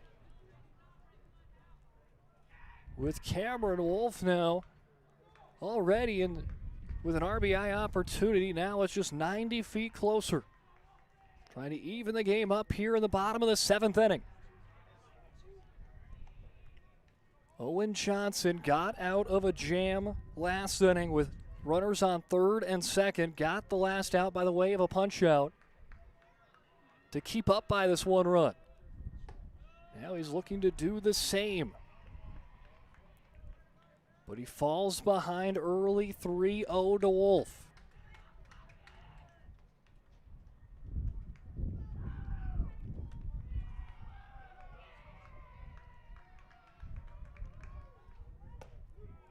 Johnson, good bounce back pitch there, right in the zone, 3-1.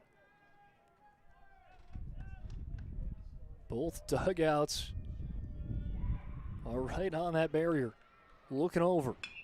Wolf puts that one, it will drop into left field, and taking up to tie the game, it's Jake Balliet.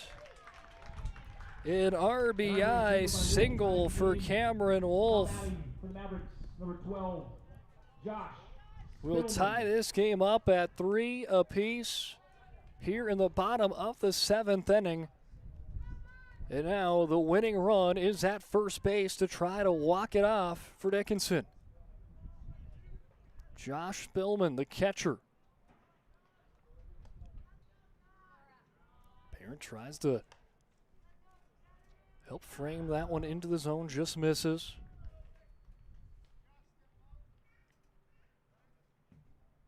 And Stokes in a call for a time, tells Josh Millen to step out. He wants to talk things over with Cameron Wolf, get on the same page.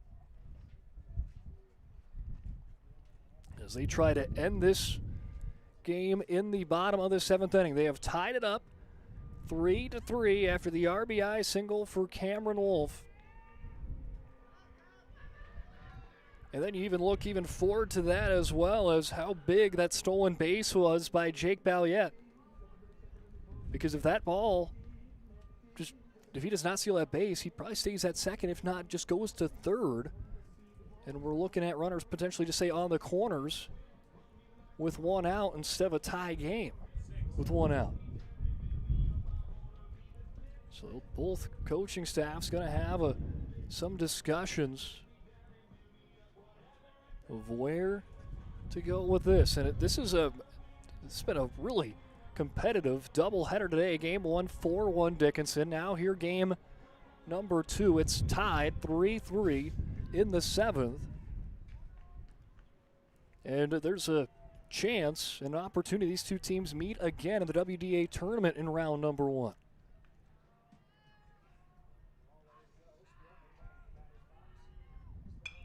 As Spillman sends a high fly ball. It continues to trail. It drops in right at first base. Wolf had to stay put. Now he'll hustle on to second. He gets there in time. Cameron Wolf had to wait it out there. As Spillman, they're going to count that one as a hit on the board since Century just didn't have really a play on it. And it comes back to the wind. It looked like it was going to be in the outfield. And next thing you know, it's right there by first base. If it's going to be fair or foul, and it drops fair. And Cameron Wolf kind of had to stay at first base as long as possible. And now Trey Campbell with runners on first and second with one out.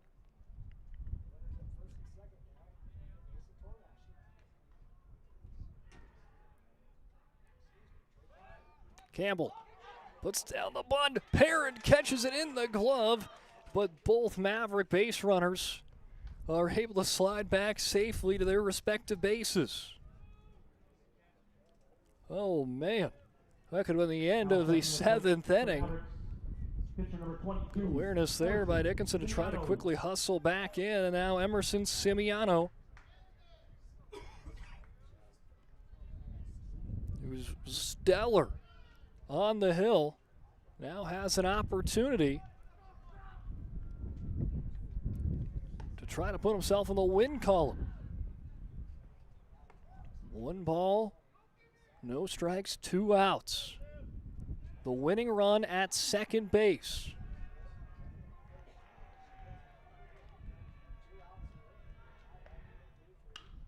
Simiano puts one out to center field. Merkel is there. He makes the catch, and we are playing extras here in the Queen City as we are tied 3-3 after Cameron Wolf tied this game up with an RBI, bringing in Jake Balliet.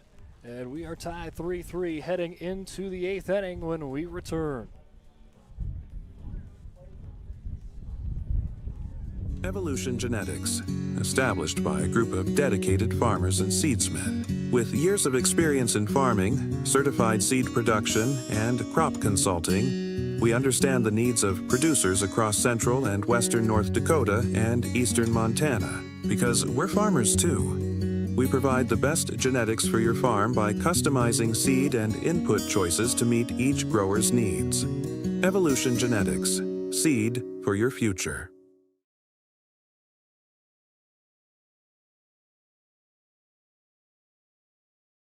Since 2003, the architects and engineers at Ackerman Estvold have been enhancing everyday life.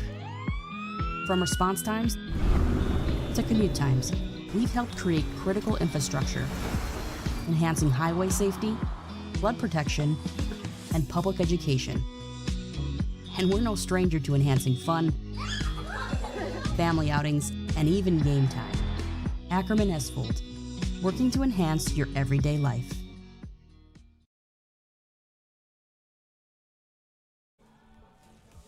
Cameron Wolf forcing inning number 8. We are into extras as Jake Balliette put himself into scoring possession with a stolen base. Cameron Wolf hits him home. We're tied 3-3 heading into the 8th inning as Emerson Simiano calls it a day. 7 innings pitched. Gave up 2 runs on 7 hits. 2 strikeouts for Simiano.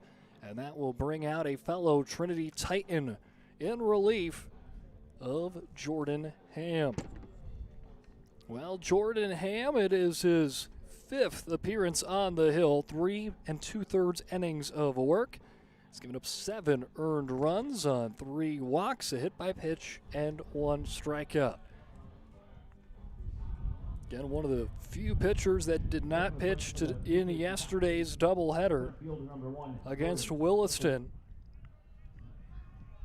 So it kind of left in, if you're trying to avoid pitching on back-to-back days, Jordan Ham and Corbin Wolf, you're kind of your only 2 options.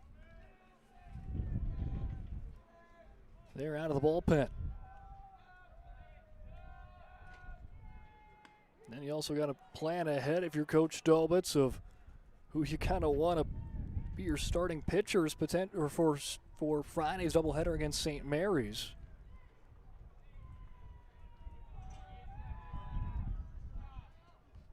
Got to be at the back of your mind. You don't want to think ahead, especially when a game like this. You want to pick up the win, so doing it best to try to do that. But with that pitching situation, with pretty much every pitcher pitching either in today or yesterday's doubleheader, Friday will be interesting with the pitches to work with. 1 ball, 2 strikes to start to Jordan Merkel, and he was the one that caught the fly out in center field to force the 8th inning. And now he'll send a little ground ball, ate up well by Herbal. And it was in and out of the glove there of Wolf. They'll say it was in the exchange back to the pitcher, so it will be out number 1. Also, it's high school rules, so not what you see in the MLB where once you hit extra innings, you have that runner that starts at second. Bases start empty here in high school. As Peters plays to right field, losing it for a second, but finding it at the last moment there is Trey Campbell for out 2. Now batting for the Patriots. Now trying to keep the top of the 8th going, Emmett Pale. Emmett 1 for 3 with an RBI single back in the 2nd inning.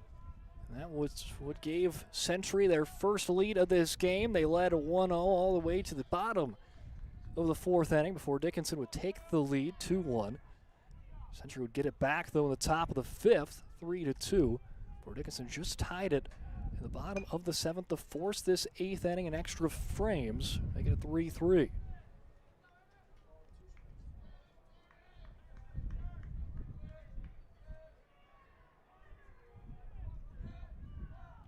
As Pale looks on.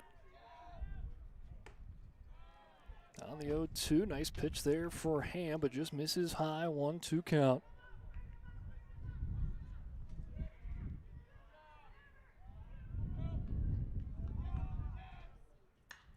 Pale into right field, right back to Campbell, and he will have 2 putouts there. Back to close out the top of the 8th inning. As Dickinson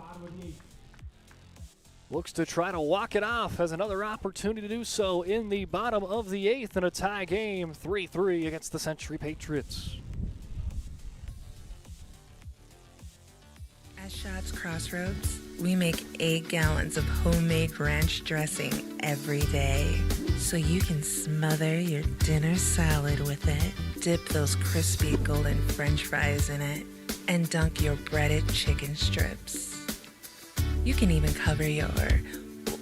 Wait, no. You can't put ranch on steak. Or can you? Shots Crossroads. Don't forget the ranch.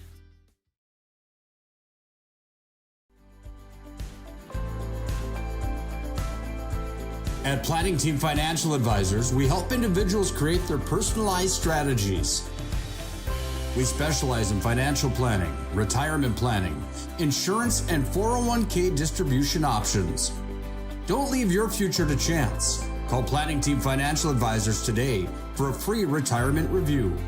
Planning Team Financial Advisors, your plan, your future, your team.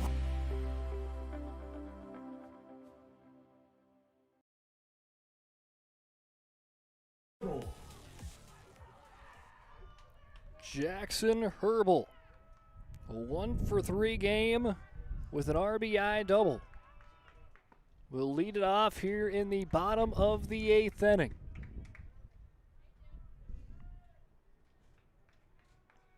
Owen Johnson back in for a 3rd inning of work in relief. And if you're just joining us, Maxon Opdahl goes 5 strong innings, gives up 2 runs. Owen Johnson now 2 innings already through with giving up 1 run in relief, so it's his 3rd inning of work. As Dickinson had an opportunity to walk it off, they tied it up in the bottom of the 7th, had an opportunity late, but Johnson able to get Century into this 8th inning. 2 balls, 2 strikes to Herbal.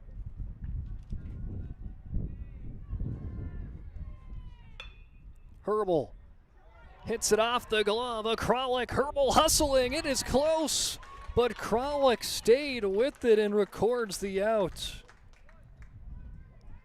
Now batting for the Mavericks, number 6. Joey Kralik, despite the bobble, stuck with it and gets Herbal out by half a step for out number 1 of the 8th inning. Herbal was booking it there, but just could not quite beat out that hard sent ball from third base by Kralik. And now Jordan Ham, who we just saw as the relief pitcher for Dickinson, now comes up in the batter's box, and he will get that one to drop down for a single. Base hit by Ham. Jordan Ham is swinging quite the bat here today. It's a 3-hit game number 2 for Jordan Ham, a 5-hit doubleheader for him.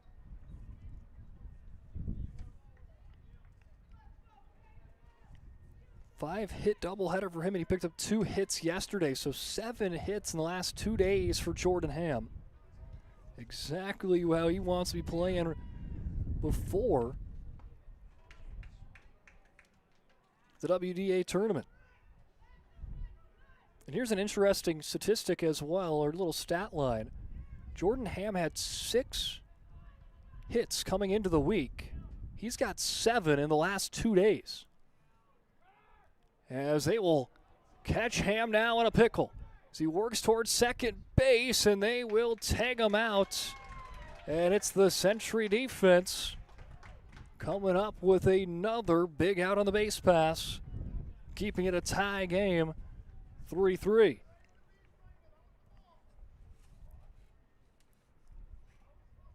But wait a second, Ham is going to stay over at second base because I think the umpires are saying that Century was blocking the base pass and that Ham is safe. They just made the call there saying that Ham had nowhere to go with the Century second baseman in front of his way, blocking his way to the plate. Ken Schweigert takes exception, showing his frustration there.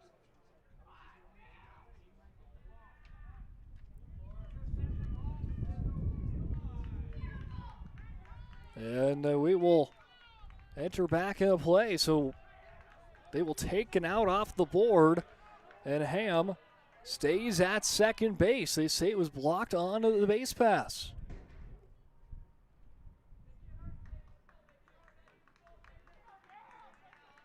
So the winning run is now at second base with Caden Gale into the batter's box.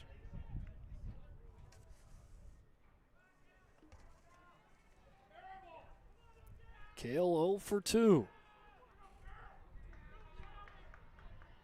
Look back at second. Gale, first pitch swinging, sends a chopper foul. Coach Dobitz trying to make a play out in foul territory.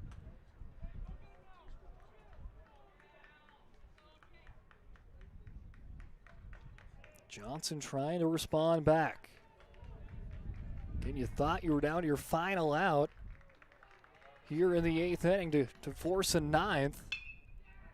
And then blocking the base pass keeps Ham safe, and now Ham waits it out. He'll slide in safely to third. Strong base running for Ham. They do get the out at first base.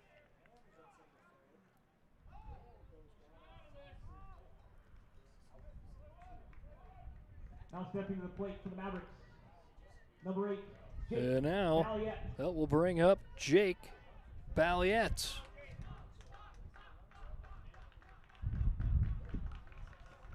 Balliet with a chance to walk it off here in the 8th. The winning run at third base. Balliet will do just that. A walk-off single for Jake Balliet drives home Jordan Ham, and Dickinson picks up the sweep by the final score of 4-3 through 8. Strong competitive innings between these two teams, and Dickinson earns the sweep by scores of 4-1 and 4-3. Let's take a quick break. When we come back, we'll wrap things up in the Sherman O'Carr Center post-game show. We want it all. We want our dog to fetch it. Drop it. And drop it. Clean it. We want to fix it ourselves. And actually fix it. We want to order the market price lobster. And know the market price of the lobster. How much is... Whatever the market says. Sadly, we can't have it all. Except at Sport Clips, where we check in with the pros in men's hair and totally check out with pure, uninterrupted relaxation. Sport Clips. It's a game changer.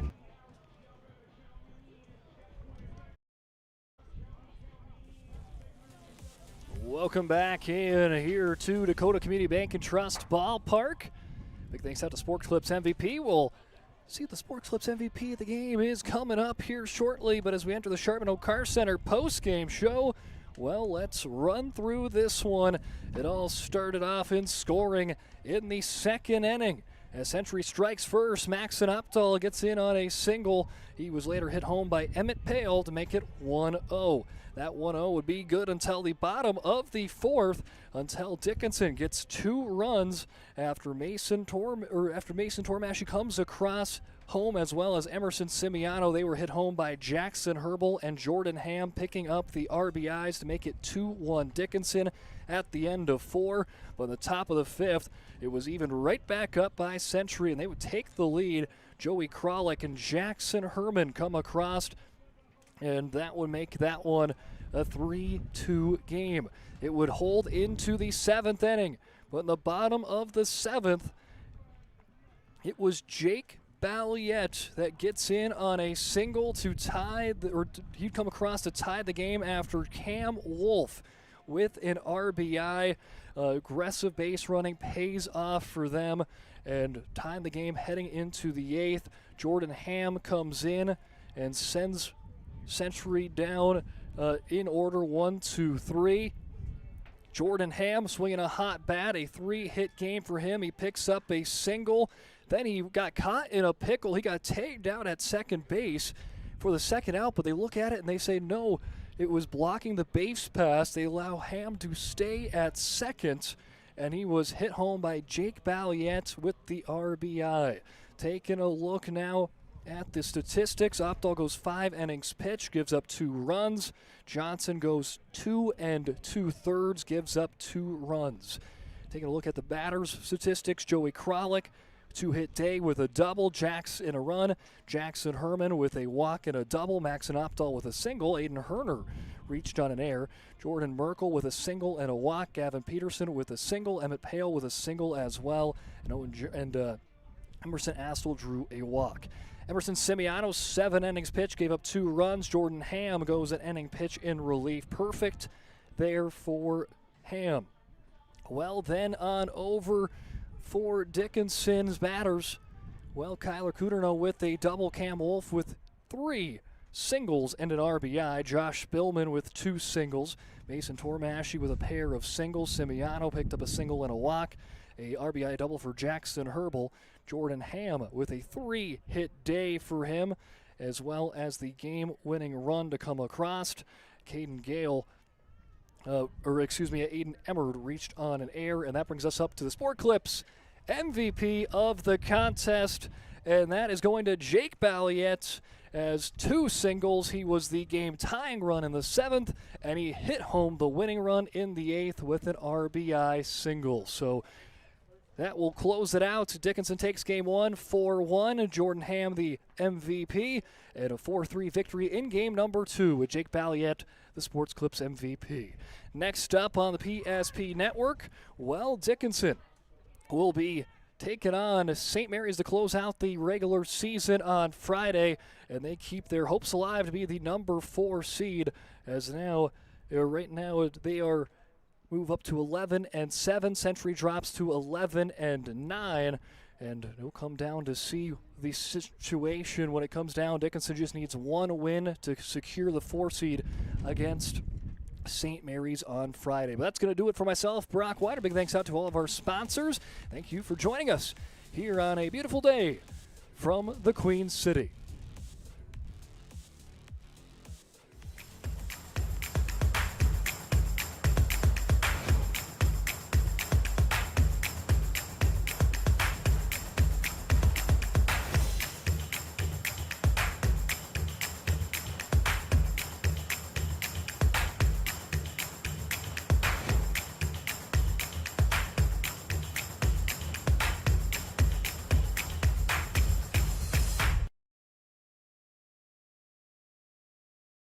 We started with small beginnings, and just like the visionary entrepreneurs we serve, we turned an idea into reality.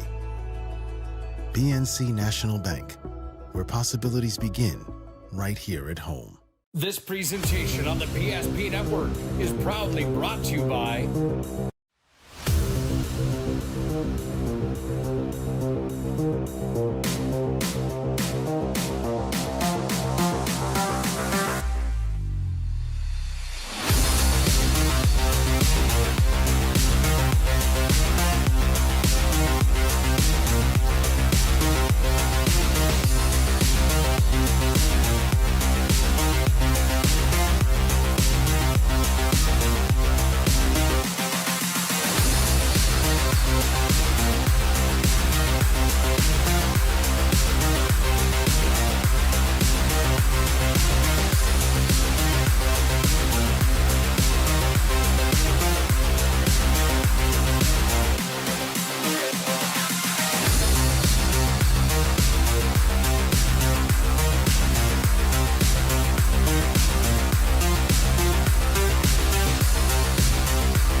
Make sure to like and follow PSP Network on all social media platforms.